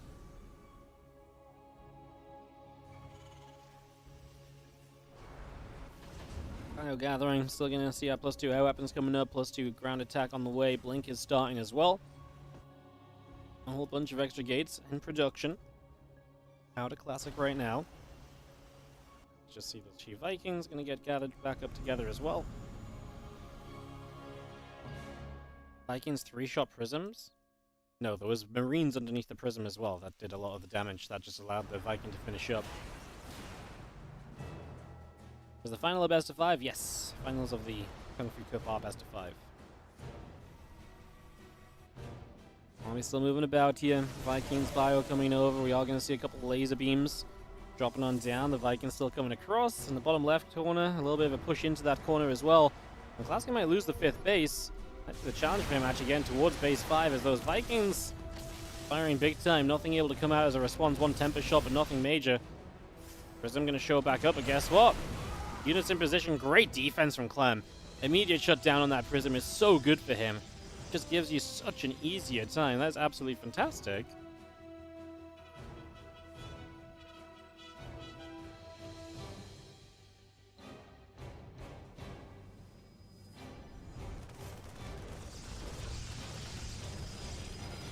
Next is taking a few more shots. Storm coming up, +2 attack coming in, +2 air weapons as well. All coming about as we get our Nexus settling down. Bio through the middle of the map. There's an observer right there. That is... I want to see this. Good information for Classic, but he is also going to have to deal with this dart up the left-hand side. Clem still has this group of units. I might start to pull Classic back a little bit, even if he's aware of this army here. First Storm is good, and Clem's not watching, so he eats some damage. The army on the left side can only do so much before lifting up and going elsewhere, although into the main base. Might have a lot of potential. These Vikings should be able to get rid of at least their top side carrier. They're hitting a lot of the interceptors right now, but there's going to be a lot more interceptors arriving, and Classic's army is still very difficult to deal with. Again, the drop in the main base of Classic is going to be an issue for him, and that's something that Clem is going to try and make the absolute most of right now, as Classic pushes Clem away, is able to take that forward base as a 5th. We're going to lose the Fleet Beacon, though. We're going to lose the Cyber Core as well. That's going to be +3 air weapons stop, so that's actually a fairly big deal. Clem just now getting his +1 ship weapons. And yeah, there's just no response. I mean, Classic just refusing to do anything about this group of units. Please finish the Cyber Core, Clem. He's not going to, is he? And he's going to let that Cyber Core live, not thinking about the air weapon upgrade that he could have denied. He's actually going to unload these units to just try and fight out. He realizes that this army may not be getting away, but it's also going to buy time where Classic is up over there, and now Clem is going to run onto this base, and Classic is going to find himself completely out of position once more. Unload a couple more units here. The battery will continue to take some shots. Gonna be taking some extra hits. This base goes down, and again, a Terran that is keeping the Protoss on 4 base. So at least we'll have a shot here. Viking's still not in one-shot range of the carriers, which is a shame. Otherwise, they could have had a couple there. As well. Oh, these units trying to escape. Low HP, and they get stormed into a lot of losses as well.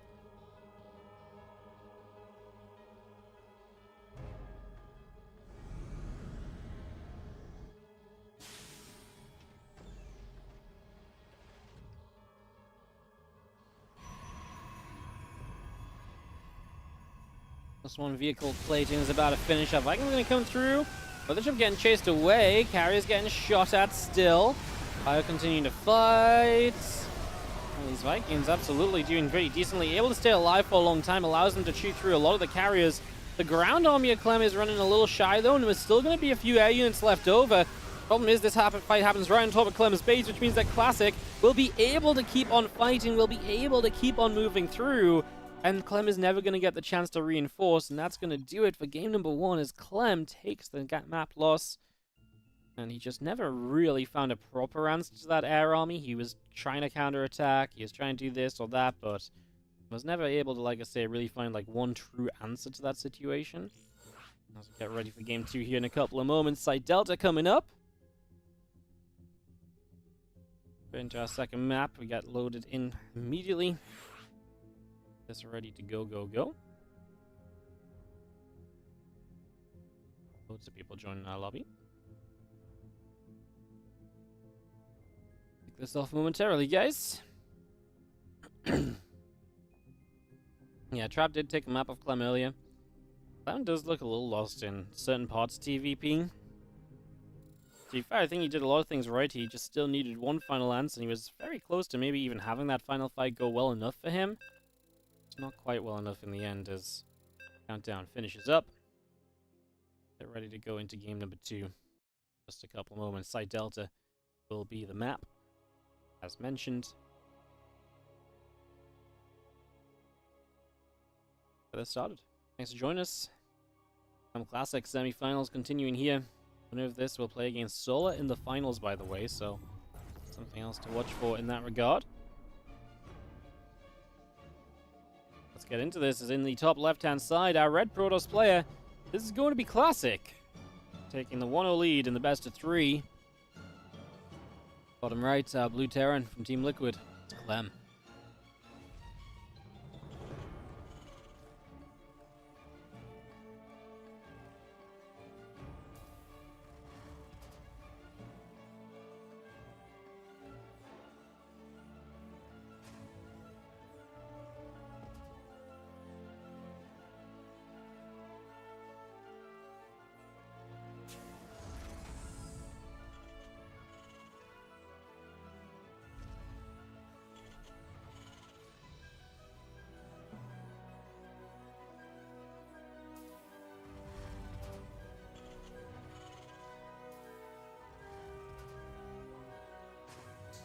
Well, let's see what Game 2 has in store for us. See what the plans may become over the next couple moments.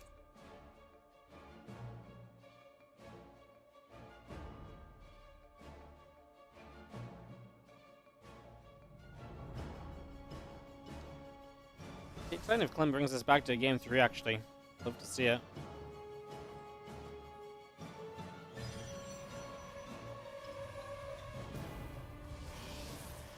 Probe comes in, nibbles at the SCV.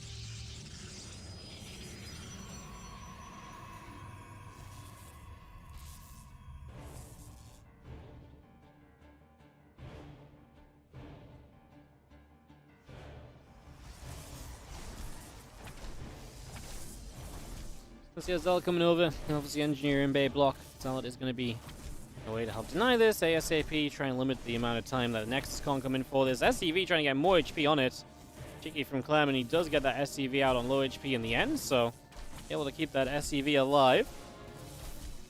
This SCV is still trying to come back in. Clem will try everything he can to block as long as possible. Just wants to cause as much disruption as he can to the game plan of Classic, so just trying to be as much of a nuisance as he can be. Creeper shows up, Solid backs it up. You can see our Stargate coming through. Voltgate coming up as well. Single Adept gonna shade around. Reaper gonna get pushed about a little bit. Zelt still trying to chase. Adept coming through. It's gonna go and put in here as we have now the Nex is able to build in the Stargate, the Choice from Classic. Obviously saw Stargate play last time as well, opening with those Phoenix. Kind of wondering if Clem, I mean, obviously a bit of a bigger map, so this map may not see as much kind of early game aggression and back and forth and everything, so that could be an intriguing way in which everything gets kind of mixed up and changed up, so things to watch for the moment.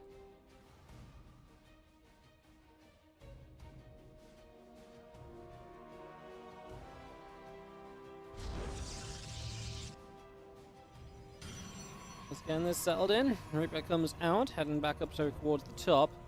Phoenix coming through, Cyclone is building, Medevac as well, a couple more Marines coming about. Phoenix gonna lift up that Reaper, the two Adepts trying to come in.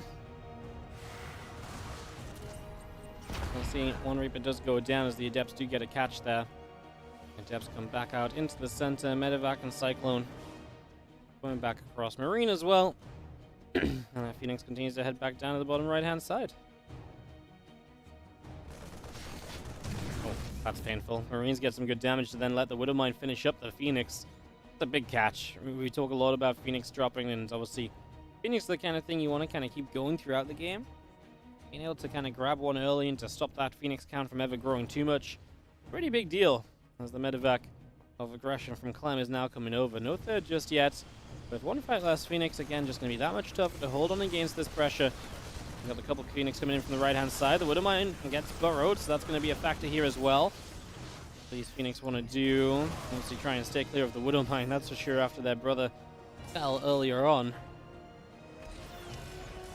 Cyclone locks onto the Cybercore again. Phoenix come through, lifting up the Widowmine. A couple of Adepts coming about. Go back and forth. Cyclone locking on again. Zealot's still taking some shots. Going to be going down. The Phoenix pull back towards the ramp. Back towards the natural just in general here. As we have the units of Clem also coming over. Widowmine going to get burrowed up. We're actually going to turn ourselves towards the Cybercore here on the main base. Wall off once again.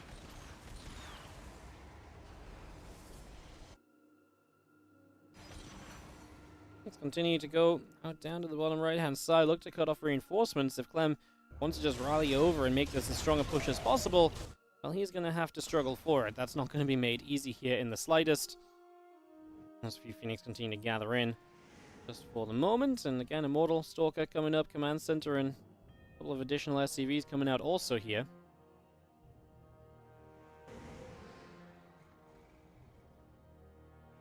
Phoenix is still gathered. We do see Cyclones, Marines moving back to the bottom side of the map. You have the Phoenix coming in, getting rid of a couple of different SCVs now. 3 workers going down, and we actually come across to pick away at even more as well. Liberator gets sieged up.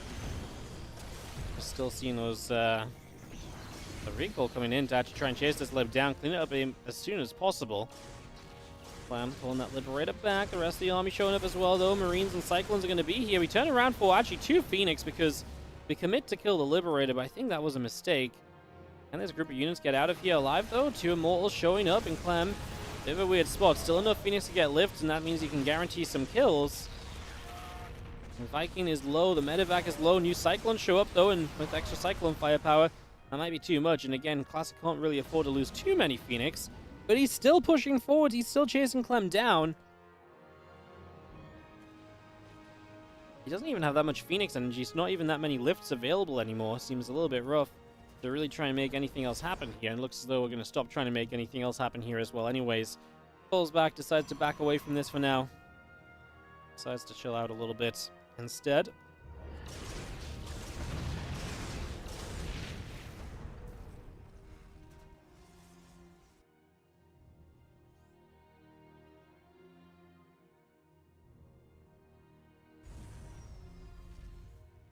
So seeing a couple more SCVs being brought on into play, bringing those up, getting all that going. Just for the moment, our Colossus, our Sentry being brought in as well.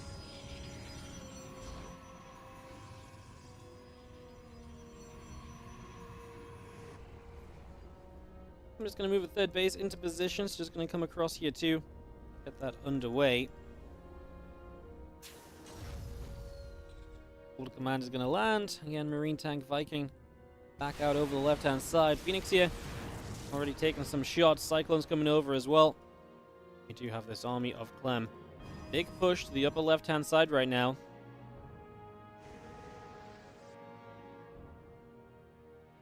Stargate, fleet beacon. Again, just classic. Loves to make that transition into air toss as soon as possible.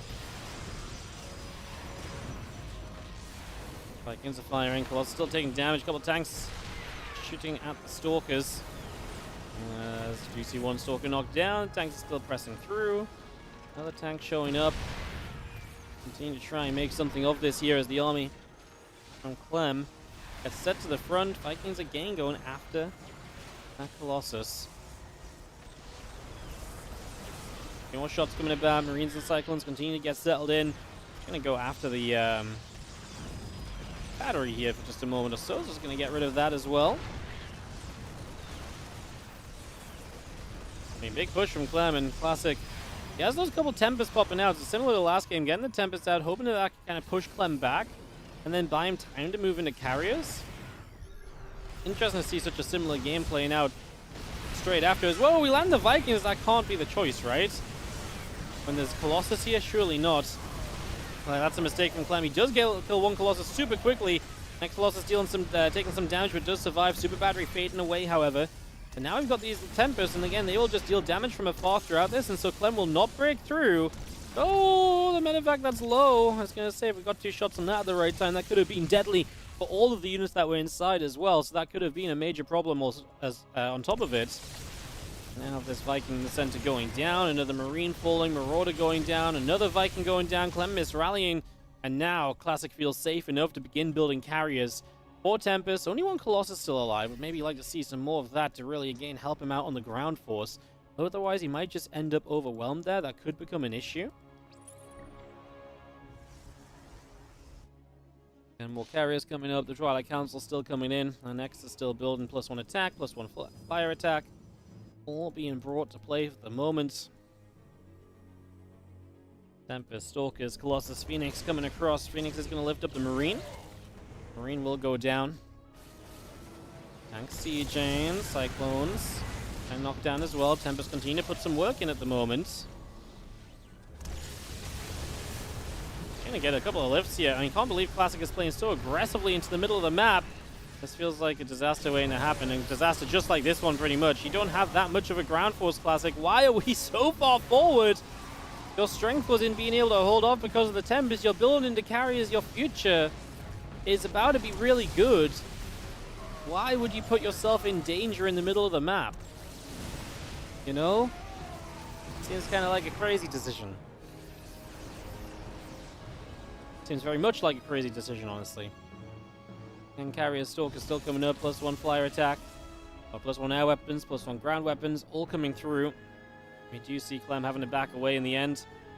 Clem definitely taking control there. He got rid of a bunch of the Tempests. That's going to be nice to have out of the way for the future as well. Going to be another bonus to all the rest of this.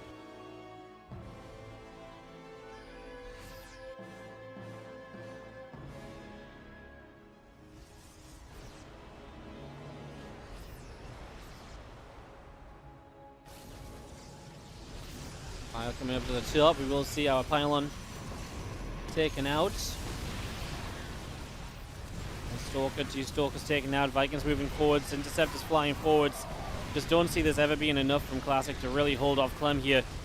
As this time the carrier number is just not going to be that kind of overwhelming. The Interceptors are just dying because there's enough Marines and there's no damage to get rid of those Marines either. So there really is just no stopping this massive bio from just overwhelming as we press on through.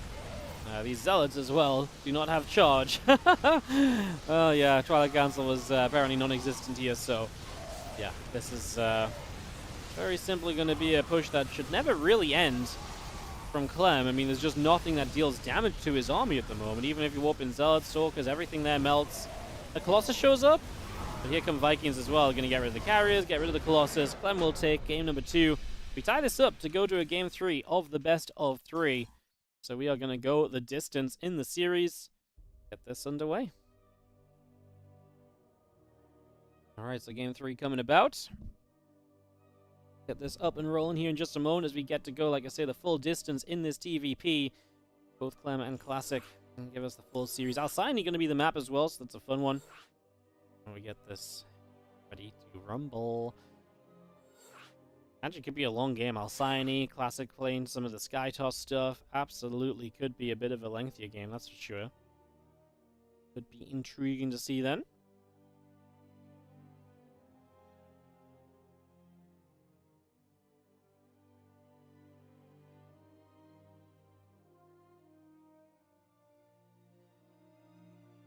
Through the series, as soon as the players say ready, we will be off into this. So many casters in here today. 1, 2, 3, 4, 5, 6, 7, 8, 9, 10, 11 casters.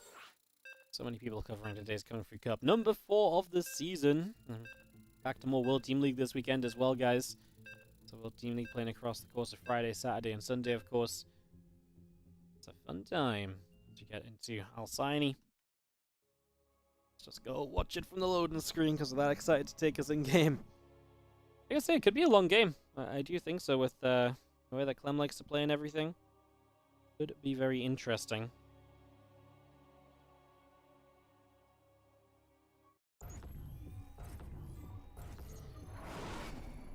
In the top right-hand side, our Blue Protoss player took the first game, tried to pull off the same strat in the second, but kind of got overzealous in the middle of the map. I really think that was the opening that Clem utilized to take him down. Classic in the top right, representing Twisted Minds. Still, of course, as he is up against the Red Terran player. Just mentioned his name. He is Clem, and he is from Team Liquid. And he's tied up this series to keep this run alive in the Kung Fu Cup. Nothing simple for Clem today. This is the third time he's been into a Game 3 against a Protoss player. He did 2-0 Nightmare, but he went 2-1 against Trap, 2-1 against Jaishi. So it has definitely not been the easiest of days from Clem. Definitely one of those grinded out kind of days. Lots of games played. We're now 4 hours into the tournament. Grand finals with Solar against the winner of this will follow. That being a best of 5.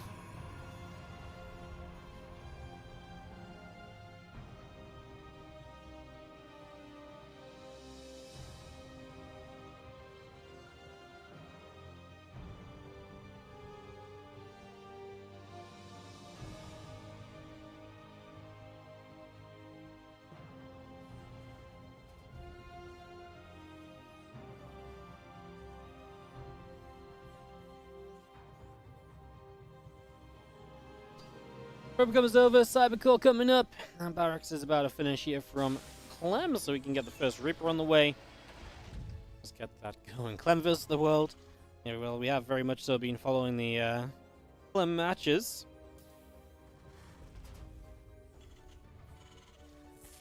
Throughout the course today, it just kind of made sense with the other matches that were ready at the time. Actually had a lot of long games at the start of the day as well.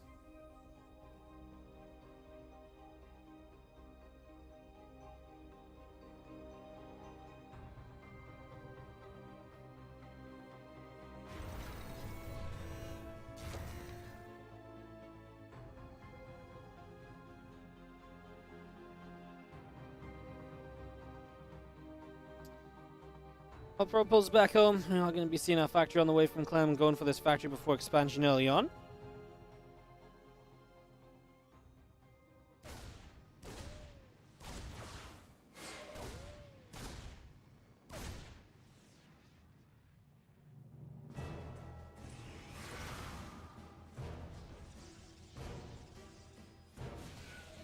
Have ourselves the robo facility coming up. Starport still building. And the Adept going to try and fire through. Deal with this Reaper, which does turn around, so just get away from the Adept for the moment at the very least. Adept pulling back up to the top. Robo facility, couple of probes. Sentry on the way. Warp gate is coming through as well. See our Reaper trying to get into the front. The Adept is going to be there. Turn that Reaper back around. The battery will come up. Just have this Reaper going to move across, hop into this main. Not really a lot going on here. Sentry pops out. Warp gate is still researching. Obviously, there's not very far to go with the wall off being there as well. Clem decides to just go into the natural, and he does spot the robo as he moves. There's, of course, a switch from the earlier stages of this series where we were just seeing Stargate, Stargate, Stargate as the opening out of Classic. So that is going to be something a little bit different here this time around. Now have ourselves a Stalker coming up in production to continue to come through with this ball for the moment. Starport lands onto the tech lab. Gonna bring that across too.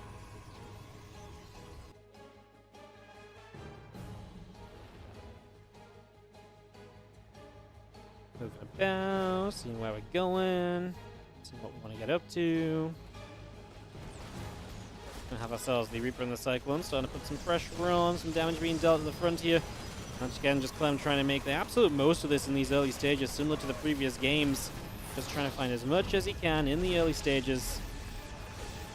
He does get himself the pylon, the depower, and the gateway as well. Is obviously a pretty big deal. Classic supply block from all of this as well, so this does add up. Absolutely working against you right now is Classic, who is not having the best first few moments of the game. Not much is for sure.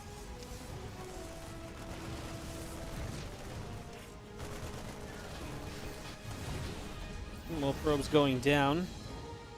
Continue to put some pressure in. Those two probes dropping off just for the moment again. And we continue forwards.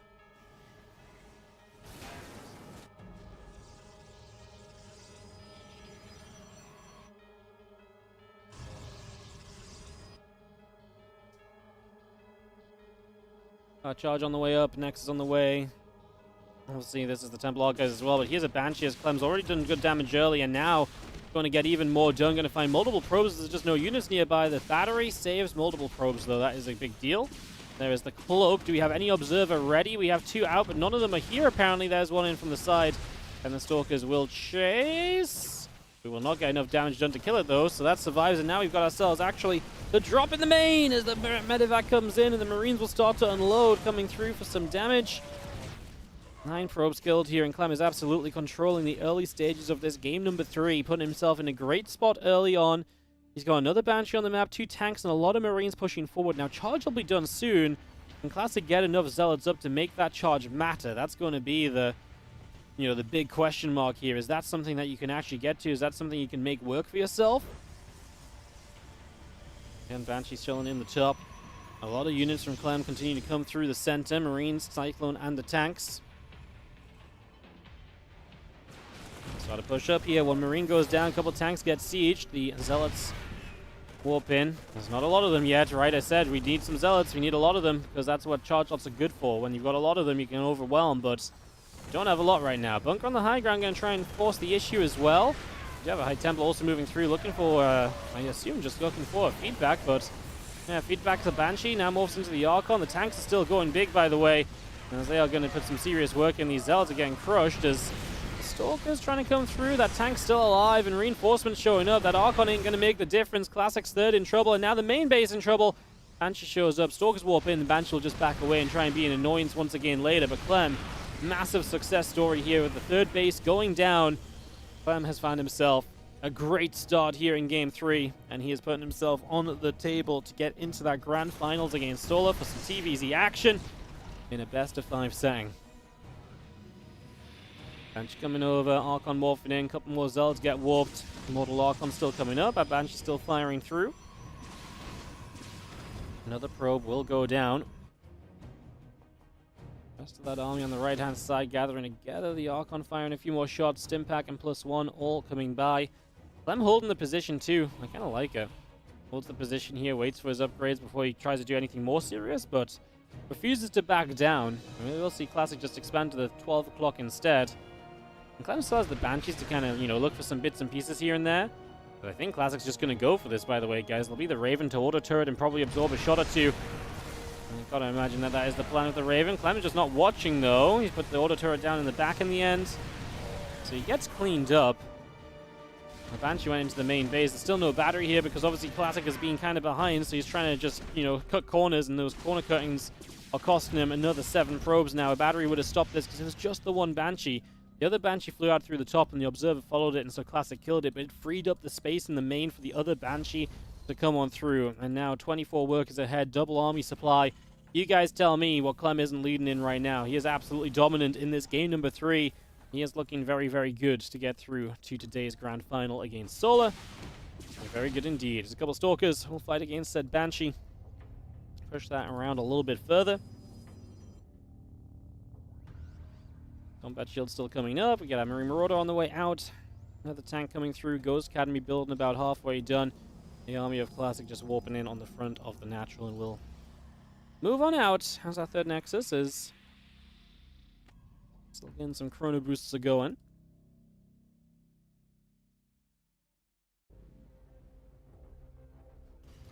Obviously, Clem he's set up for the all-in. He is so ready for Classic to show up and just all-in him, because he knows how much damage he's done.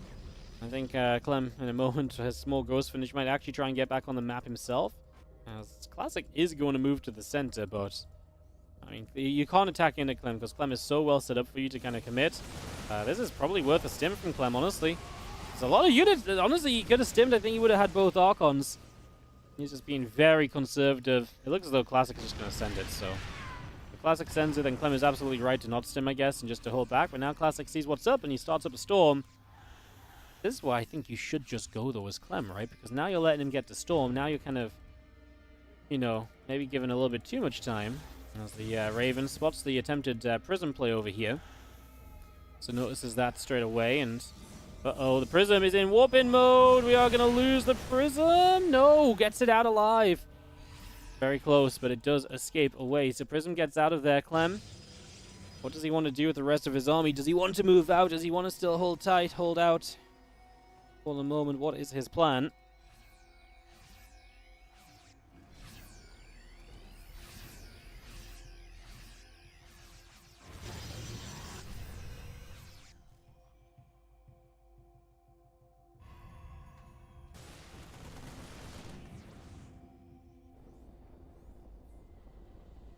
Fan center coming across.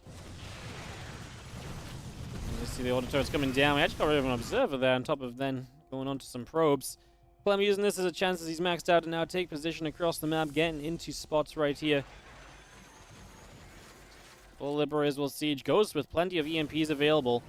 That would have been the moment, actually, if he'd seen those High Templars. They were not split. That would have been the perfect EMP. As Classic trying to take this fourth base. Clem will stem forwards, has to back away from the storms.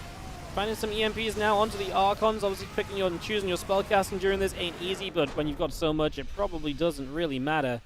As that is going to be it. GG's. Clem 2, Classic 1.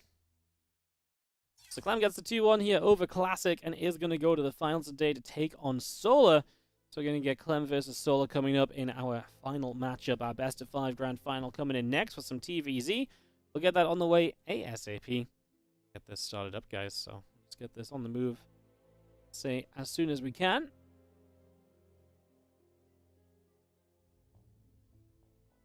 Waiting for Solar to join our party.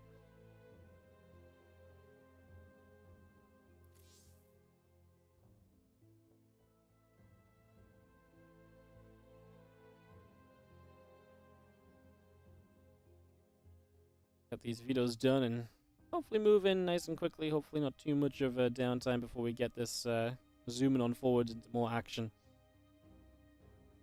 Here is hoping.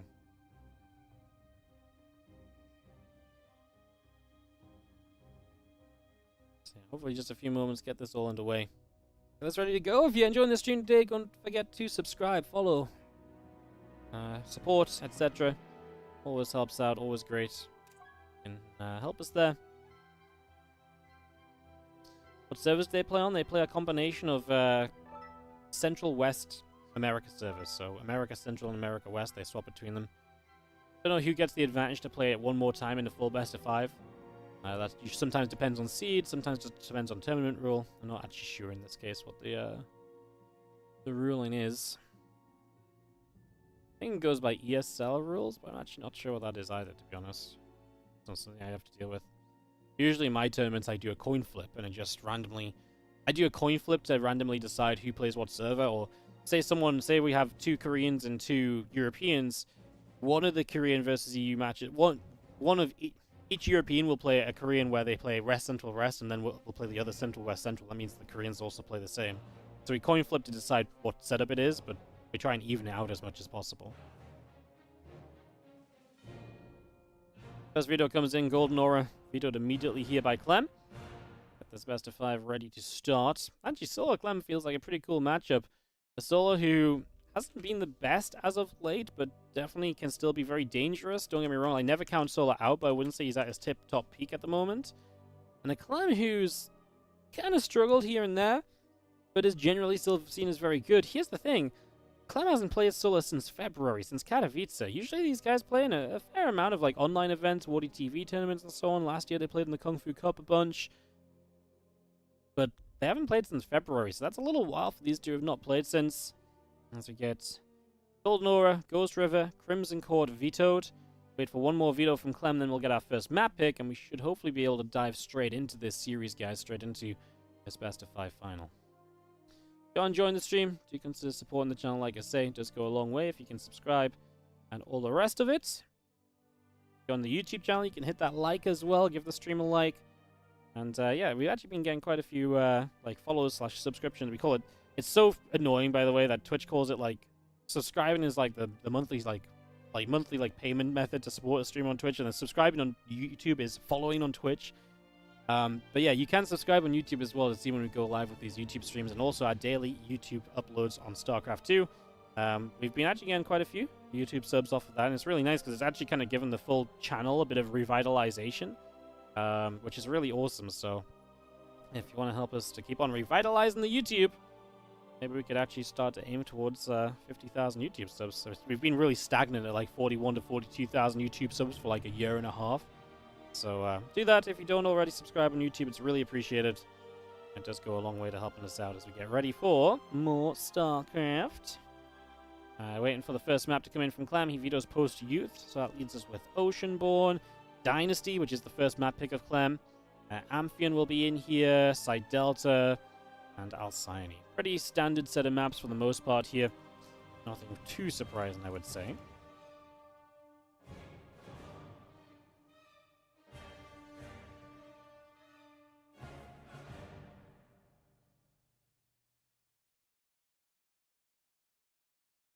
The reason YouTube uses subscribers because the old YouTube programming designed to mimic CSS subscribing. I think it completely makes sense. I just, you know, this has never been an issue before, but obviously, while multi-stream, whatever I say goes out of both, right? So I'm like, subscribe, and on Twitch that means, you know, spend money, and on YouTube that just means click a button and see when we go live, you know, get notifications for the future, right? So, I mean, they both make sense. It's not that the word used is wrong. It's just obviously when you talk about both in the same sentence, they mean different things. So I feel like I have to just correlate what I'm saying, you know?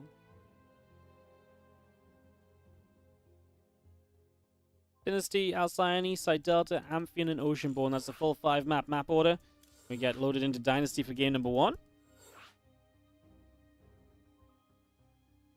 I think the Twitch way is more logical. Yeah, but I mean, to be fair, like, subscribing on YouTube means that you get, like, sent out, like, updates of when YouTube videos go live, like, they end up in your library and stuff. Like, it makes sense. It just works different, right? Just works differently.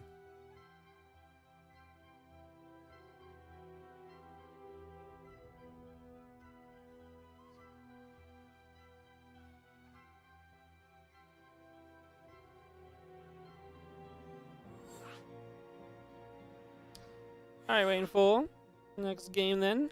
First map of this best of 5 series, Dynasty. This map has been loved by Terrans. You can be super greedy, you can get the gold. You can get the gold much more easily than the Zerg can. Let's see what happens here as we get underway.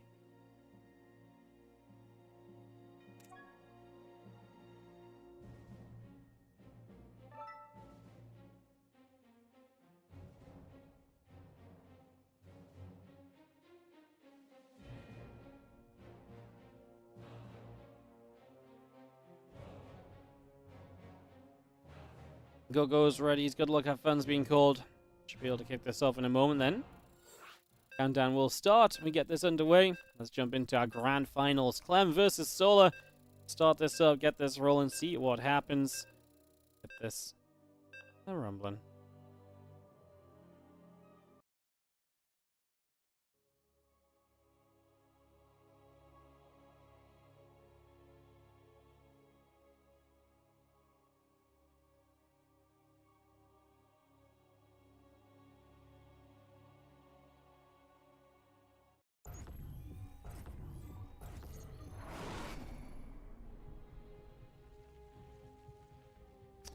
Alright, let's hop in game. Let's get this going.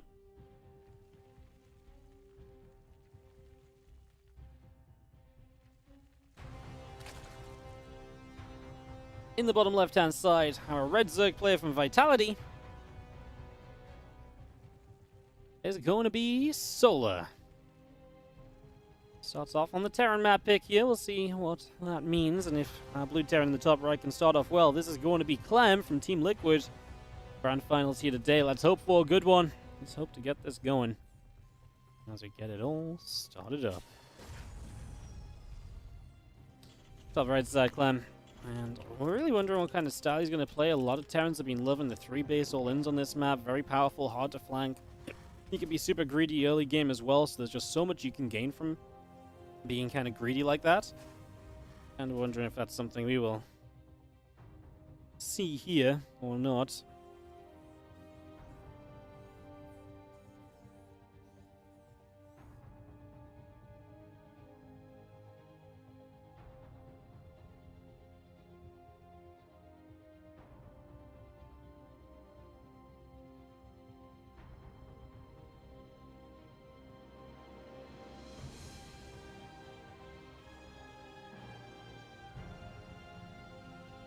We just have ourselves a Overlord coming through for the moment, getting set up. Just gonna have a CC dropping onto the gold again. It's very easy for the Terran to hold this gold base, right? You can get tanks on it. It just makes it very difficult for Soul to really do much about it, and especially it's more difficult for Soul to hold his gold. So many more ways the Terran can hit the gold base of the Zerg than the Zerg can hit the Terran, and that's definitely one of the ways in which the advantage swings early on. It's rare to see a gold base that favors the yeah, it's rare for the gold base to favor a Terran player, but in this case it actually will, one of the few reasons why.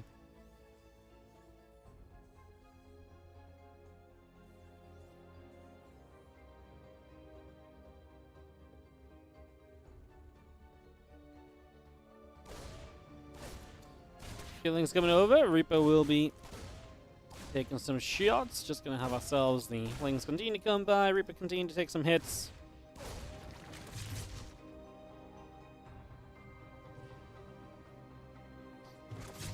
Having ourselves the Reaper taking a few more shots and just having ourselves the Queen obviously deflecting for the most part here. Factory about to finish up on the side of Clem. Orbital command coming through. The reactor is building also. And all of this on the way as our Queens and our Lings will be there. The Reaper does get turned around. Another creep team are going down as well.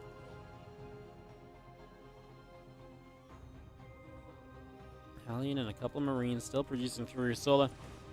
It's going to be, well, again, Link speed up. 5 more drones on the way. Reaper does bop one of the Lings just a second there and just deal some more damage. Still got our Cyclone coming through, our Marines building. The Queens are going to be there to push the Reaper back just for now. And you get some damage done. Cyclone and Marines all on the way out from Clem then, and gets as much as he can up and running. And he gets ready for a little bit of a drop play to start out with. So interesting stuff that Clem is not playing that 3CC I talked about, just 2-basing at the moment. So some 2-base pressure, obviously still has the gold, so there's still a boosted economy, but not as greedy as a Terran could be. Which I definitely find kind of intriguing. Considering, again, this is such a good map for that. We see so many Terrans look to utilize it. Second Cyclone, and a third Cyclone as well, and now a third CC. It's going to be very Cyclone heavy then. Out of Clem on the opening. Is this a world where we continue to see Cyclones? Is there a world we see just straight up mech from Clem? I kind of want to say I don't think so. I think this is very much so still just an opening, but I'm not going to rule out the possibility that Cyclone does kill off a Ling. That's good to deny further scouting as well, of course, if Solar got forwards. Could have seen the factor on the reaction that tells him a possibility of what this can be as Marines here. Actually see an Overlord. But they drop a little bit further forward, and those Lings are able to get on top and deny that right from the start. This Overlord is going to get through, and he's actually going to see the next 2 Cyclones, and still the factory with the reactor on. Also sees the extra barracks coming up as well, though, so we'll confirm that this is going to be Stimpak. Marines move up, you see how the Lings coming across. We are going to lift those back into the medevac. Marines coming back through and just trying to do as much as they can, but a handful of Lings well positioned will continue to do very well for the most part here. Able to keep pretty darn good control of this. As you see some more Cyclones still in the center, the Hellion also there. 2 more Hellions building, Stimpak coming through.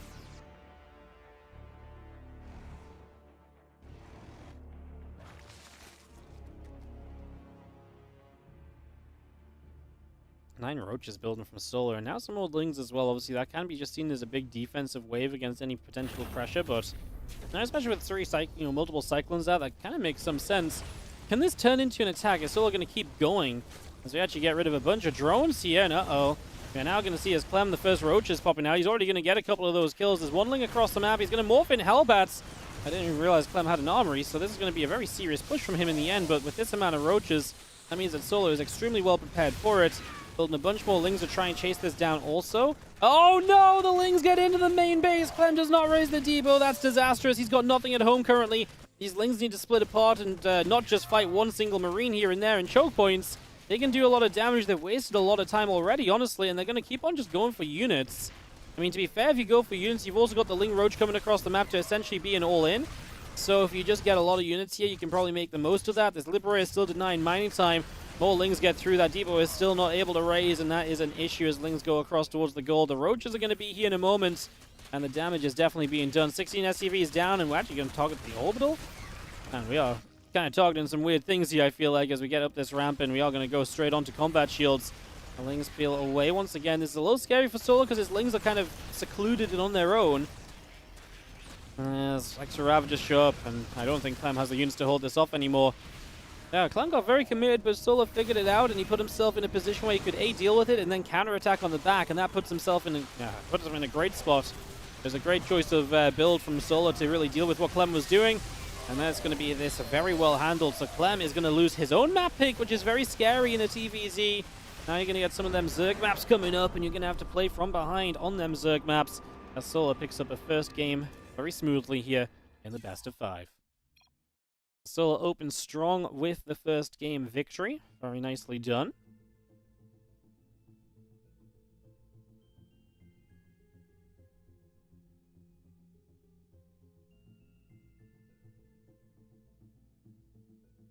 We'll get into game number 2 then. As soon as everyone is set, it's going to be Alcyone for our second map, actually. So get Alcyone on the way in. Bring this forwards.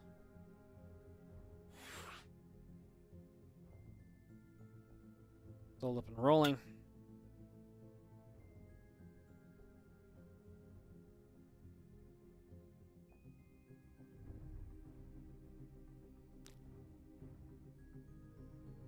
In just the next moment or two. Well, let's see how Alcyone goes for us here. Players are ready immediately. GLHF called. Let's get into our second map to see whether Solar can extend the lead or if Clem can claw it back on Alcyone. And Clem getting creative with the builds, but kind of backfired on him this time, unfortunately. Let's see what round 2 brings us here.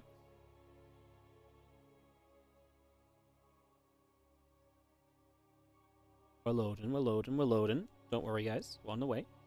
Progress being made, I promise.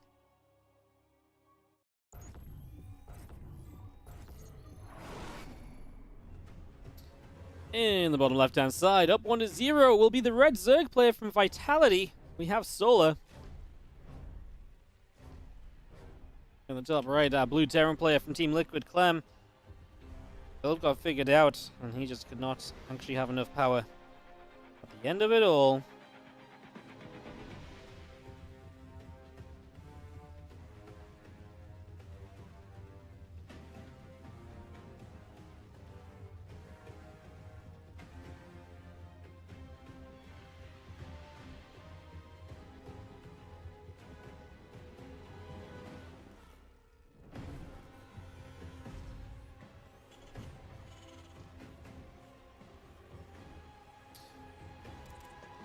I was expecting Clem to probably play a little differently this time around. Might even see the triple CC coming in that little bit earlier on. It's not like Clem was overly committed to the attack. The plan was for him to be able to follow up, but that was the issue as well, because he was then switching into economy and bio that was not really in good numbers yet. And we see Clem going 2 barracks low ground. These Reaper openings have definitely taken a turn in the less than popular direction as of late.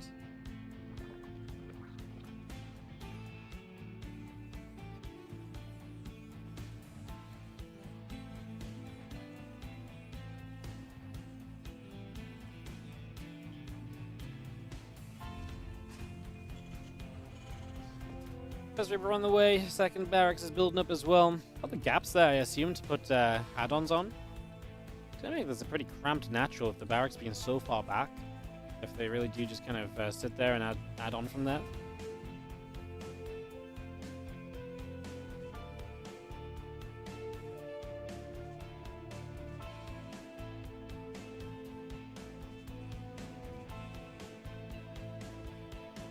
Reaper moves out across the map, a couple more Reapers on the way. We have our Queens building on the side of Solar. So bringing those Queens up, obviously that's very normal, and obviously he's about to find out that this is multi-racks Reaper, as he sees at the front. You'll also see the command center timing, so he knows it's probably only 2 racks.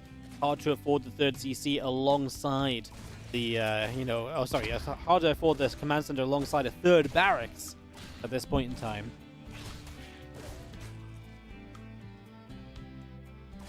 Reaper will fight against a few Lings.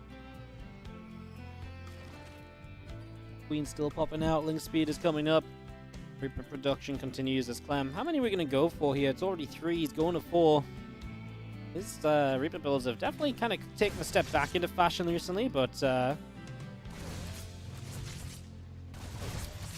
going to see another grenade going down. One more Queen just getting pushed back a little bit. Another Queen Nelly getting bopped forward. These Reapers are going to hop up to the high ground as our Zerglings will start to take some damage, so Reaper's already putting in some work here.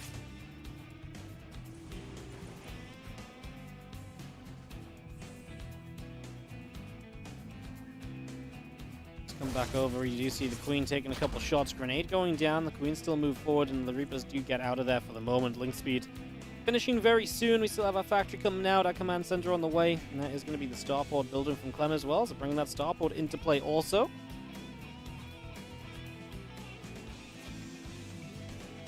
It's a pretty ridiculous tournament skill level-wise if you think a top 8 get less than 13 euros. Yeah, but no one's really playing to get top 8 and 13 euros, right? The top prize is still pretty decent for just an online cup, so yeah, everyone's going to show up. And you get points towards qualifying for the Masters Coliseum, which is a massive online tournament, so there is extra added benefits as these Lings kind of chase, but honestly getting low. The Reaper's actually doing a good job of trading out. Stimpack starting, Roach Roaring building from Solar. I wonder if he's going to stay just very aggressive throughout the course of this series. I can kind of imagine it, to be honest. Solar just kind of getting aggressive and staying aggressive throughout. Could be a thing. Could be a thing. No account for Masters Coliseum. Yeah, I'm pretty sure it does, right? I mean, that's what happened the last couple of seasons. I don't imagine this season's different. I don't believe. Great if I could find it anywhere. Yeah, they get points towards Masters Coliseum qualification.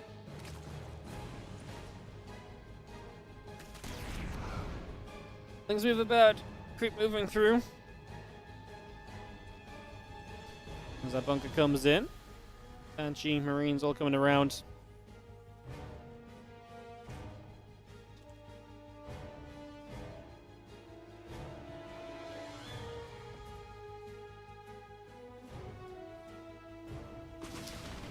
Banshee fires, a couple things getting pushed back. We do see our cloak and our stim continue to come up. I see our Lings continue back over. As that Banshee comes back in.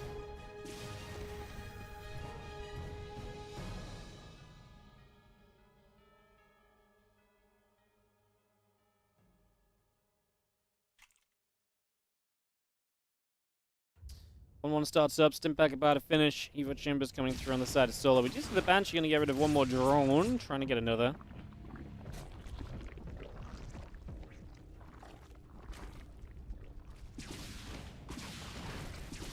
Actually, nice position on the Banshee. Going to get a couple more drones actually so far, so able to get in there and just nab a couple of extra shots. Nicely done for the moment.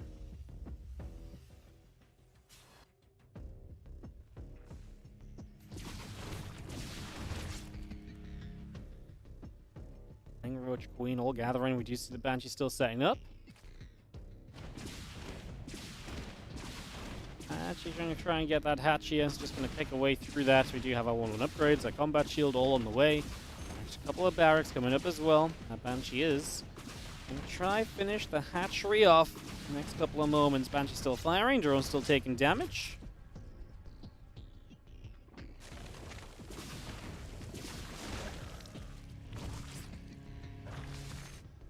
Thing goes through that. Just have ourselves the other Banshee still trying to poke around. So still just decent little bits and pokes and prods right now from Clem. Trying to find out if there's any further openings to take advantage of here.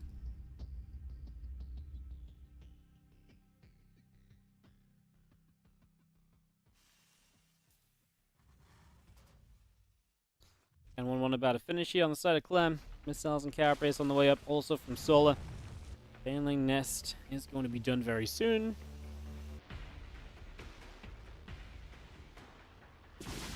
Marines now. Other units continue to gather up. Banshee gets a shot or two off, pushing the Lings away through the upper left-hand side of the map. Just going to knock some rocks into the center.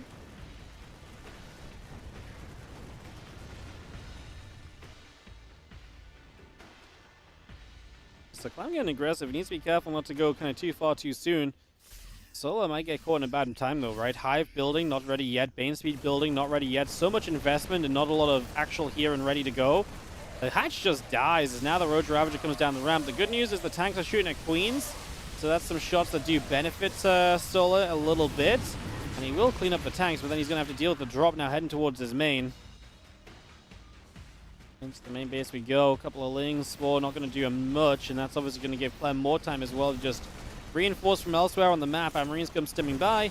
There's going to be a Roach going down here. A couple of drones start dropping. Spore Crawler dies. The rest of these Lings running through and just not having a good time at all. No fourth base is actually pretty brutal as well, because that really leaves Solar in just a position where you're meant to have a fourth base right now. These drones are long distancing from this position. The Marines are back on it. These Queens will not survive forever. The Lings that show up quickly don't exactly do much because they are, well, unupgraded. No melee upgrade. They have Carapace, obviously, because Carapace is shared, but no melee. Yeah, we just load back up, go elsewhere. Banshee just going to pick away at an Extractor on the side, because why the hell not? Vipers are popping, but I don't even think this is a game where Vipers are the problem. Banshee has triple full medevac in the middle of the map too. 30 supply lead at the moment, and Clem is just absolutely dominating this game number 2. This has not even been a fair fight, and this is Solar's map pick, so great time to turn it around from Clem. As obviously tie this series up 1-1 and do it so simply as well has got to feel great. As it's not there yet, but we're definitely in the right direction as he sees everything that's setting up. He's continuing to kill drones. Solar is in a world of trouble, man. These Banshees are getting so many workers here. These Marines are putting in work. The triple drop is now moving to the left side. Obviously, that was AFK for a little bit. Maybe could have made a move a little sooner. We're going to get one more Queen here as well. Oh my goodness. No detection on this other Banshee until its energy runs out. Solar's starting to clean up a little bit, but Clem has got ghosts popping out. 2-2 upgrades are well underway. You guys tell me what isn't looking... You guys tell me what Clem doesn't have that he needs right now. I asked this before as well in the TVP against Classic. It's that much of a lead. It really is significant. As Clem might even, honestly, with a stim, maybe would have grabbed a Viper there. Solar kind of moves away with these Banes. Going to get chased, loses a lot of them. And that's just even more expense for Solar at the moment as he continues to be in a very rough position at this point in time. Marines will take the Watchtower. That's going to consume. A couple of Crypt Tumors will be going down. 2-2 upgrades still coming up on the side of Clem. We actually have got the drop into the back of this natural expansion. Marines and tanks still pressing forwards. Tanks will begin to siege. Lings are coming through. Banelings are pushing forwards. We have ourselves a lot of these Marines going to keep on fighting. The Banes are mostly dying before they reach the Marines, but we did get through a lot of the tanks. There's just not enough power there, and Clem is going to be good to take game 2. That was a very dominating performance from Clem, plain and simple. Not really a lot to add on to that. That really was just boom, boom, bang. Clem got the job done. So we'll work our way into a game 3 here in just a second then. So a couple of quick games to start us off today in the grand final. Couple of quick games as far.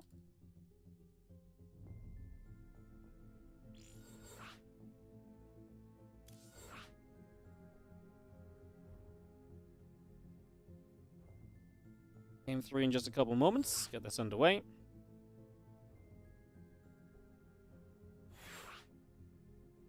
One started up.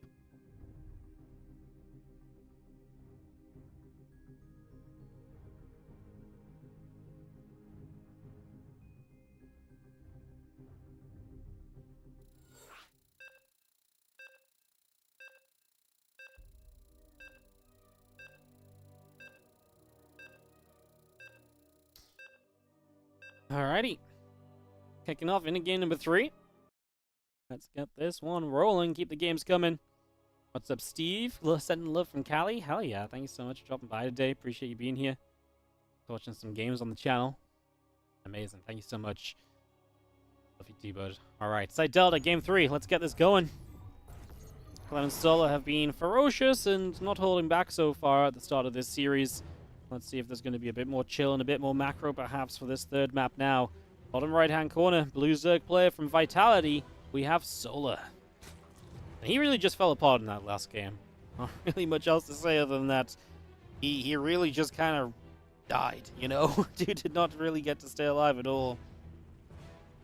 As we have top left, our red Terran player from Team Liquid. We have got ourselves Clem.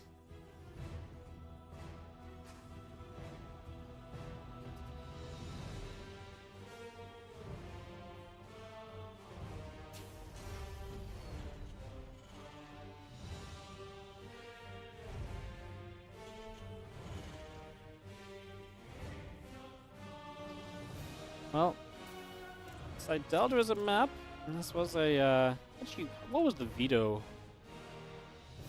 It doesn't tell me. Oh, we can't open the chat here. I don't know the veto. I can't remember if game map 3 was Clem's map pick again, or if Solo got 2 map picks in a row. Because Solo gets 2 vetoes in a row. I'm not sure if he gets 2 map picks in a row as well. No, we've got Alcyone coming up after this as well. No, we just had Alcyone. What do you have coming up after this? Oceanborn. I can't remember what the 5th is. I really struggle with this map pool for some reason. I don't know why. The last map pool I was really good at remembering. This map pool I really struggle.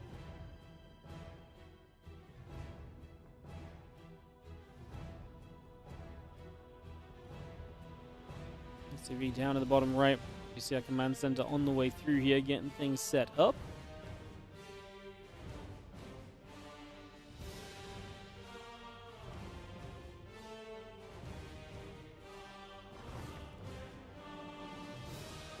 Over at the front, command center coming through.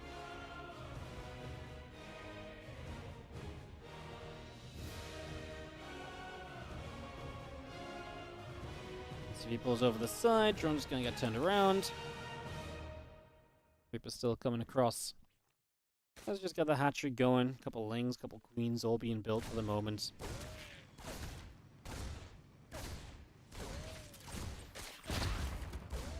Grenade going down, just have ourselves the lings still taking some damage.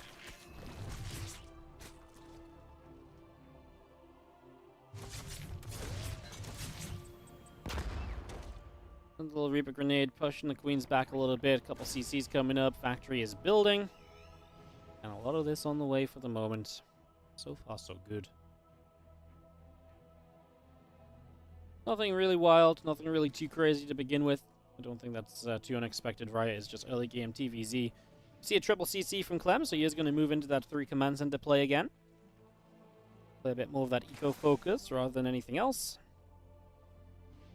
All these early stages.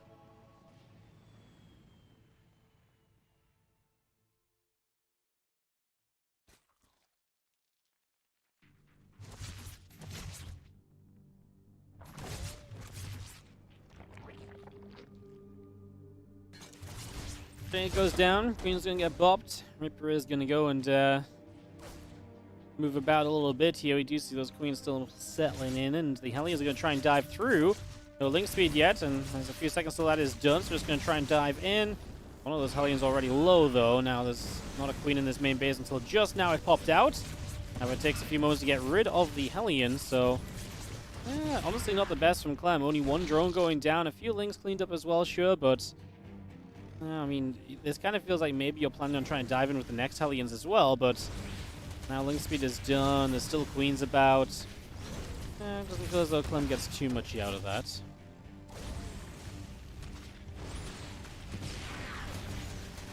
Hellion, Reaper still fighting those lings.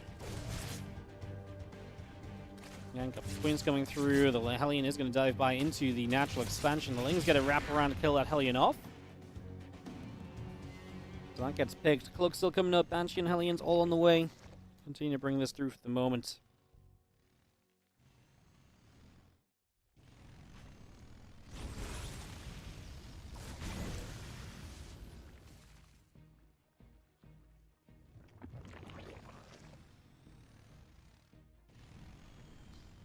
Hellions still gathering up. Reaper as well. We do have Cloak. We do have Banshee. Stimpack also coming through. The extra barracks are building from Clem.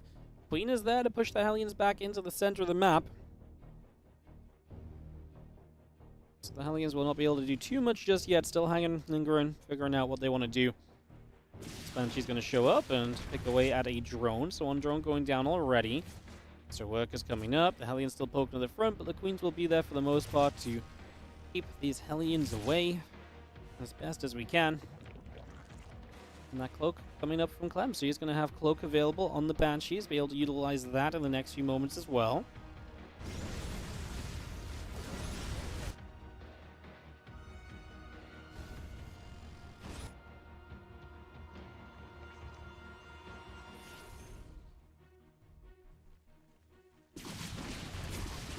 Continue to try and get settled in. A couple of Banshees still firing through. A couple of drones going down.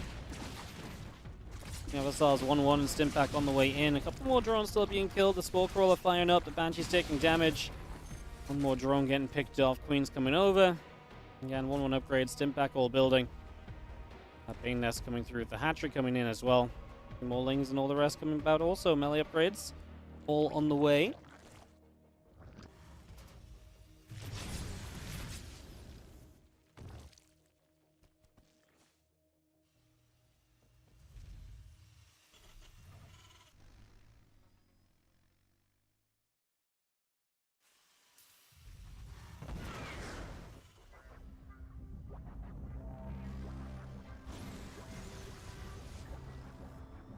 Hellions still move about. Reaper gathering in. We have ourselves the Hydra Den starting up. The Marines in the tank coming over. And again, our Baneland speed, our melee upgrades all coming about here as our Banshees just going to sit. SCV is going to get some repairs on said Banshees, and the Medivac will just boost backwards a little bit as well. Marine tank still coming over. Just for the moment. Continuing to move about here.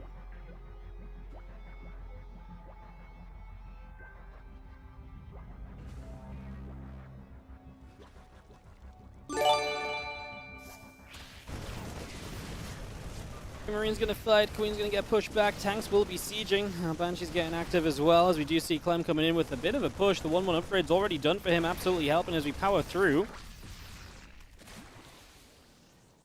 Yo, Vorsmith, what's up? 4 years, seems just like yesterday you were locked down and decided to sub. Oh yeah, thank you so much for the 4-year resub, man, appreciate it. That is crazy, right? So that was 4 years ago. There's that Marine still pressing. The Banshee's got a Baneling or two. That is the end of the Banshees as well as Clem.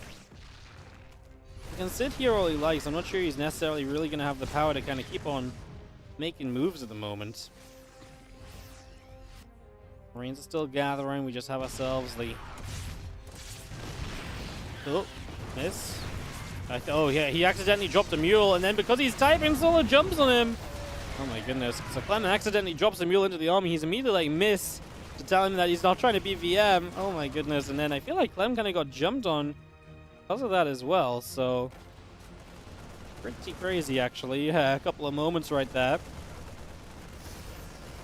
Pretty darn hectic as we do see these Marines still trying to fight. A few more Lings going down. Damage still being dealt for the moment as we continue to go.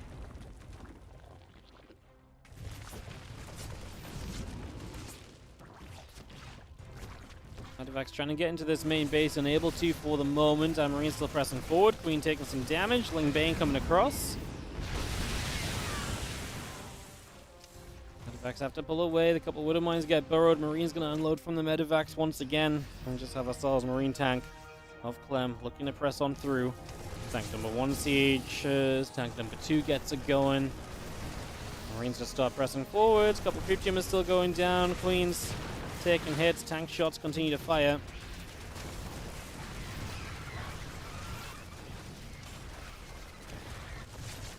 This Marine's still firing it up as well. Hydra's coming over. Banes are going to try and roll in towards that group of Marines, but they do manage to get back, utilizing the Widow Mine well to help out as well. As we still have Queen still pressing forward, still trying to just again try and help any way they can against this Marine force. We have a Bioforce now over to the far left-hand side from Clem as well, so we get all of this continue to settle down. And we do go in 2 different directions here as the Ling Bane Hydra starts to press up. We get the Marines, going to have to lift up and back away. The tanks Gonna get cleaned as well. That is Solar able to win this fight, but it's because Clem's also reinforcing bottom left, and he's gonna maybe get to this hatchery well before Solar gets here.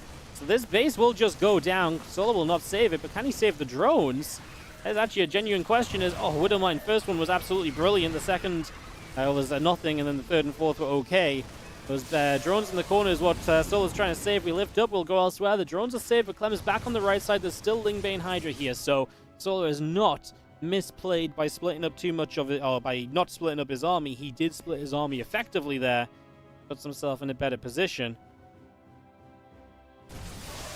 Nicely done. As you see the couple of queens still coming about. Continue to settle down as we have our bio just going to unload once again. A few more drones going down here. Hatchery taking shots. Going to go down. Lings are still in some trouble as well. Hydra Bane trying to come across. Medivacs will evacuate once more. The Viper's finishing soon. +1 missiles coming about. Lurkaden also completing. The army of Clem still coming over the right-hand side. 3-3 upgrades in production on the engineering base. Clem tries to get into the main base, but will not be able to.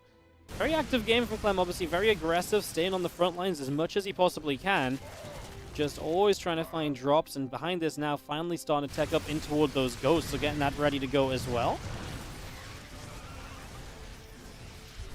Shots coming through, the Hydra's taking some extra hits as well. Widowmine still coming off, Lings taking hits. Do you have again 3-3 producing through from Clem, so still upgrades continuing by for him. I mean, Solo's going missile upgrades now. The one thing Solo's not being able to do yet is really tech beyond Lingbane Hydra, but he has got a Hive, he has got a Lurkaden. First Vipers are here, and the question really is, do we actually get a chance to build Lurkers? Well, he's going to get the first Lurker upgrade started. That Seismic Spines will be on the way. Clem chases. Again, has crept the creep back on this right side very nicely. However, that's all he's really been able to do here, is we do have some Banes able to get in. He really wants to re-deny this base. But I think he's just trying to run into too big of a position. Again, we do have the Ghosts coming up as well from Clem. And as Lurkers come out from Solo, those Ghosts are going to become a necessity on the side of Clem as well. He's absolutely going to need those to help him out for the most part here, as the Marine's going to try and stim forward again. Ling's going down, Bane's coming through. Viper's going to drop some Parasitic Bombs. Widowmines already firing up. Parasitic Bombs continue to come out. Medivac's getting hit hard. That's a big win from Solar. He might get some chase potential. What a time to have chase potential. If he can push this back, then he can get Lurkers up, and then you can start playing Lurkers on an attack as well. Could actually be a huge moment here from Solar, who continues to chase Clem all the way back to the top side of the map. Clem has to just keep on running. Couple command centers out the front. Medivacs on the left side, loading up to the high ground as well. Lingbane Hydra coming through too.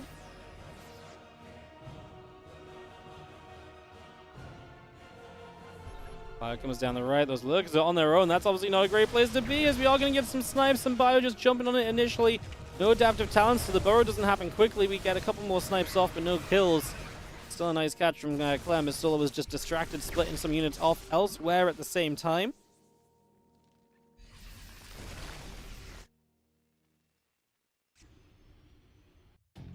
Because of shells coming up, a couple more drones going down. Our Marines trying to fight as these Lings get a wrap around to clean those Lings up. More Bio still coming over. Lings, Hydra's taking shots. Widowmine hits a couple of the Banelings. Bio tries to come in. More of these drones again picked away at as well. Lings are still chasing up the left-hand side. Lurkers are firing. See snipes trying to come through, but getting cancelled by the Lurker shots. Still getting cancelled by the Lurker shots. Doesn't matter how much you try, Clem. I don't think that's changing until you send some other units forward. Still stand drones right there. Kind of worried that maybe Clem could have cleaned up more of the creep in the center of the map. I feel like the center of the map creep is amazing for Solo. It feels like he's going to have so much control here. I guess this is going to be a scan now to get rid of a bunch of tumors, although maybe he doesn't have it. Lings show up and no creep cleaned out. He gets rid of some queens, but the creep will be left standing at the end of this. Couple more snipes. The Overseer is the next victim. Still Bio sitting up atop the high ground. Rest of the Bio coming over. Ghost looking to snipe as well once again. Couple of shots coming about. Just trying to get set up as best we can here.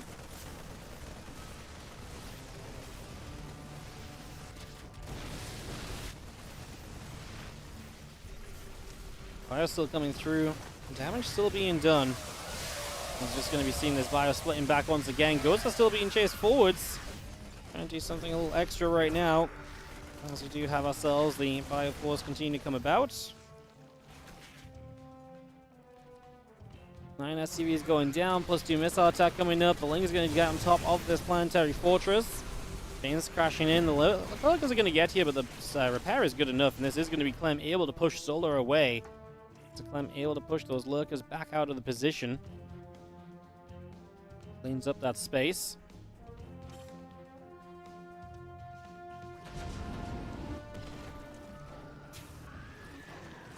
Like it's popping out of our Nidus network. Gonna see our Liberators sieging up. Ghosts for a couple of snipes potentially. 1, 2, 3. Some good snipes coming down. So a lot of the Lurkers going down. Niduses will be denied. It's honestly pretty good defense from Clem. As good as it's gonna get once you've already let the Niduses finish in the main. To the point where it was maybe even good to do that, because obviously you were, you know. Yeah, maybe it was actually good to do that because you were knocking down the, you actually got some lurker kills that you wouldn't have had otherwise. Well, Clem is still pressing through. This right side has been an absolute, you know, dream of his apparently all game long. It's been the position he's pushed into repeatedly. There's a lot of Lings getting some catches, but so many Ghosts in the background. Well, these Ghosts want to find some snipes across the course of those Hydras. The problem is here from Solar is that too many Lurkers don't do enough, and no Lurkers is kind of bad as well. Like, he's in a weird place where I think he doesn't even want to build more Lurkers right now because they've not been effective enough for him, but then if he doesn't build them, can Link Bane Hydra really overwhelm this?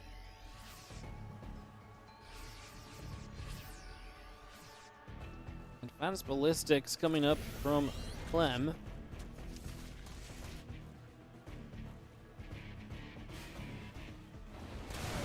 The units here just going to try and evacuate in medevacs, as we do see Link Bane Hydra still moving upwards. Liberator range coming through, cloaking coming up, more mules are going to drop down. Dropping those straight into place as Widow Mines. Thinking about trying to get a catch as well, not able to just yet. Fire Force firing, EMP is going off, Viper's going to get hit in that. Link Bane Hydra still pressing forward, the CC ends up getting cancelled as well.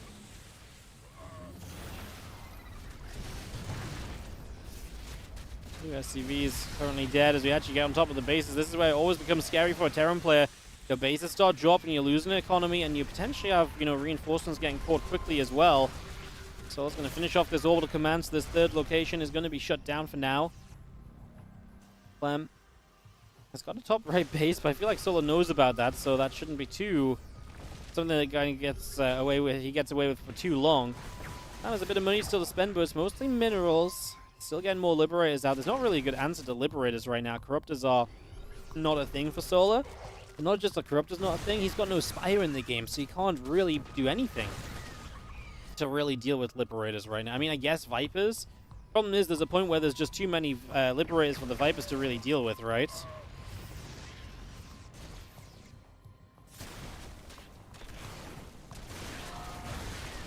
Main Hydra coming through. The Ghosts are going to get jumped on. The Zeal's Ling's actually starting to get a bit of a catch. Abduct in on a Liberator. And Solo can continue up this ramp into this natural expansion. Bane's going to continue through. Overseer's still moving about. For the moment.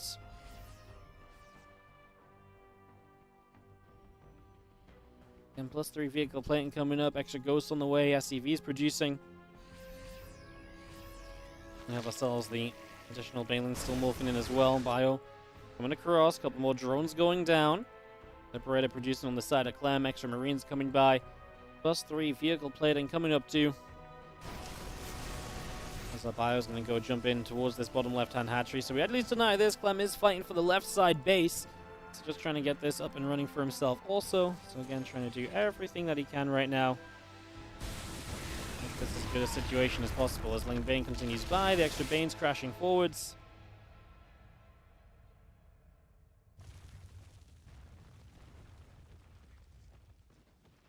Just coming up into that bottom left-hand corner here. Link Bane still coming through. Just for the moment.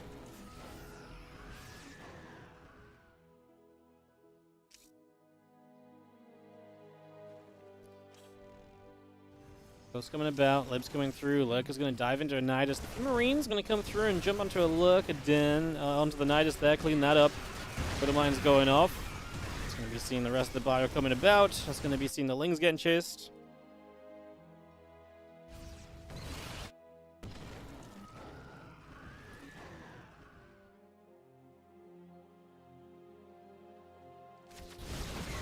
Just turning around here, Ghosts are going to be shot at. You see the Liberators firing up onto those Vipers. Fungal Growth comes down, actually catches a bunch of these units. Banelings crash in as well. And on the bottom side, we are going to see Clem able to come through. Hatch drops, drones getting chased away. Liberator bio all coming up, plus 3 vehicle plating coming through too. Another hatchery getting settled as our lurkers pop out. Things move around.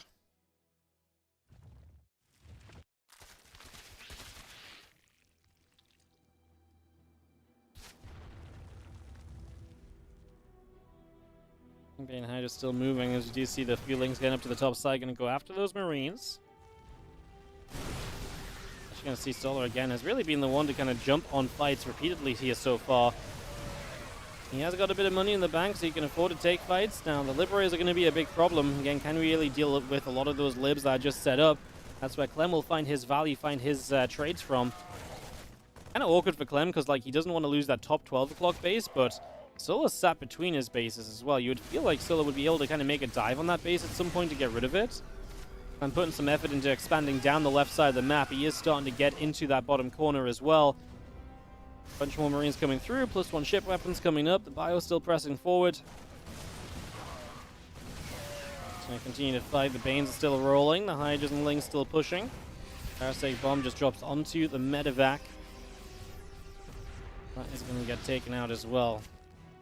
Well, good split from Clem, honestly. Just making sure it's not going to be too much. It goes down. Ling's going to get blasted by the Widow Mice. They're going to go down as well. These Lurkers are going to burrow up. A bunch of SCVs will be falling too, so a lot of workers continue to die. Planetary Fortress will be again picked away at as the rest of the bio comes over. Lurkers will be dropping. This is, again, not a bad trade for Clem. I mean, he actually gets a bunch of Lurkers here. Solar is also running out of money. I don't think he's running out of places to mine from. I think he's just not got too much money in the bank at the moment. He's finally going to crash into this base up here. Took a long time to make this move. Really felt like he should have made that earlier. Don't know why Clem was allowed to kind of mine from there for so long. Seems like a bit of a mistake, honestly, as we'll just see. I mean, honestly, I think this is starting to go Clem's way unless Solar can get some more mining truly established, because the fact that Solar can't rebuild off of these banks, like when you're not maxed out as a Zerg, that's not a good sign if the Terran is also not maxed out but at the same supply as you. Terran's going to have more army at any point in time. The Zerg's meant to benefit from being able to mine out more, trade better, do more with the map. Resources lost is very even, so it's not even like Clem's been trading that well. A couple of snipes, we do get 1 Viper. Well, the Ghosts in the front get caught there. We will sit and stim and take out a couple of Banelings as we go. The Hydras, the Vipers pulling back as well. We re-engage forward too. More Banelings being knocked down. Lurkers are going to run through. Marauder gets abducted. Fungal Growth lands on a couple of the Ghosts, which is actually great, knocking Ghosts down.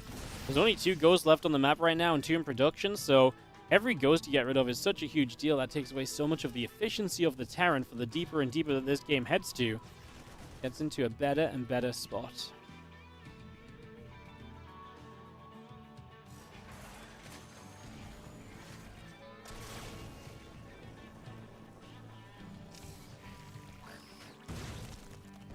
Couple more Widowmine shots coming through, hitting some of those Lings. We still have this army continue to come across.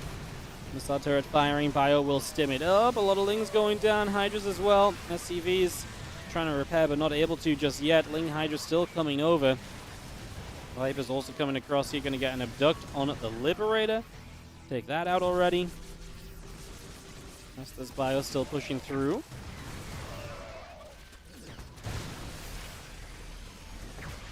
And this is the problem for Solar. He just doesn't have a standing army that can really push through and win. And especially as we're still building libs from Clem, he can continue to completely control this.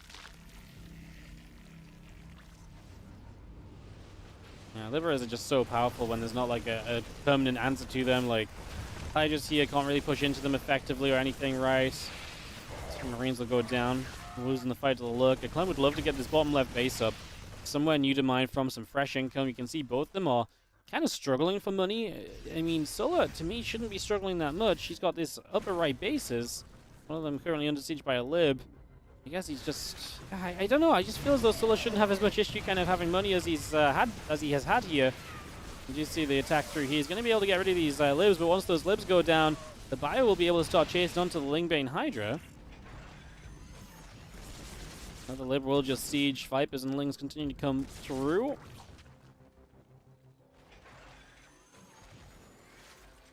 First sieges up again. A couple of those drones will be going down, so 3 workers already getting picked up. Swole going to move across into position. Liberator going to be in trouble. Bane Hydra coming over to the left-hand side. You're going to see missile turret taking some shots. Refinery as well, also going to go down. Bio will run across. A couple of these Banes getting chased.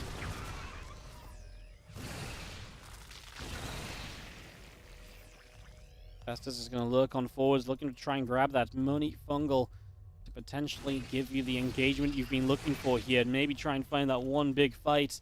If you get that could be absolutely amazing for you. So that is the goal currently of those Infestors of Solar. As Clem trying to establish a base in the upper right as well, by the way. He's also still got Libs sieging around and hitting other bases, trying to make Solar's mining life as difficult as possible.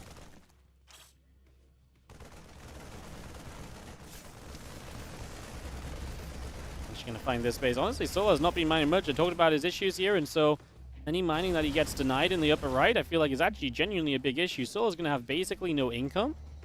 Like, look at his minerals and gas on the top left now. It's really dropping low. He's got a couple bases that are straggling some mining on the bottom. Using the Overseers to set off some of the Widow Mines. Here's the Infestor from the back. It lands a really good fungal growth onto that army. Clem has got to have more army supply units somewhere, but where are they at? There's reinforcements over here that just stood still. Not sure what they've been up to, but that's not ideal as these Banes are making their dive through. Sola's still down on army supply. Clem, a few more units popping out. A few Lings continue to go down. Can Solar break through? Obviously, Clem's got this counterattack as well. Even more drones are dropping. We're actually targeting down tech structures as well. A couple Hydras will just come knocking through this orbital command. Widow Mine going to go off to kill off the Overseer. Thing's going to crash in. Lots of SCVs falling. Hydra's still going after the orbital, as we do see the Lurker is going to continue to put in some work. Marines, Marauders, Liberator, Cyclone, all coming about. Our Vest again chased. Our Hydra's in some trouble. Other Lings continue to come through. The Hydra's going to come back across also. Marines popping out. Liberator going to get active once again. Just quite a few of these Lings continue to get knocked on down. Have ourselves the 10 additional Lings still in production as Solar trying to scrap together whatever he can. It's been a pretty crazy game here on site Delta. We do have Ling Hydra now coming across. Widow Mines are blowing up Hydras, which is obviously not a good sign. It's never a good thing as we see the Lings continue to get chased away. Widow Mine shot is good. Just seeing our units still pressing down the bottom. One of these Infestors still around as well. Clem has just slowly but surely been edging himself into a better and better supply lead here. See a couple more creep tumors still going down as well. Bio still looking to move forwards up the ramp.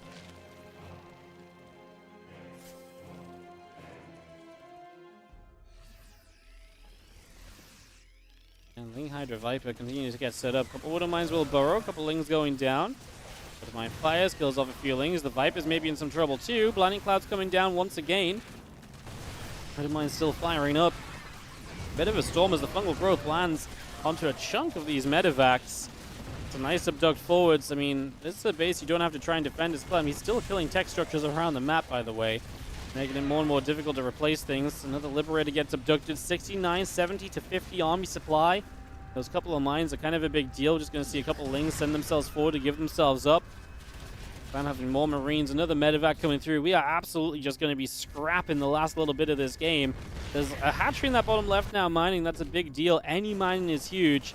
Oh, Clem's going to find the Baneling Nest, however. That's also huge given the state of the game. Clem sees the Widow Mine, the base here as well, so he is going to get the Widow Mines to try and deny the mining on this position, which is absolutely essential right now.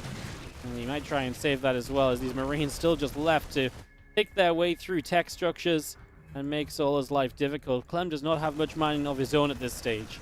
Income-wise, we're talking... Actually, I mean, he must have a few mules down or something, but he doesn't have many different bases to mine from.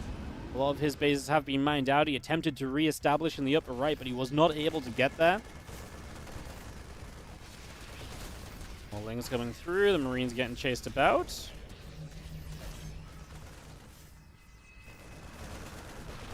He's actually going to get in here and just pick off all of those Hydras, so they're going to take some mega damage.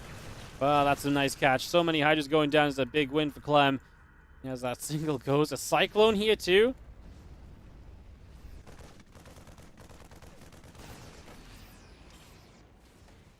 Still up the high ground of the Widowmine shot. Goes off. Couple Lings going down. Hydra is going to be there to fight against the Orbital Command a little bit further as well. These few Marines is going to go in after the Lings, and obviously the choke point isn't your friend. Vipers are not going to do too much on their own accord, and eventually we have to lift up. We've got more units here. I think we're at the point where Clem can just stim up to that base. He's going to kill the last Hydra in the map, I believe. And it's 28 Lings, an Infestor, and 2 Vipers with a Dream. There is one, well, Fungal, and that's going to be it. Game is called from Solar, and Clem is going to win it 2-1 in his favor now, as this grand final just took an epic turn with a 32-minute game on Site Delta. So Site Delta goes long, and now we get to go into Game 4 with Clem in the lead of this series. We'll be diving into this next game here in just a moment, guys. Just wait for the lobby. I'm going to nip BRB for about 20 seconds or so, and then we'll get into this game number 4. Just wait for this lobby to get hosted up as we get into our 4th map of this series.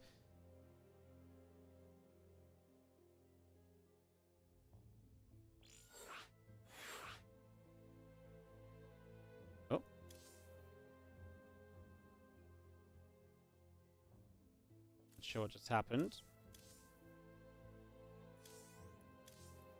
Game started to come up, then it disappeared.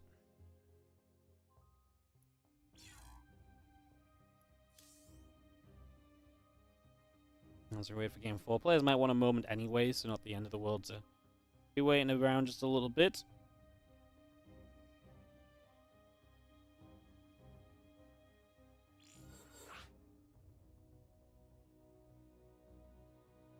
Amphion for map 4. Yeah, I forgot what the maps were. Amphion and then Oceanborn is map 5, I believe. I just wait for everyone to accept the invite in. Make sure we're in the lobby, and then I'll just BRB real quick, guys.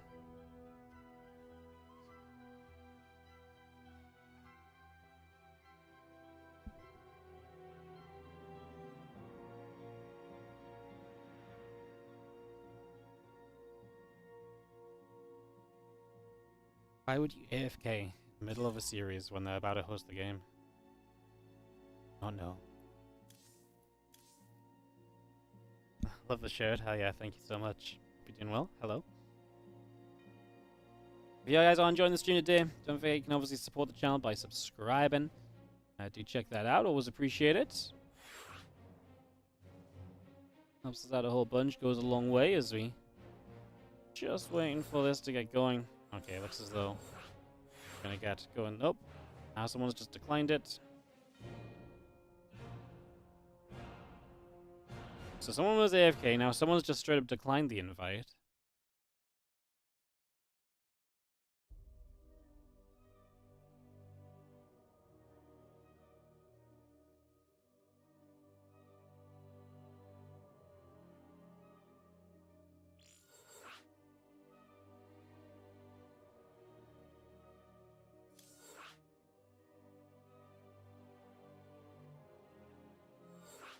Alright.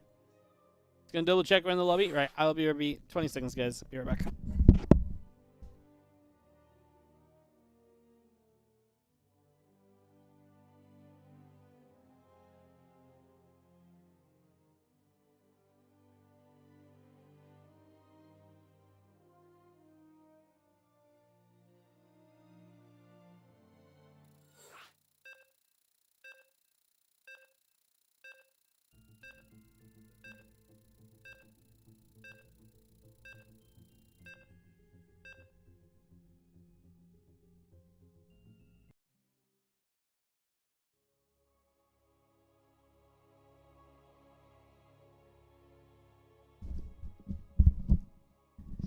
Amphion for map number 4.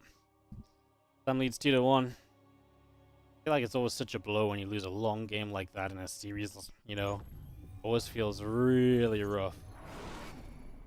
Really, really rough. Alright, let's get underway, guys. Let's get this started. In the bottom left-hand side, down in the series, it is going to be Solar. Lost the last 2 maps back-to-back. Taking on in the top left, our Blue Terran play from Team Liquid. We have Clem. Had to gruelingly fight his way into a position to win that last one, but I kind of feel like I kind of saw that coming. Like, Clem was just pushing for so long without any real oomph behind it. It's kind of a bit brutal as Drone moves across. Take the hatchery onto the natural there. So that's set up and ready to go.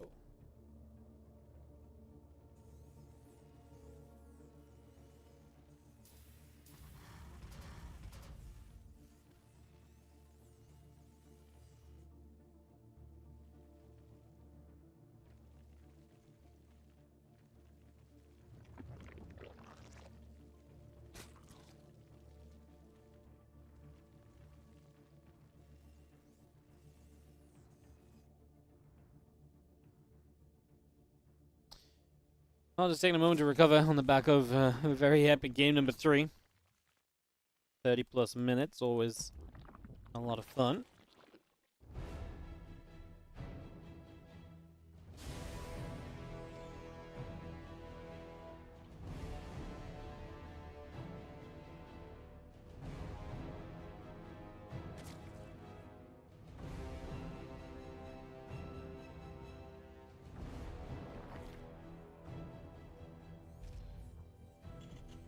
CC coming up, Reaper coming through. Couple queens, couple lings, all coming about here for the moment. Our command center is building. Game number 4 of this best of 5, all underway for the moment. Get this all settled. See where the heck we're heading to. And thank you so much for joining us today, guys. Do appreciate you all. Again, remember to follow, like, subscribe, etc. It helps us so much. Be the last time we say it today, most likely, so thank you so much. We did already. Well, if you choose to do so. Reaper comes in. Couple drones taking some shots. We do see the queens coming about. Just going to push that Reaper out of there. Just going to chase that away as well for the moment. Snake goes down. Drone becomes a spore crawler. Valinoriano, thank you so much for the 19-month resub. Hell yeah, thank you so much. Appreciate it.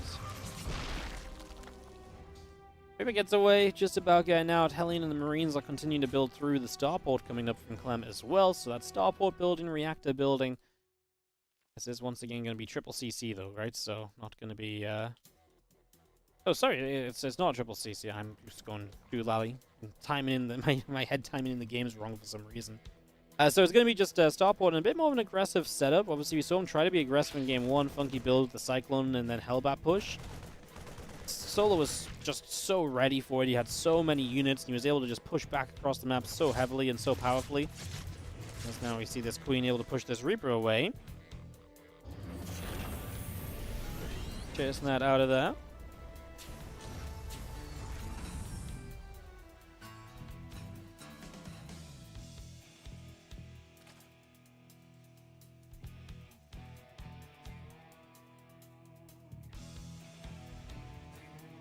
Marines coming up, the medevac's on the way.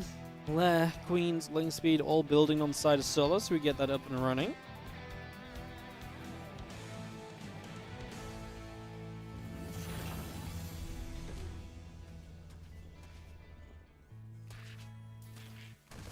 Tell ourselves the Ling getting picked away at. A couple of Queens still coming up, the Lair coming through. And all of that on the go here as we just have the Marines actually find an Overlord kill, which is really nice. I'm just putting the fusion core down.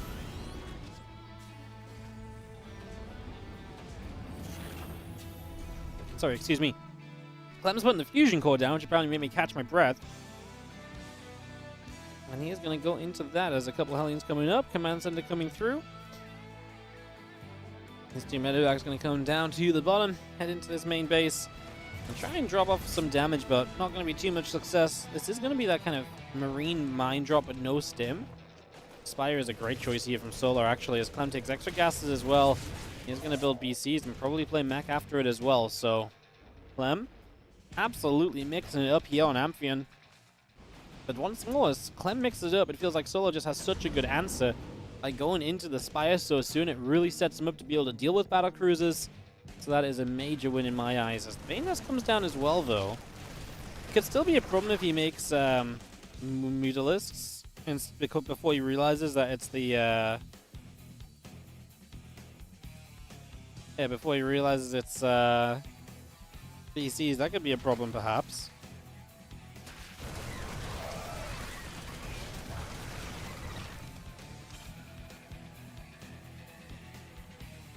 Rings and medevacs continue to come about.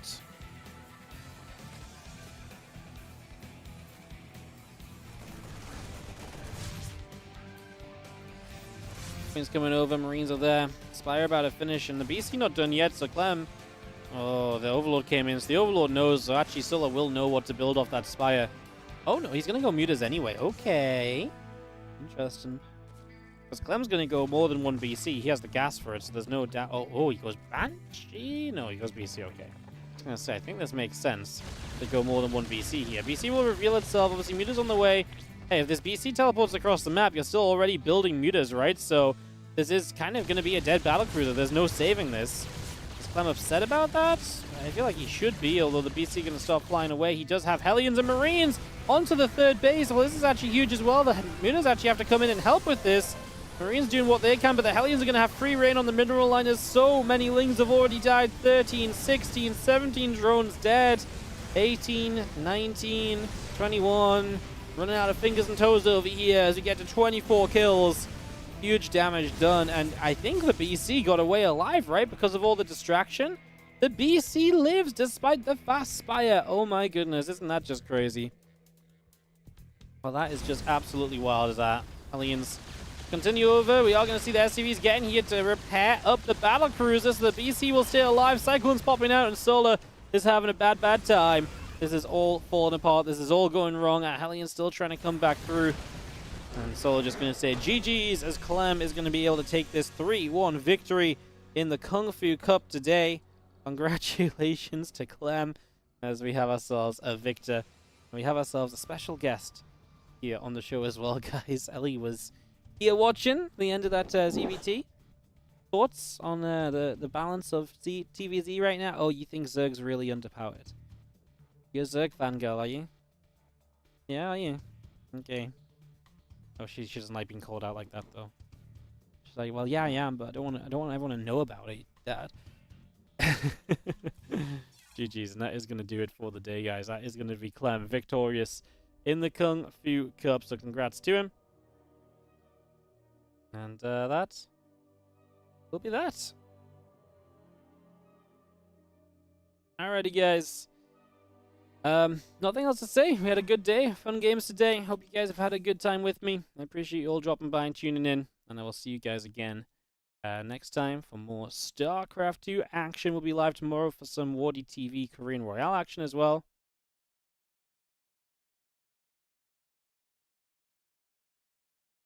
So, yeah. Alright, appreciate it, guys. I'll see you all next time. Thanks for watching. Sad Vads on the outro as always. Thanks for following, liking, subscribing, and all the rest of it. And I'll see you guys tomorrow for some WardiTV Korean Royale.